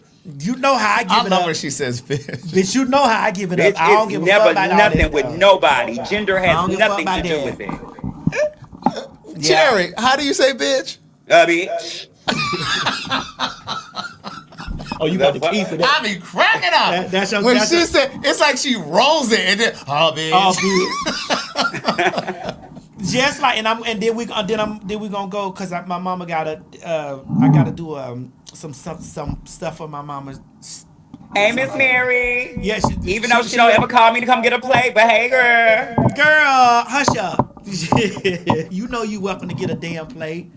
I want to say, just like they were trying to make you the villain out of that man dating you dating that man. That man played with your money. He got your bank account closed down. He did all of that shit to you. He was wanting to fucking suck on you, and they made you the problem. So again, Cherry, you can't feed it. We're always going to be the problem because they don't like those that don't like us ain't never gonna like us, and it ain't nothing. And you'll never be able to appeal to them in a way that they might. When those girls be on the fence, I tell those girls, go ahead and don't like me. Cause tomorrow I might say some shit you ain't gonna like. Mm-hmm. Go ahead on and don't like me. Go ahead, cause you teeter in between. Cause it's just like I like the way she look a little bit, or I like some of the stuff they stand for. You don't fuck that. Fuck that shit. That man was wanting to trick off on you. That man did that evil shit to your bank account. That man did all that stuff to you. That man that's married owes his wife the explanation. You do not. Sorry. Oh, well. He owes his wife the explanation. You don't. You didn't make no vows between his wife and his children. He made those vows. He's the problem. And this is why we on this show sit down and talk about decentering men. Because when we sit up and we talk about how the women be mad at the wrong people, Keisha. That's a man problem. And it's so crazy you say that because just like Craig said, when I had told my security about what happened, because like I only really have my security when I go to like events or, going to the club or something. I feel like on an everyday basis, I should not have to have security. But one thing that people need to understand is, bitch, I have security to keep me from going to jail. A bitch ain't scared of none of you hoes. And just like Maddie said, like Craig said, I know for a fact if I had a male presenting energy with me, that would have never happened. It would not have. It would have never, ever happened. And like Maddie said, it goes back to the women in the comments that just swear that we have a beef or we have a dislike for you guys. It's not always that case. That's not always true. But I want y'all to understand, no matter what you may know about us or the type of women we are, we get treated and disrespected the same way as a woman before being trans. Mm-hmm. Before he knew my tea, he was disrespecting me because he just thought I was some weak, dainty female. That's exactly what that That's was exact. about. That's exactly what that was. It was like, move, bitch, know your place. And then once it got And my into place is in this parking spot that you're finna move from. Bitch. Well, the last question is, did they move? My car was parked in my parking spot when I left to jail. Cherry, when is your book coming out? At the end of the month. I'm doing the last bit of editing and publishing. I am so excited. The book is titled A Black Butterfly Rising. It is my baby. And it's just basically like the stages of a butterfly. Ta-da. Is it going to be available on Amazon? It will be. It should be. It will be. Are you going to do an audio version? You know what? That's what the publisher was talking to me about because You she was telling should. me I have such a distinct voice that I should do an audiobook. You should definitely do an audiobook because that's an audience of people who are going to want to listen to it who don't necessarily pick up and hold the book and turn the pages. Listen to the writer. Craig, I'm going to hit you up. We're going to talk. Yes. Because I want a fab way to roll this out. This is my first book. This is my baby. Yes. And I got a little secret from Maddie in my book. Shout out to Maddie. Thank you so much. You know what I'm talking about. I think you should record the audiobook so that they can release at the same time. Oh, see, now I need you to come over here and help. Yeah, you definitely should do that. Girl, listen, Sherry, you gotta put you a little coin to the side because he don't do nothing for me for free, girl. Nothing. Put you a little coin to the side, girl, because she gonna send you her invoice. Now she will invoice you, girl. She may not want it all up front. She will invoice you. Okay, we can come up with a And payment as long plan. as y'all have a verbal agreement, she'll honor the verbal agreement. Tell it, Maddie. Tell it like it is. So you saying that I've never done anything for free? No, I didn't say that. I said she usually don't. Because even when I thought it was just because, I would hear about it 7 years later. I was like, well, girl, I love you just because. I was like, girl, wait a minute. Okay, well, Craig love me. Craig gonna look out. Craig gonna help me a little bit. That's right, because I help black people, period. The thing is, I think that there are times that we have to identify when we should invoice each other and when we should just do things for free and kind. Yeah. I never seen Craig an invoice. No. Now, if I got to come and do it for you, then there's gonna be an invoice. But if I can just tell you how to do it, I never seen Craig an invoice. Never will. That's my bitch. You hear me? Well, you ain't never done nothing for me. There we go. But before I leave you guys, I do want to say, long as we got that established. Well, you ain't never done nothing for me to invoice you. Long as we got that established. Long as we got that established. But before I leave you guys, I definitely want to say to the black women in the comments, I want all the black women that do support us, that do love us, thank you for being a part of our lives. Thank you for supporting us. Know that this war has nothing to do with you. It's all about standing for something, standing up for ourselves, and living in this cruel world. To all the black heterosexual men and homosexual men that uplift trans women, that love us, respect us as women, we appreciate all of your love, all of your support. And thank you for the straight men who are comfortable enough in their skin to stand next to a trans woman at a time like this. And make sure you guys follow my podcast so you can get the full details of everything that happened that night in that parking lot. Okay. I know that's right. Cherry, I'll call you later on tonight, girl. Okay, baby. Love you guys. I love you too. Bye. All right, okay, bye. Bye, boo. Oh my God, I love my cherry, bitch. I love my cherry. I love my cherry on top. God damn it. Now, speaking of, we were talking about doing something for each other. I need you to step aside. Guys, the Outlaws podcast has been nominated for a Qwerty's Award. I also have been nominated for a Qwerty's Award. So now we are a 2-time nominated. I was nominated for a GLAAD Award. I'm now nominated for a Qwerty Award. Congratulations. Yeah, so the Outlaws podcast is a multi-award nominated podcast. Okay. And, I need for you guys to vote for us at the Qwertys. Vote for us. It says vote T.S. Madison for Badass of 2026 and the Podcast Awards. You can hover over this.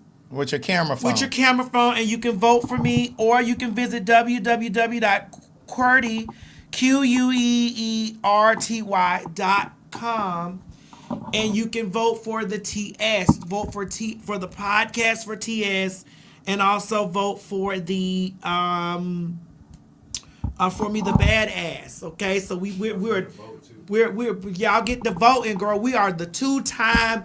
Listen, that is a good thing for me to start this podcast from the ground with iHeart and come out the door swinging. Right.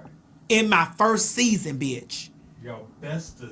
In my first season. Y'all best to vote. So please vote for us. Please, please, please vote for us so that we can say the award-winning podcast. But I want you all to listen to this. Today's guest that I have, Craig, I've been holding this. Today's guest where? On Because today's Tuesday. Uh-huh. Today's guest is Ingenue Ellis. You know I love her. You know I love her. Ingenue, Madison told me that you watch PhagTawlk. Yes. And I said to Madison, I have been in love with this lady, and I love your work. And I have seen you, I'm not going to say where, but I've seen you walking while I'm riding my bike, and I almost veered off the bike. Listen. Because I wanted to stop, but I could tell that you didn't want to be bothered, so I didn't stop you. And she's doing the lady's life. Yes. What's the lady's name? She's doing the story. Yes. Fannie Lou Hamer. Yes. I'm available to help you if you want me to come on board and help you, because I would love to help you with that story. Yes. But I love her. We had an amazing episode this week. So make sure you tune in. We had an amazing episode this week. We bonded. That's my girl. Yeah. She lives here. I know that. That was. Well. Yeah. Yeah. That's my girl. What? Yeah. That's my girl. Like the way that we bonded with each other, and was like, I mean, it was and I didn't know that she was queer. I did. I follow her. I didn't know it to the extent, and we talked about it. I was like, yeah. So the episode is out on iHeart Podcasts. It's a good episode. I love her, Craig. I'm gonna have to watch that. Listen, I love her. You gonna love her. Yeah. We talked about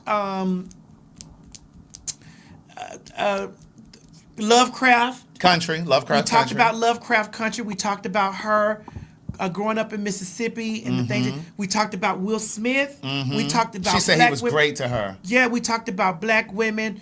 We talked about queer people. We talked about a lot of stuff. I'm about to put a clip up. Smart. I'm gonna have Trent put up a clip, and when we put the clip up, she was so intrigued by a lot of stuff I was telling her. Really? About me.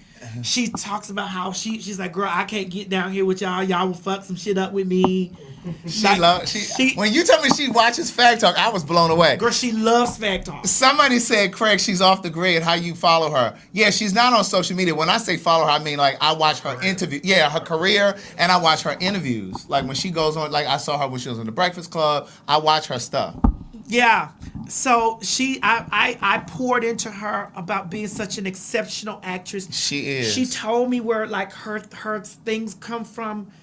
And what she did in Mississippi. Like, you guys, I'm telling you, you got to go do a listen. Yeah. If you haven't listened to it yet, we about to put out some clips today from it, whatever. And that's the Outlaws podcast. I'm so excited for y'all to get y'all a piece of that. But I'm telling you, yeah. Craig, she loves you. She loves PhagTawk. I love her. Outlaws is safe. PhagTawk is unhinged.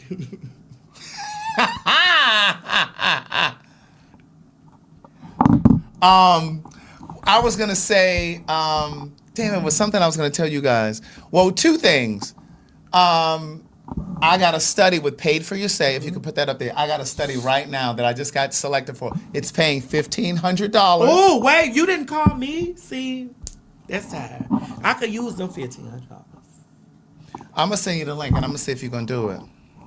Is it for birth control? Why is Craig on it? Thank you, Mo.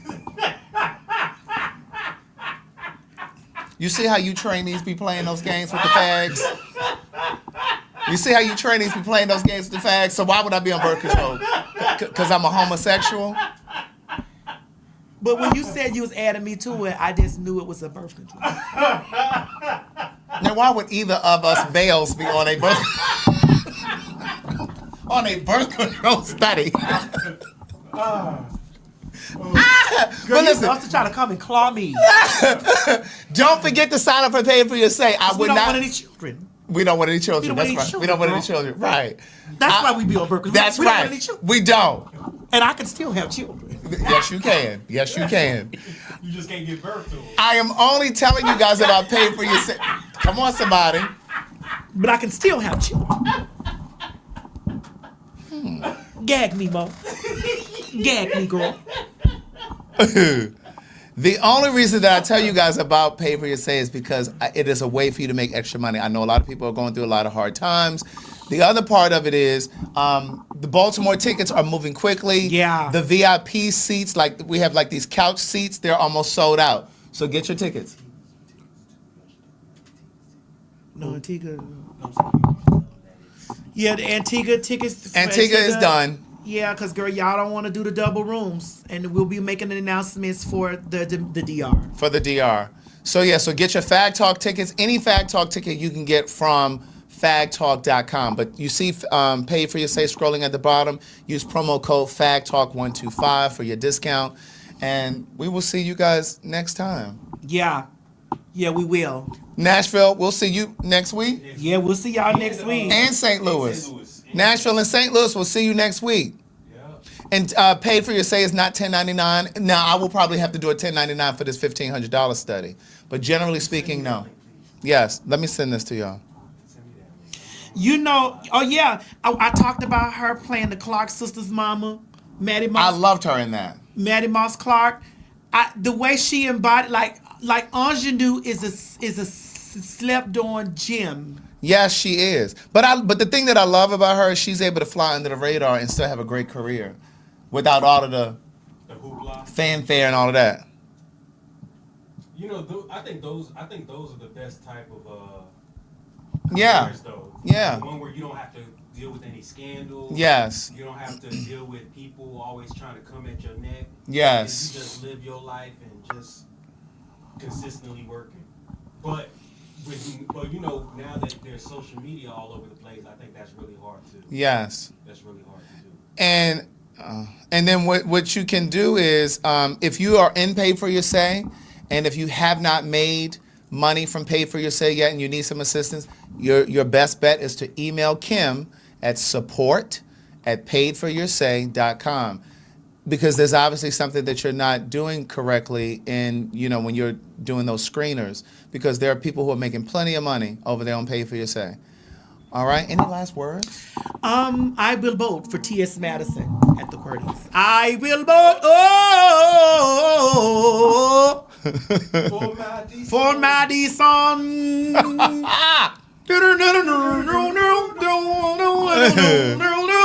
Bitch, I will vote. Oh my God, I will vote. That part. Mo, come step over here, child. They ain't got to see your face. They ain't seen you in a while, child. Mo leg was twisted and broke up. Not twisted and broke up. He came in here. It was something. He came in here, knocked all the energy out over the motherfucker. Because I have to be careful. Toe it up. Well, don't step on this. Don't step on no glass. Lean down over here, Mo. Let me. Oh. There you go, y'all. Look at it. There you go. Y'all see that colored man?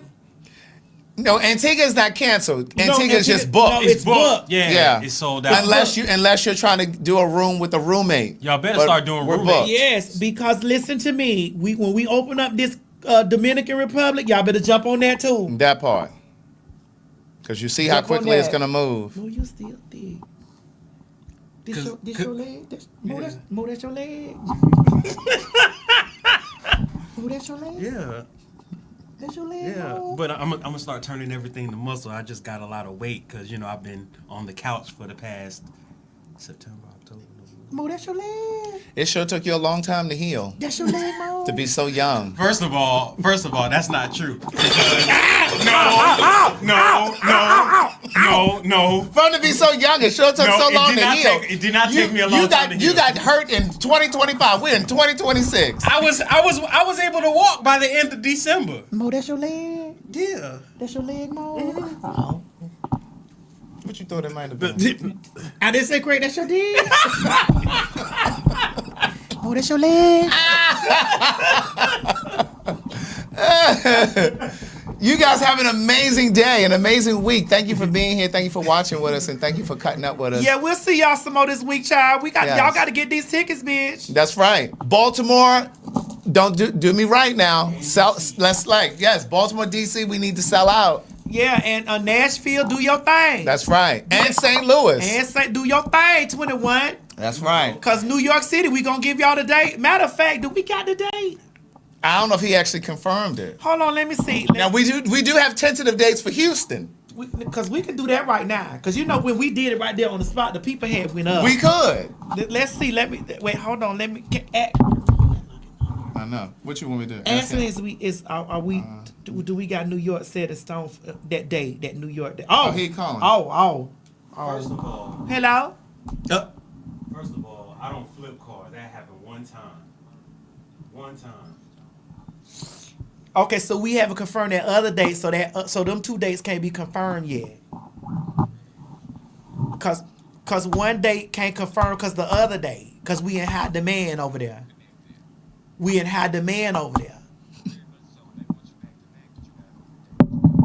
Yeah, cause we do need a day to travel. We can't do that back to back. Cause it's like how we gonna get from there to there? Them two different places. I know they in the same vicinity.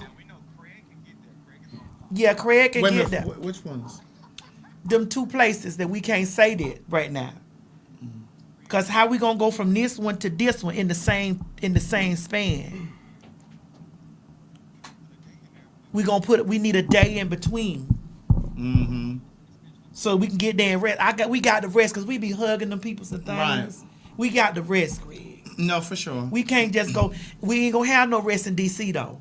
No. Because it's DC bottle. We ain't gonna have Back to back. Back to back. Oh yeah, that's true. Okay, so we can't make that announcement. We can't make them other quit. We can't make them other dates. We can't talk about Houston yet. Girl, nah, we can't. What about that other one? Dallas.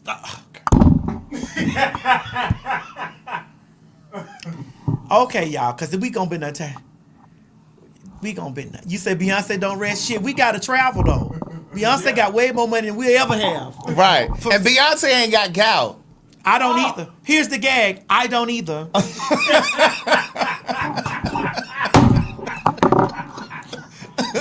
I don't either. What is it? When I was supersized, I did, but bitch, now that I'm medium. I know that, but you know you now what? that I'm medium. I know that. Medium or schmedium? No, you're schmedium because you're moving down to the small side. Yeah. You're somewhere between small and medium. Yeah, because now that I'm medium. Right. You see the bagginess in there. That's what I'm trying to tell you. You medium. Now you know me because when I was a plus size girl, now I'm a medium. Mm-hmm. Just because I'm still packing a Whopper. Don't mean it's a double meat or triple meat Whopper like it was. Right. You don't see this deckly at all? Yes. You don't see this shoulder meat? Feel that bone. You feel that bone? Yes. You feel that bone ain't even covered in fat. Not anymore, no. Watch it, Paul. Watch it, Paul. Girl, we'll see y'all sometime this week. Bye, girl. Bye, y'all. Hey, everybody, this is T.S. Madison, and if you are trying to grow your business, brand, or product, why not advertise with me? Email me at booktsmadison@gmail.com so that you can get in on our comprehensive advertisement packages. Unique visits, unique subscribers, honey, a broad demographic. Advertise with me today. Quit talking and listen. Get over to my Patreon right now so that you can receive some exclusive content from the TS herself. Who you said?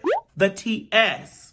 Patreon is filled with one-on-ones, exclusive content, behind the scenes, You can even chat with me in there, me and you. It's just me and you. So get to www.patreon.com/TS Madison Hinton, and you'll be glad you did. I promise. Honey, calling all Pin Mob. Calling all Pin Mob. Girl, the girls are on tour. Child, we doing a quick run up there to Nashville, Tennessee on January 27th. That's right, hoes. Get your tickets at www.PhagTawlk.com, honey, for Nashville, Tennessee on January the 27th, 2026. Girl, we told y'all we was coming to a city near you, and you better grab your tickets, girl. So come on and get your tickets at www.PhagTawlk.com. If you don't believe me, ask the faggots. Tell them, Craig. Well, Nashville, looks like you're going to be first after all. That's right. You're the first show of the new year. January 27th at the City Winery. Get your tickets today. www.PhagTawlk.com. And come see me and the trainee.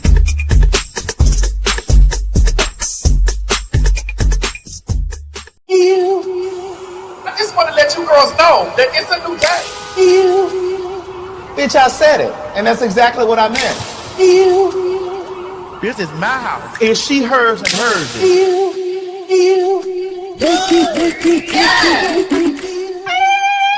Ladies and gentlemen, get ready for some Phag Talk. St. Louis, Missouri. St. Louis, Missouri. Honey, goddammit, the fags are on their way back to St. Louis on January the 29th. 2026. Honey, run down there to www.PhagTawlk.com to get your tickets, honey. Because me and the faggy himself, Craig the Writer Stewart, oh my God, will be invading the city of St. Louis. Tell him, Craig. Well, wouldn't you know it, the fags are back in the loo. That's right, St. Louis. We are coming with Phag Talk. Now is the time to go over to www.PhagTawlk.com and secure your tickets, because it will be another sold-out show. And don't tell us that you didn't know we were coming, because we're telling you now. www.PhagTawlk.com. See you there.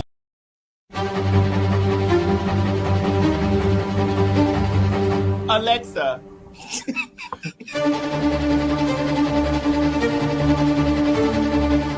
Bitch, I said it. And that's exactly what I meant.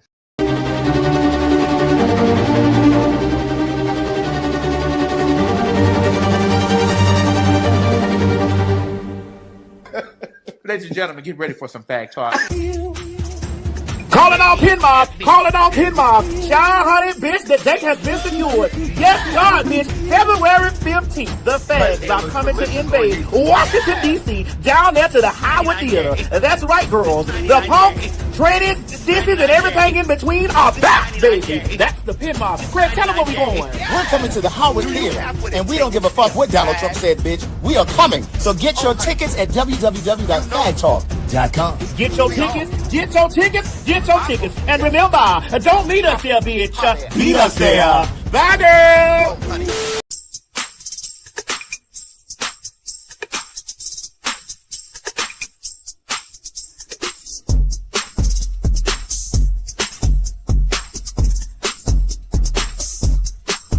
Calling all Maddie Mob, calling all Maddie Mob, and some of you Pin Mob too. Yes, God, honey, there is a big day coming.